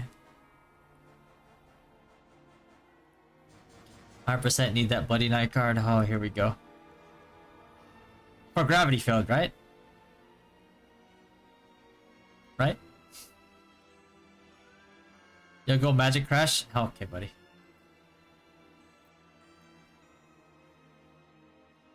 Is it a good idea for small spender mage to switch to Sage? Not really, no. I would not switch to Sage if you're low spender. Unless you're just going for utility Sage, then yeah, absolutely.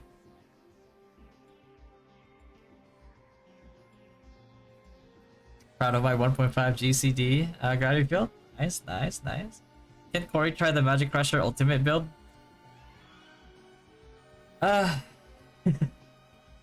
Is that an actual video or are you guys trolling me?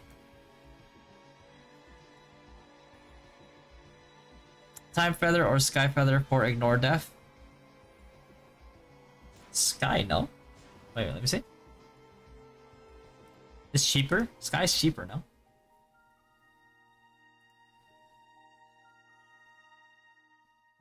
Unless like you really want to invest that hard into like PvE.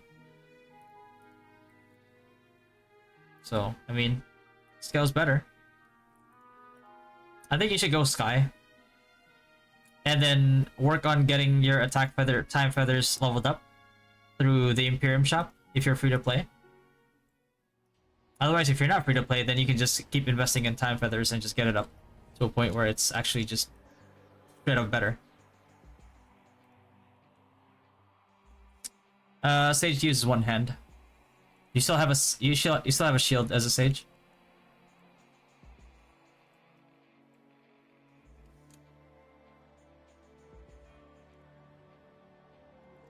Pato, you know this. I showed you the Sage, didn't I? It is an actual video.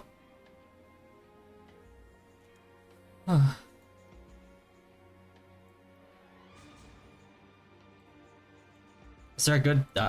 I don't think so, Cole. I'm not too well versed in soccer. I just saw them in action, and I did War of Imperium with them in NA, but that was about it.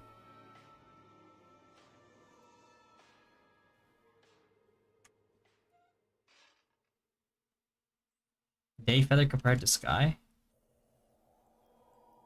I could look at the tiers. You didn't see it? Damn. Unfortunate. Let's see how it is. Ask me a question, then I'll pay attention. Alright, see how it is.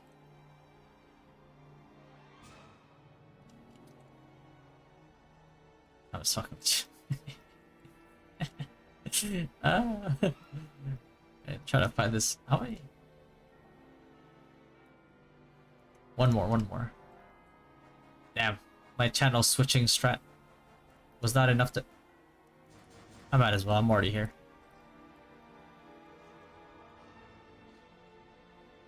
I'm really conflicted on my feather. But are you actually gonna go Sage? Say it ain't so.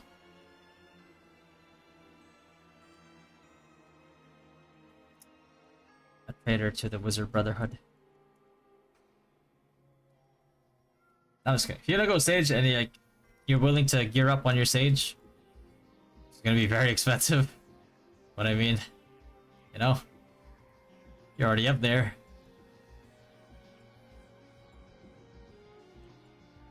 Maybe try it for 1 to 2 days. AKR, don't do it, brother. It is a trap. Hey, there you are, bud. Last one. No turfing card though.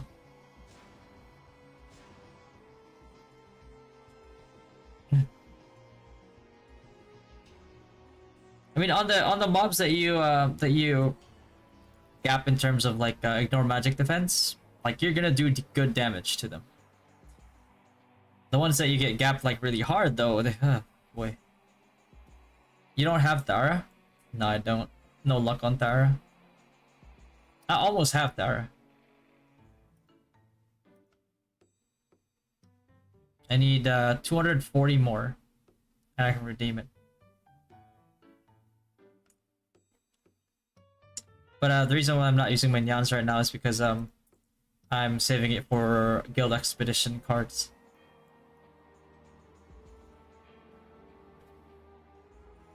I'm gonna change up my feather for the Otis Cup. Is it wise? I mean, I wouldn't do it.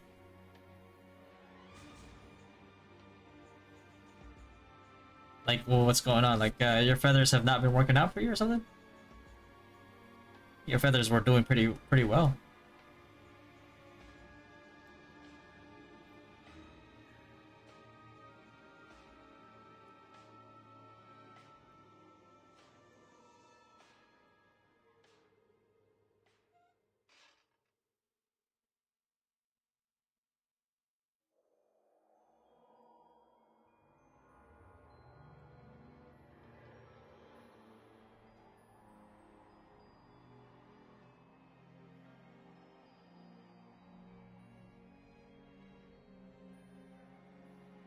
What are you gonna change it up to? Is the question. And you only have 7 light dark set? I think I'm gonna do 10 sets. I mean, yeah. Oh yeah, obviously. Yeah, just do all your sets should be light dark. You're missing out on so much PvP stats. Card snap. Appreciate it, Kopi. Let's see. What do we have? Flowing shield, silver soul.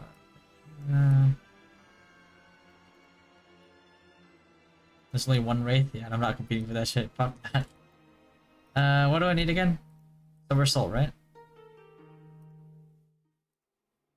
Silver soul.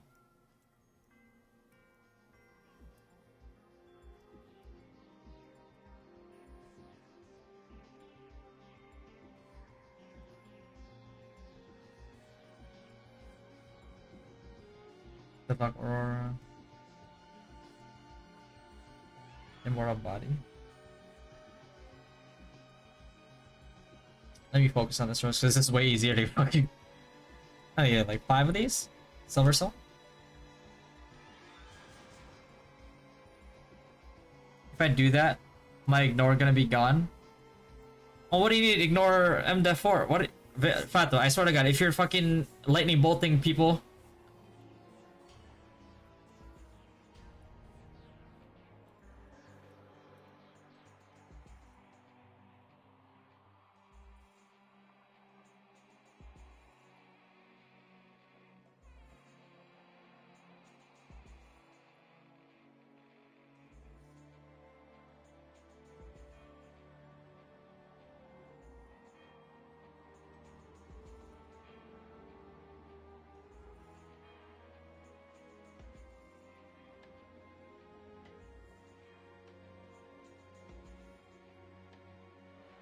For PvE, here's the.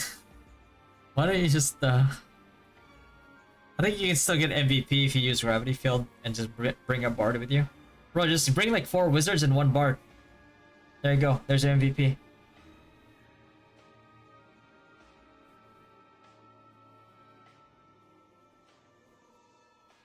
Wait? Do you use?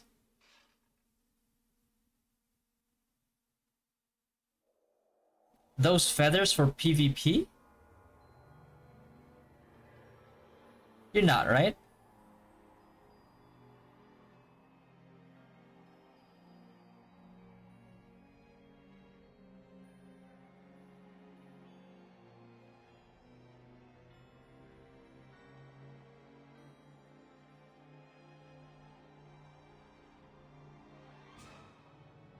Team proposal 3 AFK. I mean, it's okay if they're even if they're like AFK wizard, AFK bard, as long as they're doing they have the right skills on auto. I mean,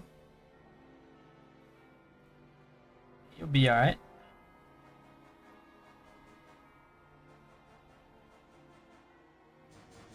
I'm too lazy to. Oh my god, does Home know this? Holy shit, man. Let's go big or go home here. Get 10.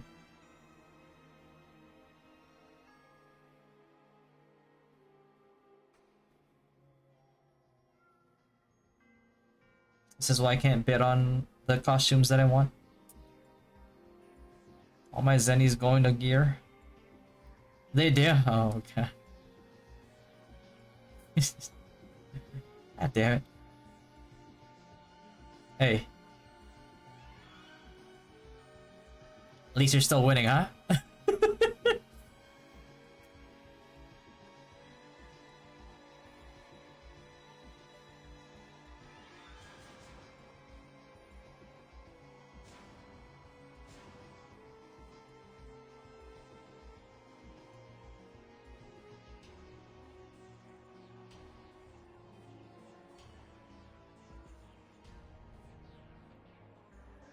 Nine, 8, 7, 6, 5, 4, 3.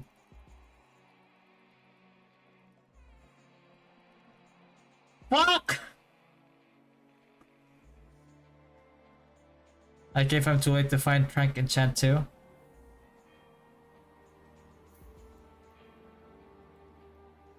Uh.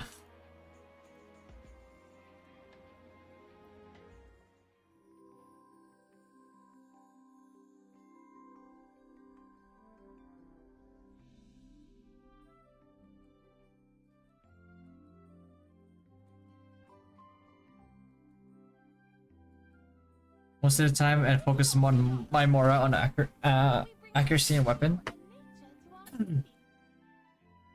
I mean, Shining's not a bad choice, but you know, with current meta, you probably want to go Frank. Did you just take a peek at me, blood? But Shining's probably more universal. What else do I have? Oh.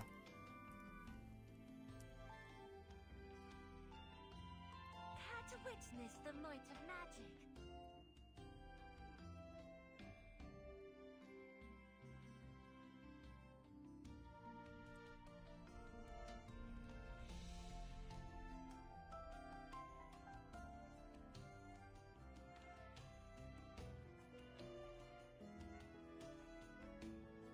How many do I need to get this refined?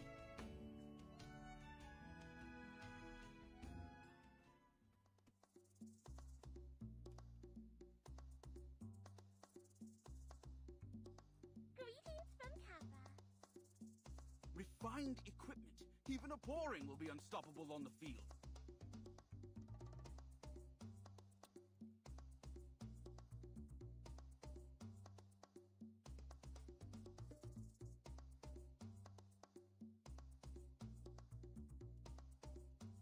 Hmm.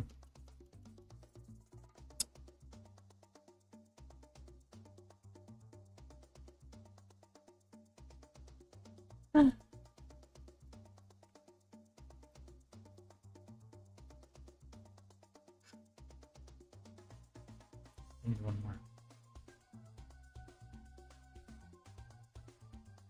Okay.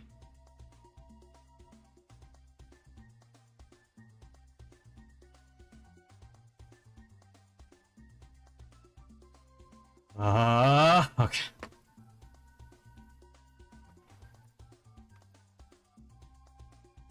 I'm an assistant. Did you refine when you get struck by lightning? Please don't forget to transfer the refinement. Alright, you know what? At this point, I was.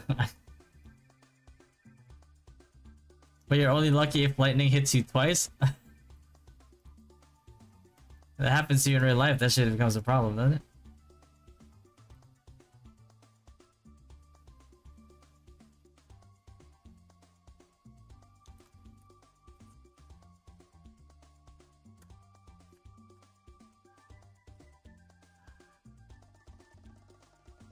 How many do I need to refine to plus 17? Just like weapon.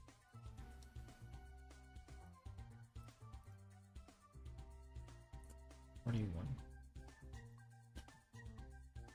How many does it give me? 18? Yikes. Okay, well, we're gonna wait. We are gonna wait. Mouthwear. As much as I would like to. I can't. Unless... Chill next. uh...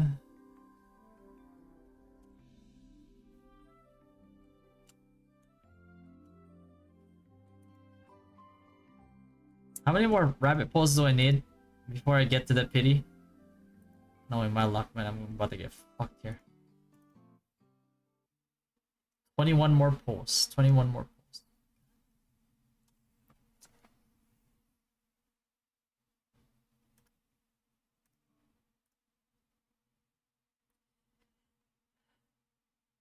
Go buy lottery ticket and win twice. Maybe it's like that. Hey, man. Okay. 21. 1K? That's not bad, isn't it? Wasn't there, like, you see that video of, like, the luckiest and unluckiest man alive?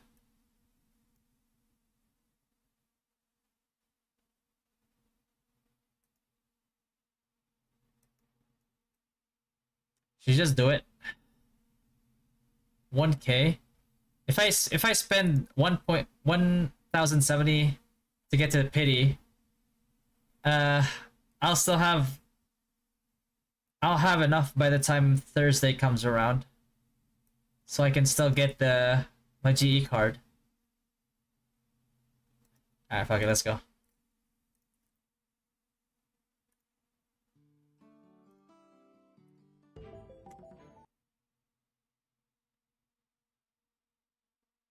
It's like God says, my bad, wrong target.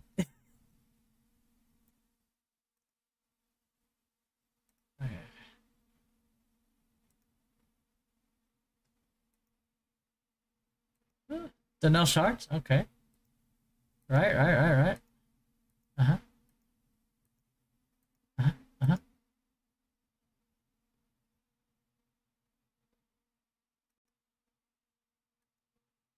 Just call me a lucky duck.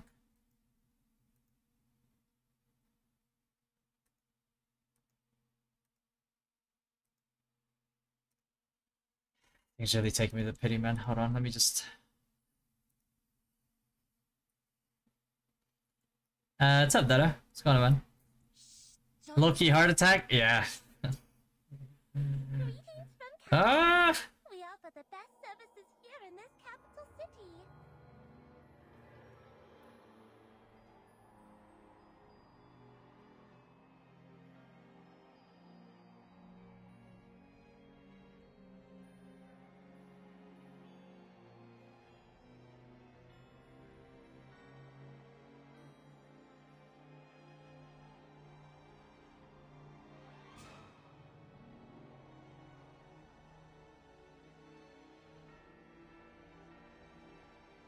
Why is there no event that boosts magic users? I mean... Pretty sure there is. Oh, no, well... Moonok's beat pet. We can check in a little bit here. But, yeah,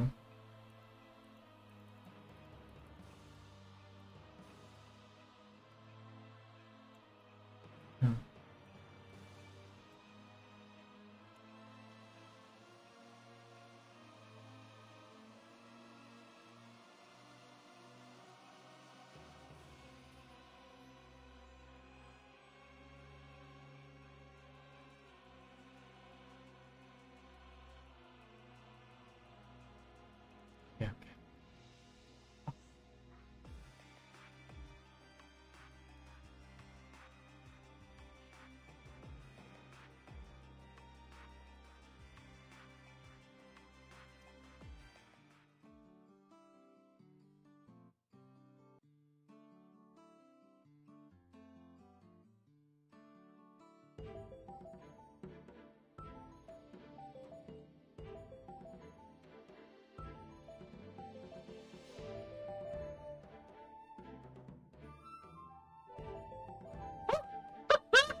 Yes! That's what I'm talking about, baby!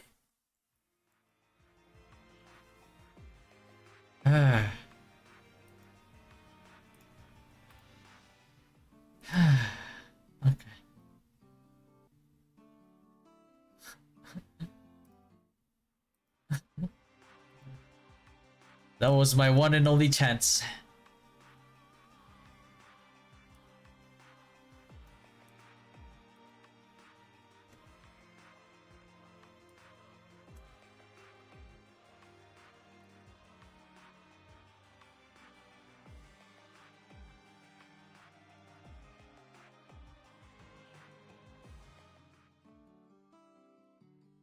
It's just,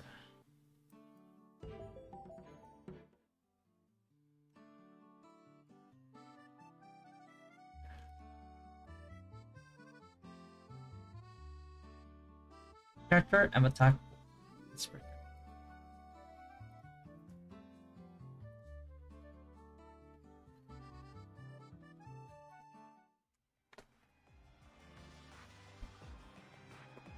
Oh boy, alright. Alright, see? Bro, the Glassheim gods are the real gods. You don't go to Prontera Church. You pray over here. What's tricks actually stop running? Is tier 111 worth it? It's alright. It's not as good as tier 3, but it's better than tier 0. 5 more for tier 3? Hey, pato. Sponsor, ah?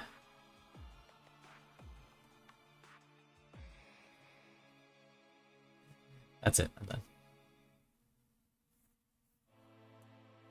I asked the dev about the XP bug 2.0. I haven't, no. I'm pretty sure they're gonna say it's a bug.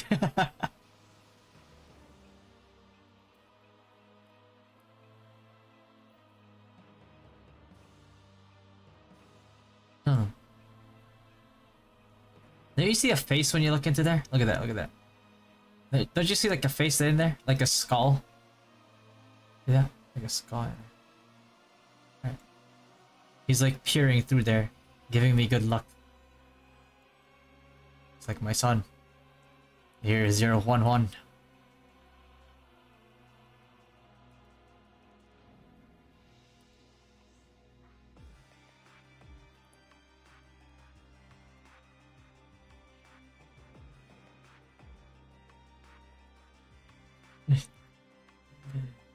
Ah, that's pretty good. Now,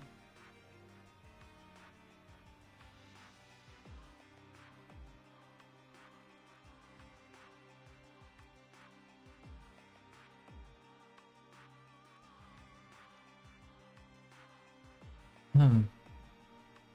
Hmm.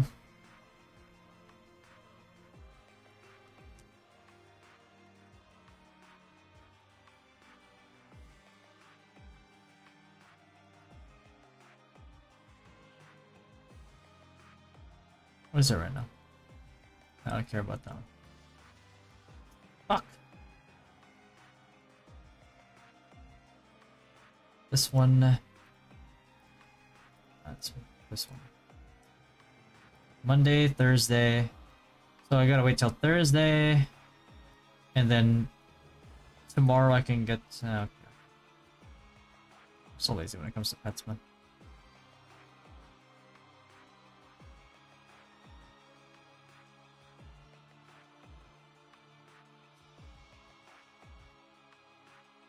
Or he got blessed by last time church when he pulling rabbit also. Yeah, guess who told him to go there? Me. I am the true prophet of the last time church. This could be like a good cinematic. Put like anime music on there.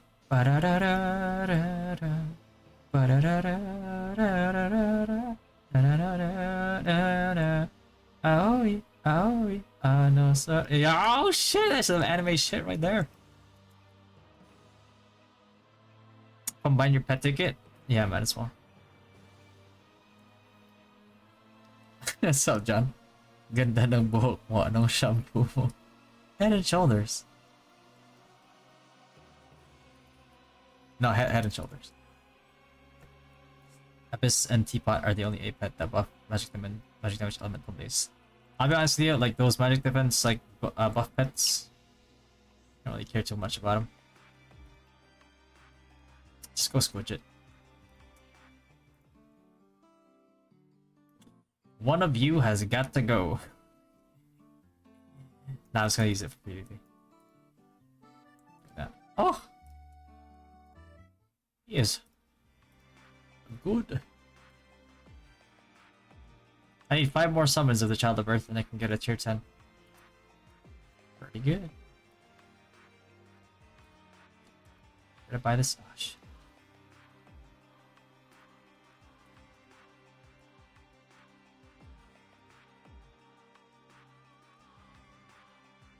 Or did 50? I don't care about these things. Just give me more medals.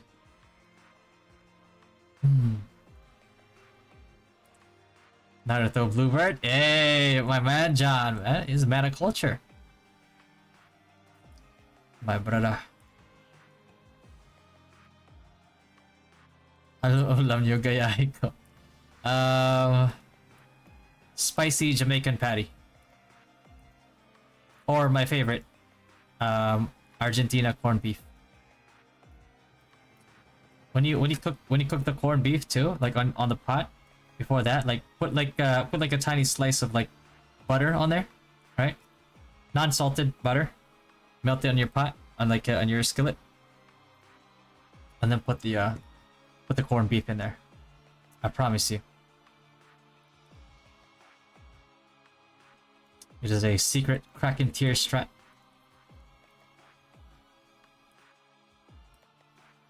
CDL corned beef much better. Well, how is it better? How?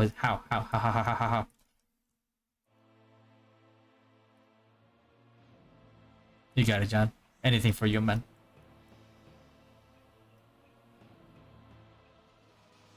Where's the corn and corned beef? That's a good question. I like corn too. Put some corn in that beef, huh?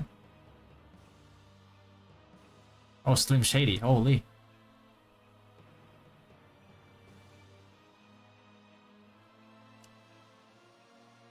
Is this man grinding with rapid smiting? On a single mob?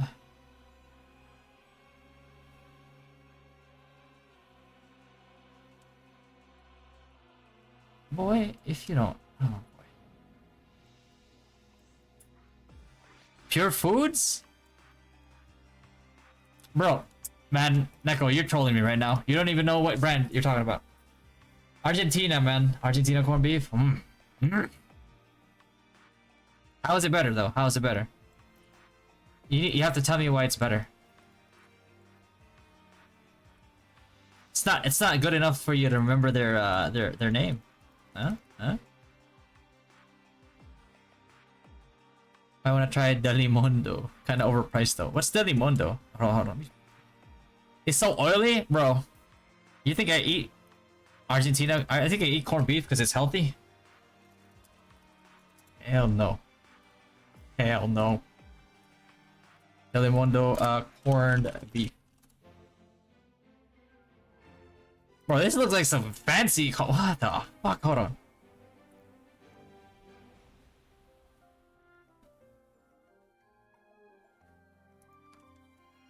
This right here?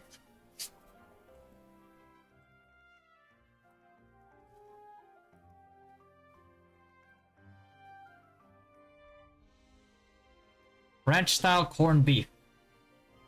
You sure this is ranch style corned beef? This the one? Is best in slot? Really? Oh boy, tapa. All Filipino all day breakfast favorite made with pure cattle beef marinated in sweet and tangy flavors. Is it good? Good for real? Is good for real? You can hear the cow moo? Yeah, damn.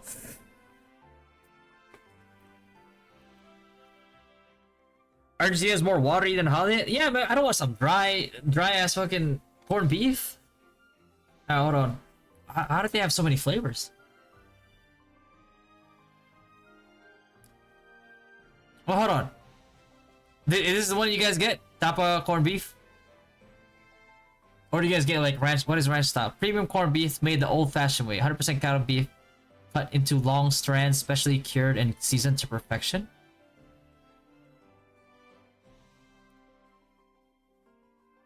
Actually, kind of did look good, didn't it? God damn.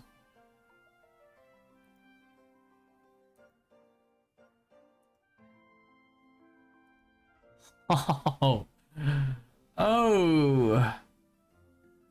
Yeah, it's good. Bro, okay. Yeah, I trust you guys. It's good. Which one do you get though? Ranch style? Caldereta and spicy one is good? Hold on, where is it? Where? You guys are putting me on right now. Holy, okay, where is it? The caldereta. Caldereta corned beef, huh? Caldereta spicy, where is it?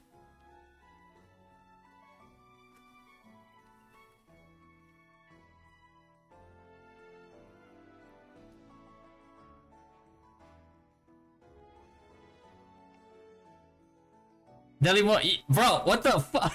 Everybody know about this besides me? Bro.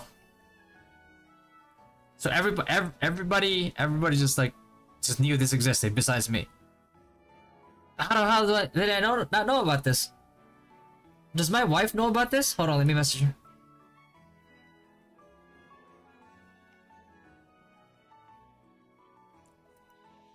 Okay, hold on, let me. Hold on.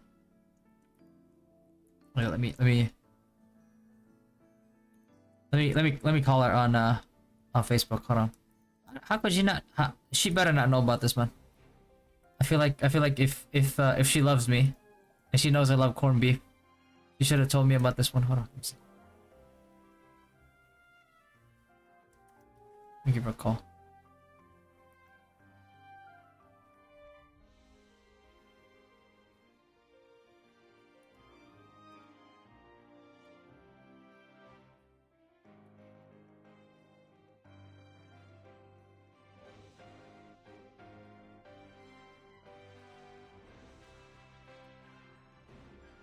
It was from this history.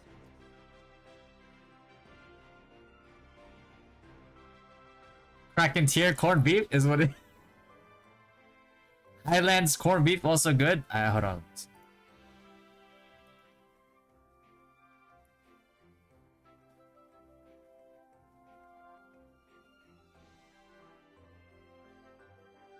What is shit like $25?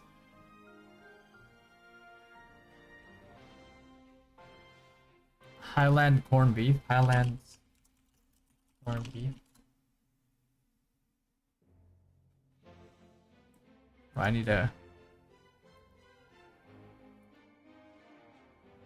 Me.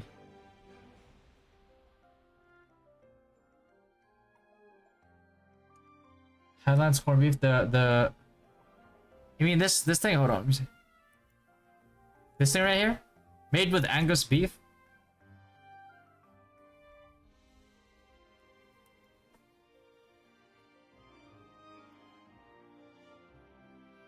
Oh, hey, shawty. Damn, man. Look at that.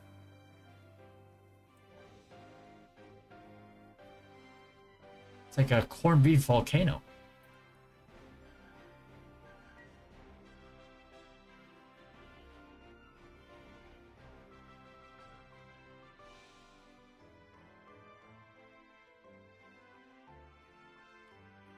How much is buy online?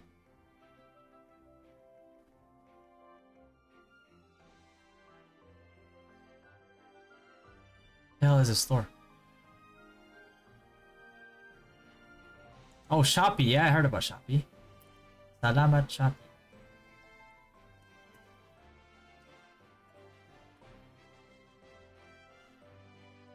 Is this good for real? What is it, like 234? What is that, like $4? $5? Pretty damn good, actually. Holy. Alright, you know what?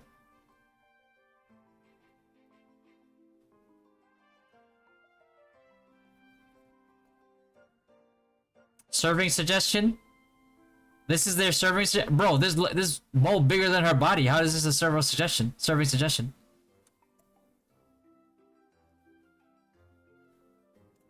Highlands corned beef is mid-tier at best. Ah, okay. So is Delimundo the goat of corned beef? Yahoo! Boycott this corned beef brand. why Filipino netizens are demanding a boycott of this corned beef brand. I don't fucking boycott my corned beef. I swear to God, I fucking. Why are Filipino? Why are you guys like, bro? Why are you guys like so hate? A bunch of haters, man. Why? As Filipinos have got beef with this brand of corned beef, and for a good reason that has nothing to do with the food. Oh, it has nothing to do with the food. All right, okay, that's fine. Telemundo is better. Alright, okay. Growing on Facebook internet is a campaign to boycott Telemundo, a local food brand popular among foodies for its premium corned beef. However, that push has less to do with the product itself and is actually a form of protest against its owner, former senator and longtime politician Juan Ponce Enrile. Oh, bro, that's the actual immortal guy. This is guy is actually this guy that doesn't die, right? Like he's just undying.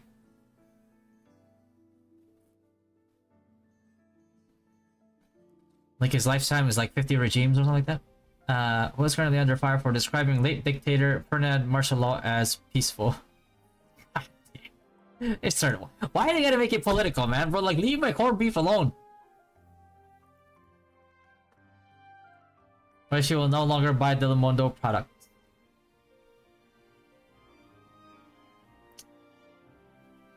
Why? Leave the goddamn politics out of my fucking corned beef, please.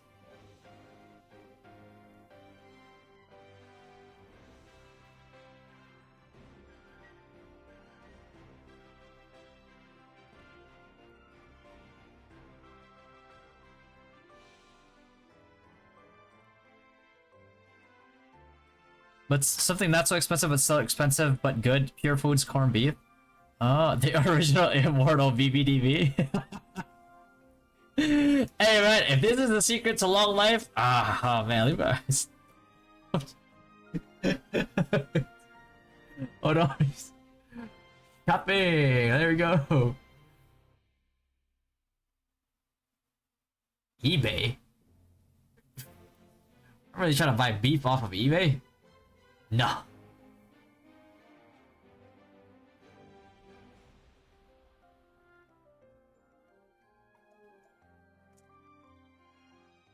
Bro, you guys.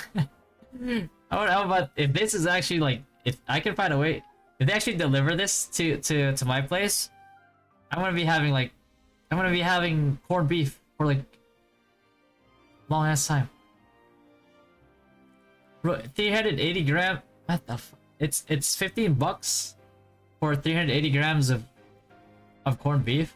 How big is it again?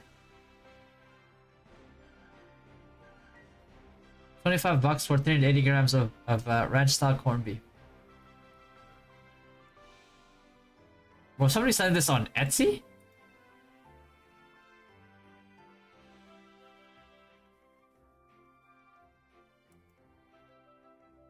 How many servings is it 25? Is it 380 gram? Do you guys know? They had Enrile's essence in every Telemundo.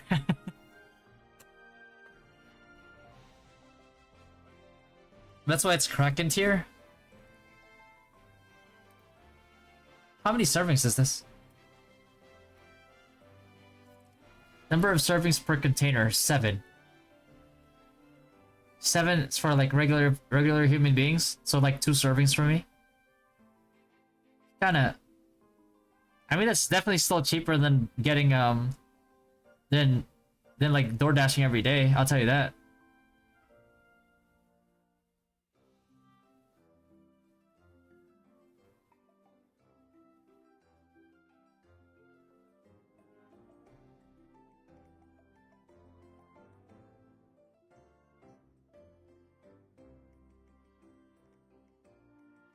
Okay.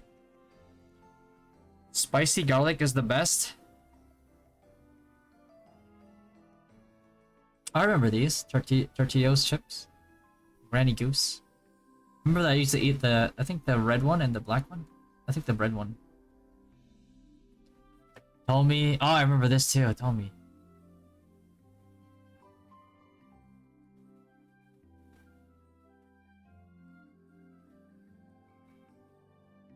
Telemundo assorted variants.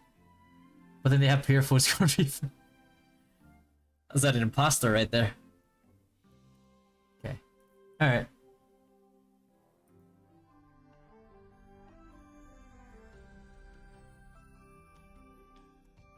Alright. A wonderful day starts with me. I saw some beef on corned beef. Hey, man. Holy hell. Man. Did you just take a peek? Stream is making me hungry. I have a spicy Telemundo from across the house. Stream making me hungry. Hey, first of all, you guys put me on this, alright? Had to witness the How many? 7 servings? Not only my fat ass, man. I don't know.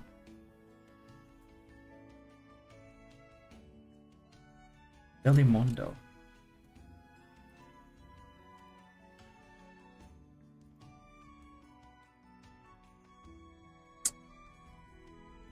Hmm.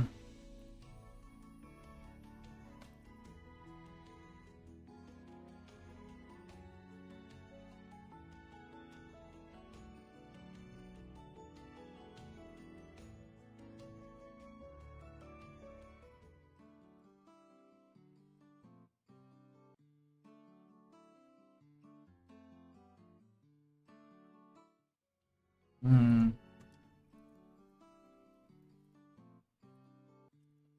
Okay, I have enough.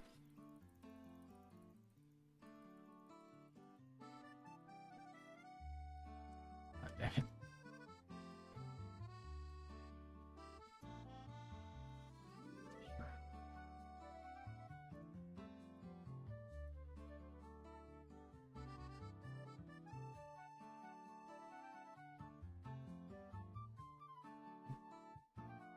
Much damage.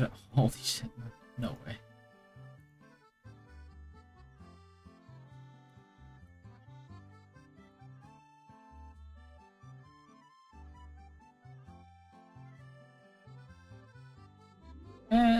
Yeah, it keeps that up. I don't care too much about that. HP. I need CDR.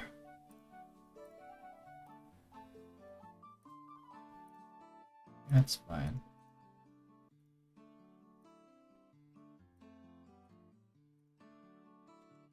Came here for the tea. Yeah, he serves some corned beef. Hey, man. Oh man, I'm gonna have to look into. Bro, how big is it? How big is that can? Like.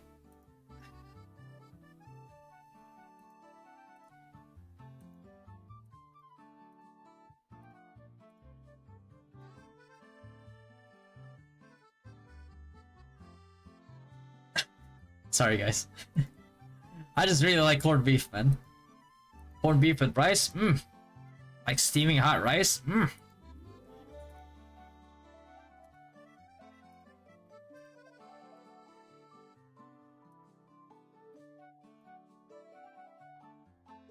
Crit damage. A little bit bigger than Argentina. Like Argentina, like the biggest Argentina, plus black coffee, chef's kiss. Yo, Ward knows what's up, bro. That's what I'm up. That's my man right there. Actually, a busted. Oh fuck. Garlic rice. Mmm.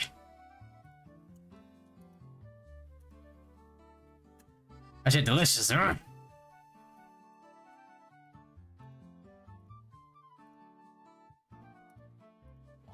Don't do me like this, game. Don't do me like this, man. CDR.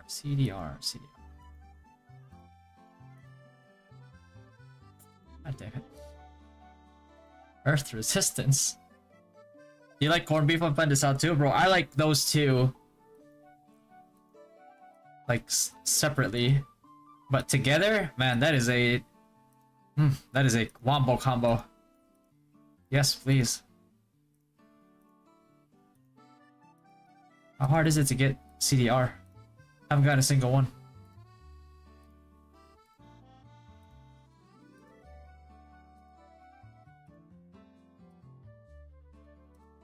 Okay.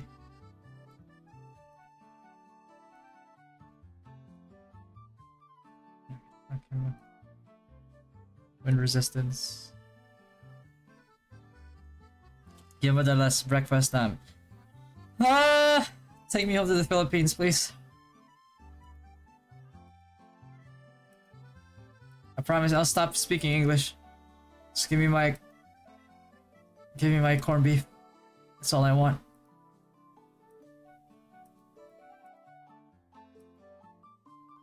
I won't be so condensada anymore. Almost same size of a Coke in a can, I guess, since it weighs 330 ml. Ew. Say it weigh like this? It like this big? That's kind of small, no? Oh, this is 355 ml. It's 355 grams, isn't it? It's gotta be bigger than that.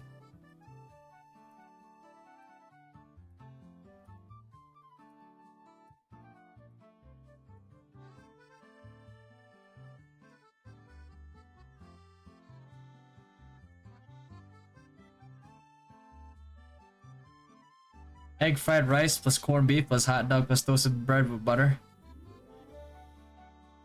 Ah, you guys are really making me. I'm fucking starving right now. Holy, I just ate earlier too. You look like a Delimundo guy, bro. That's why we were just. Hold on. Let me see. That's what we were just searching just a moment ago.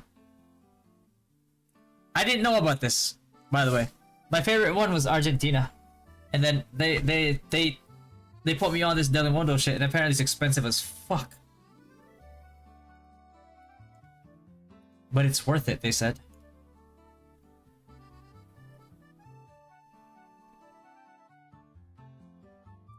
How big is it? A 380 gram can of corned beef. 195, so it's like $4, like $5 for this whole can. That's pretty damn good. A price.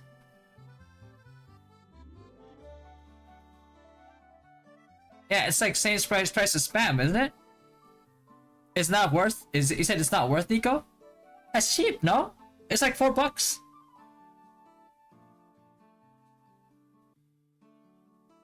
If $4, even if it's just as good as Argentina corned beef, I'd be happy. But people are telling me it's better.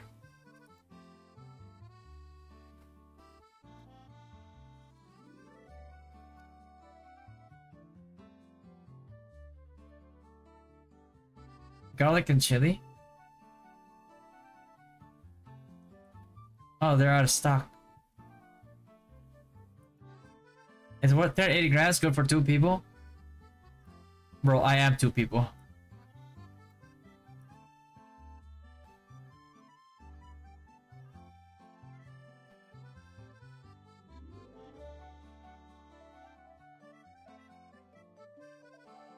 Way better, Miggy?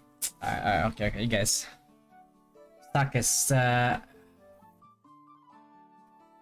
it's all in the Philippines.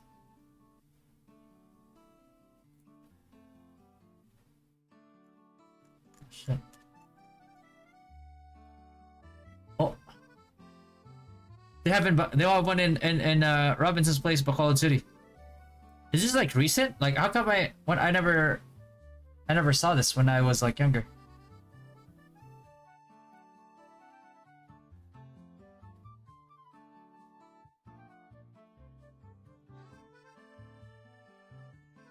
US made corned beef, Palm or here for? Nah, man. I don't know, man. Something with like corned beef from the Philippines is just good, man. Actually, a lot of food in the Philippines is way better than this food here in the US. I'll be honest with you, like, bro, the food in the US is kind of doo-doo.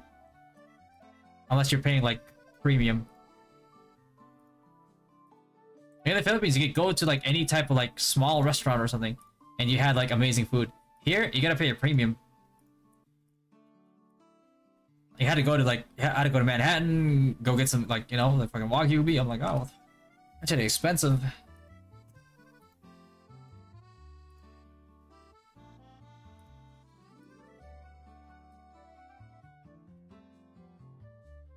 It's like my go-to brand of corned beef. This stream really is about beef. It's definitely good, but it's more on the pricier end, not an everyday corned beef thing. Man, if it's that good, I mean, I'll make it an everyday thing. Oh, I'll make it an everyday thing, all right. Ah, CD acceleration. Okay.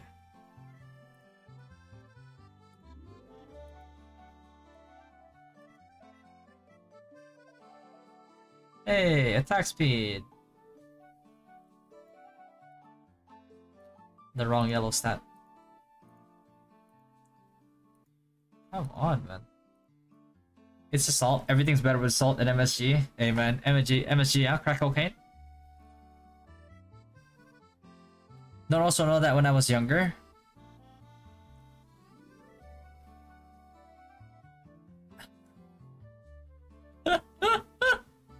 Unpopular opinion: Argentina corned beef equal kissing Satan's ass. I don't know. I've definitely never heard of that opinion or that description, for that matter. I don't know if that's good or bad. You'll betray. You might betray Argentina when you try that. I mean.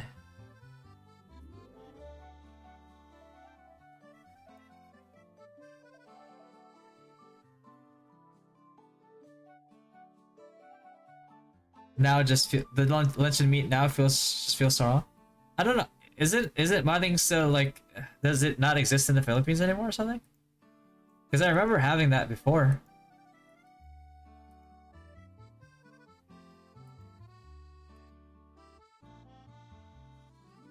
It still exists? Yeah, that's pretty good.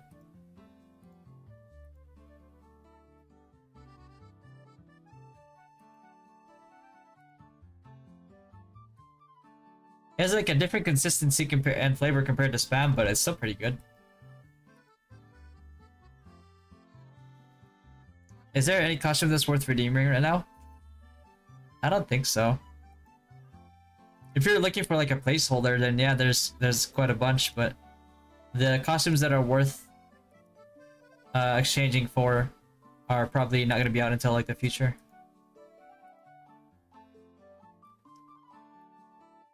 Have you heard the controversy about Maling? Wait, what's the controversy about Maling? Maling now tastes more livery? What the What do they do? Are they Aswangs, bro? Are they Aswang? That's why they have liver. Nine-tailed fox, huh?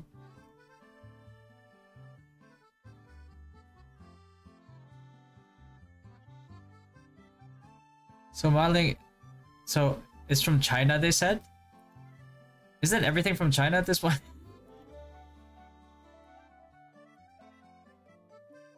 I mean, I wouldn't be surprised.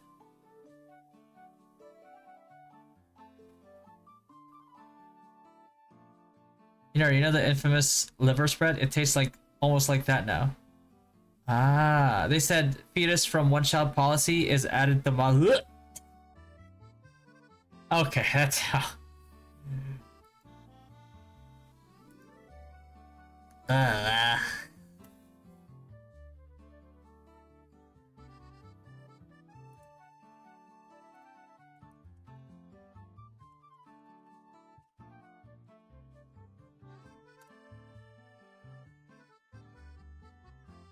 Oh shit.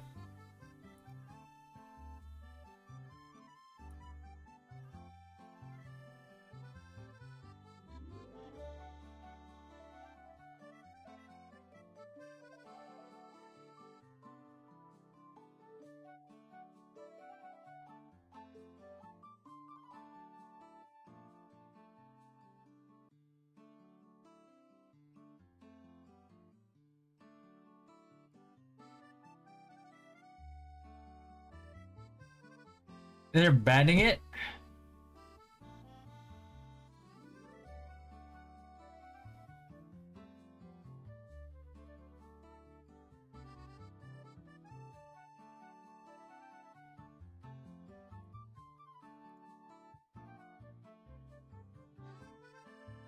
Oh hey, volcano.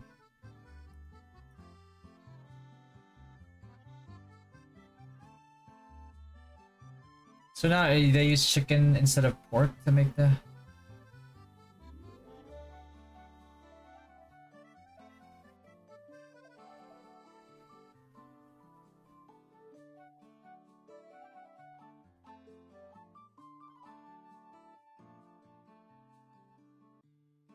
Unsafe chemicals.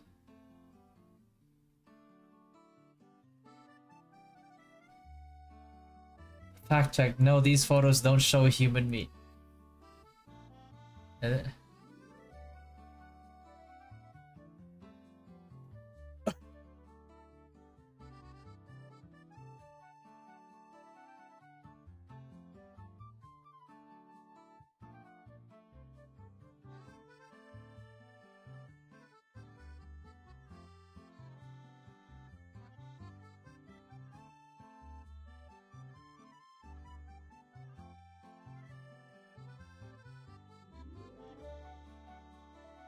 It's not really human meat, is it?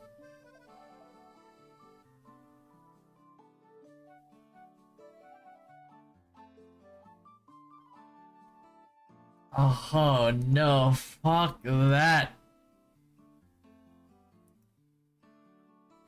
Nah, yeah, I'll eat spam, bro. Fuck that. It can't be real, man. That can't be real. Ain't no way. We really went down the rabbit hole in that one, boys. Holy shit, man.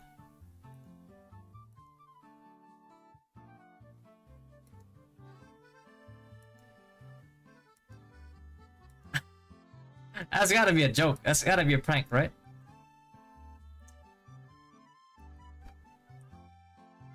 Ain't no way they wrap like human meat like it's fucking pure foods in there.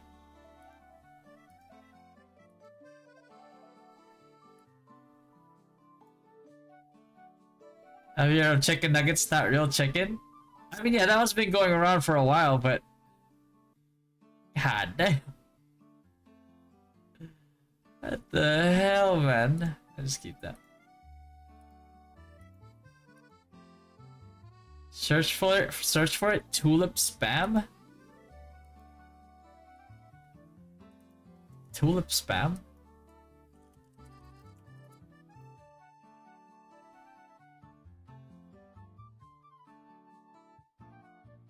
Hold on, let me see. This you mean this one? Tulip spam? Bro, this looks like albino spam, man. What the hell?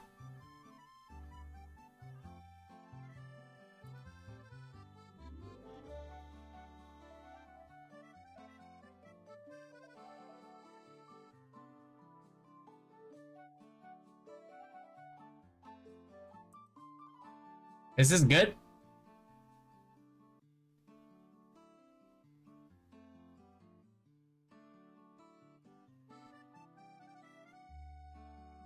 You need decrease CD on stats? Yeah, yeah.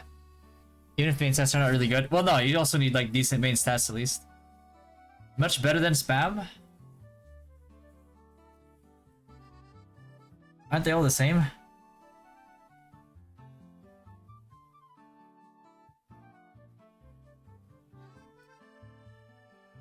Oh, it doesn't have the same consistency as spam. Like, not consistency, but like the crispiness. That's what I like about spam though. I do my spam like until it's like hella crispy. See, that's like my main thing is like it has to be crispy. Otherwise, I don't feel good chewing into it. But yeah, the Deli Mundo thing, I gotta try that one for sure. I just gotta find a price that's like decent, you know. Cause right now I'm seeing like Deli Mundo.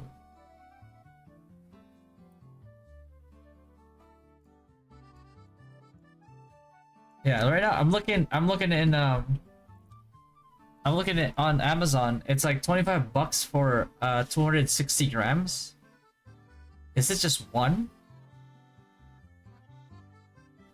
If I order it now, they'll deliver it by August 31st to September 6th.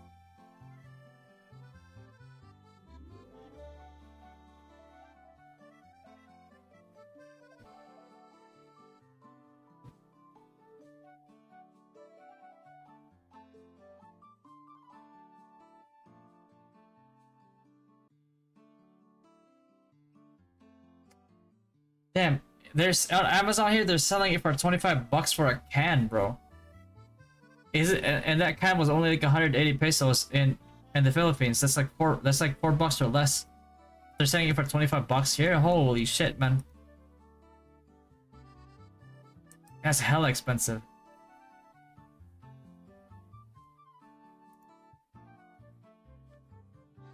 Do a stream when you try it. Okay. You know that if you kill someone and you want to try to cover it up, you just need 2 to 3 full-size pigs, and all the meat from the body will be eaten by the pig. I hope that's not in your Google. I hope that's not in your Google search, brother. Holy shit, that's some incriminating shit right there. Kraken tier. Yeah, I don't mind paying 200 like $4 for a can of like corned beef, but I think that's worth it. But 25 bucks for a can?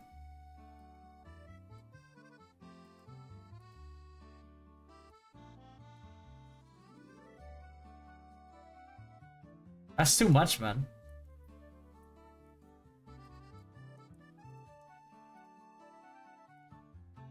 Like I might as well order a full meal on DoorDash or something. Or maybe when we go to like Texas Roadhouse,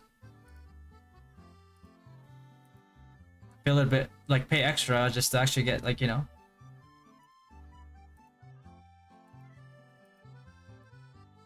That's crazy.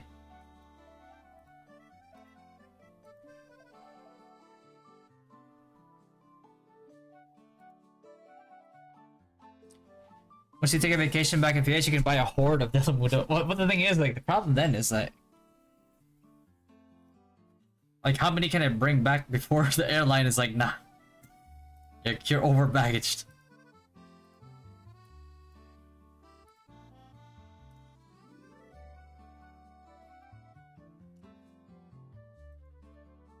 Are you doubting the almighty Telemundo? Hey man, don't you think about it, man? 25 bucks, it ain't that bad for, you know, immortality.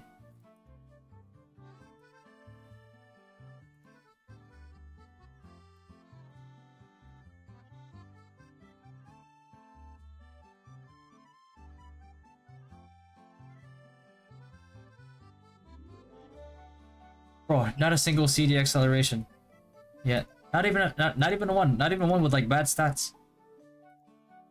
What kind of scam is this?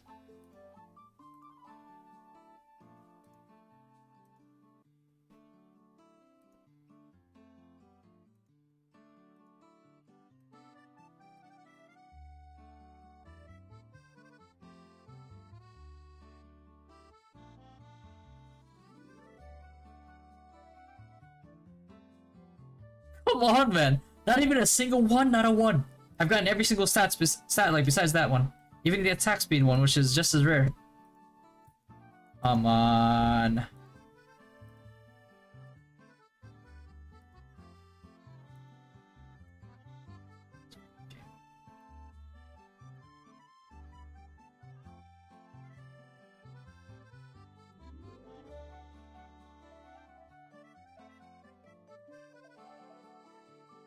Come on.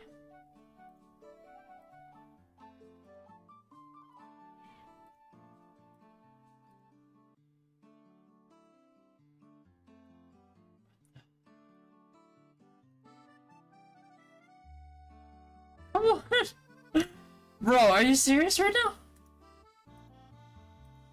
I swear, if I go through like 3k of these things and just like not get anything, I'll be mad as shit.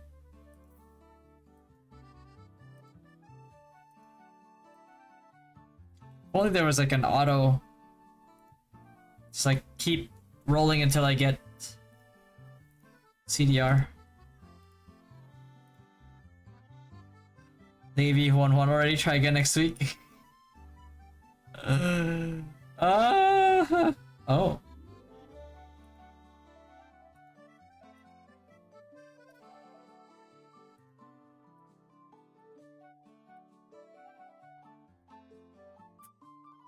Come on, man. Please, please, please, please, please. Bro. Ain't no way.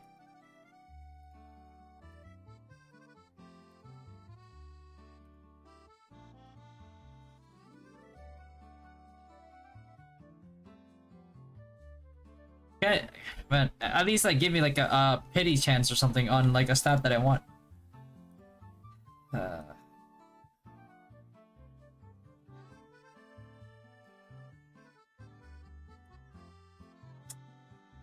I was gonna make some hidden mechanic in there.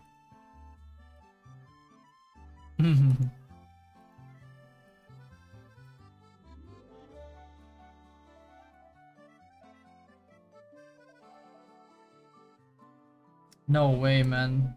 God damn. Where's my CDR?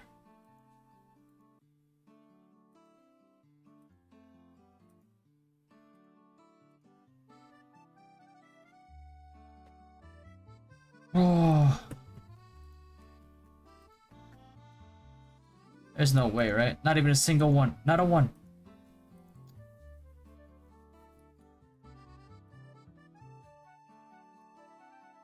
This is actually agonizing.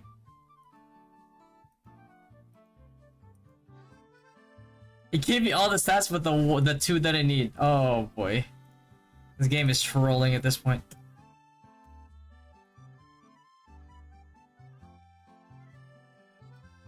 This guy fucking with me right now.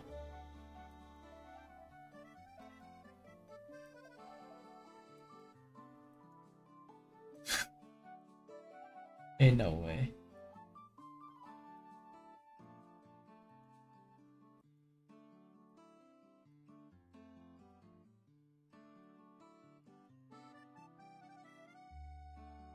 Huh?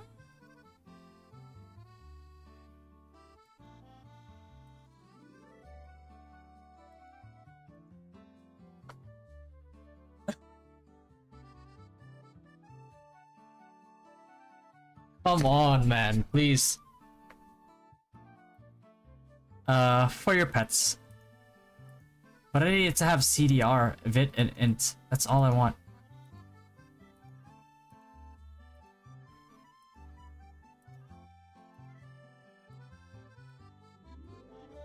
Motherfucker.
I'm about to give up. If this reaches 2K and I still don't get it, I'll stop. For now. And I'll continue again tomorrow. Bro, I've got attack speed twice.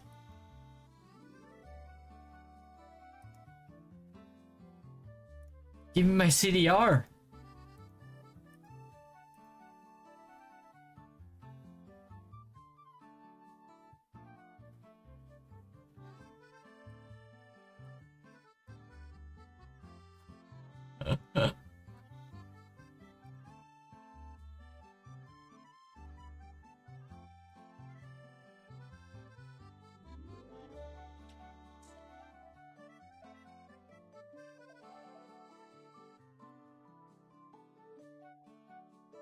The low bit, low ints, would you take it? Because the pet just died anyway? No, I wouldn't take it, no. It has to have good, like decent vit. Decent int at least. Because the int, yeah, no. Can't.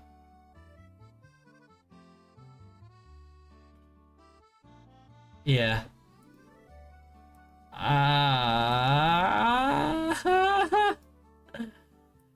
haven't gotten a single CDR, man. This is brutal. Thanks, nice fire resistance. Oh my god, please. Attack speed again. Bro. Ah.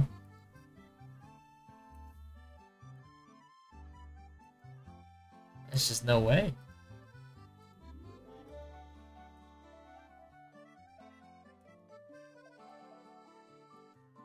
Oh, please, game.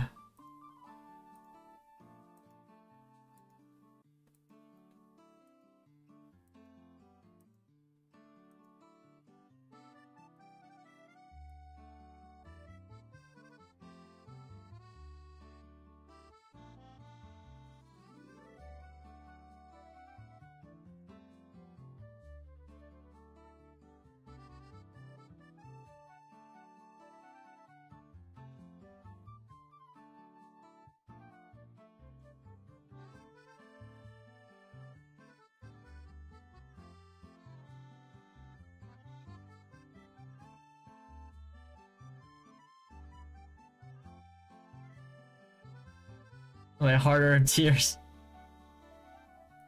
I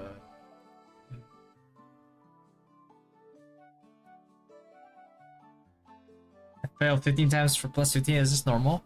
Yeah, like I've some people have like gotten to like the high 20s.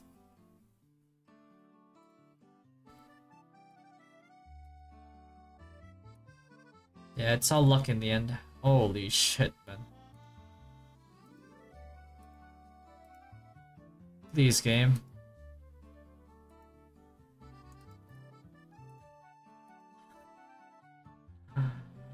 Ah.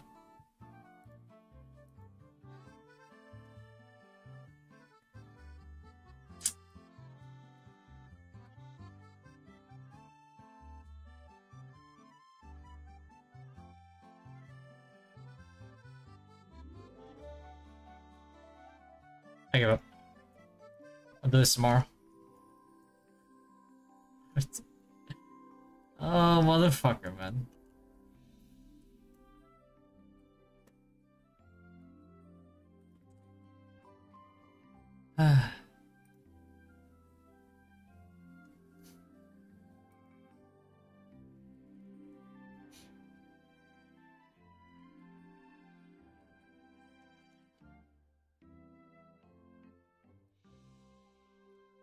Go to the monastery.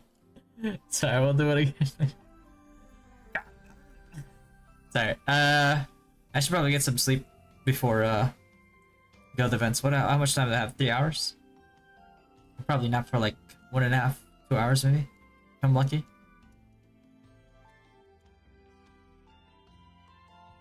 Yeah, that's so good. Alright guys, I'll catch you guys later. I'm gonna go sleep. And hopefully I can start earlier on the stream. And then I'll try to find a cheaper Delimundo thing. And then yeah. Yeah, you got it, Cole. No problem, man. Alright guys. Hopefully I can find a cheap Delimundo. I actually want to try it. GG's.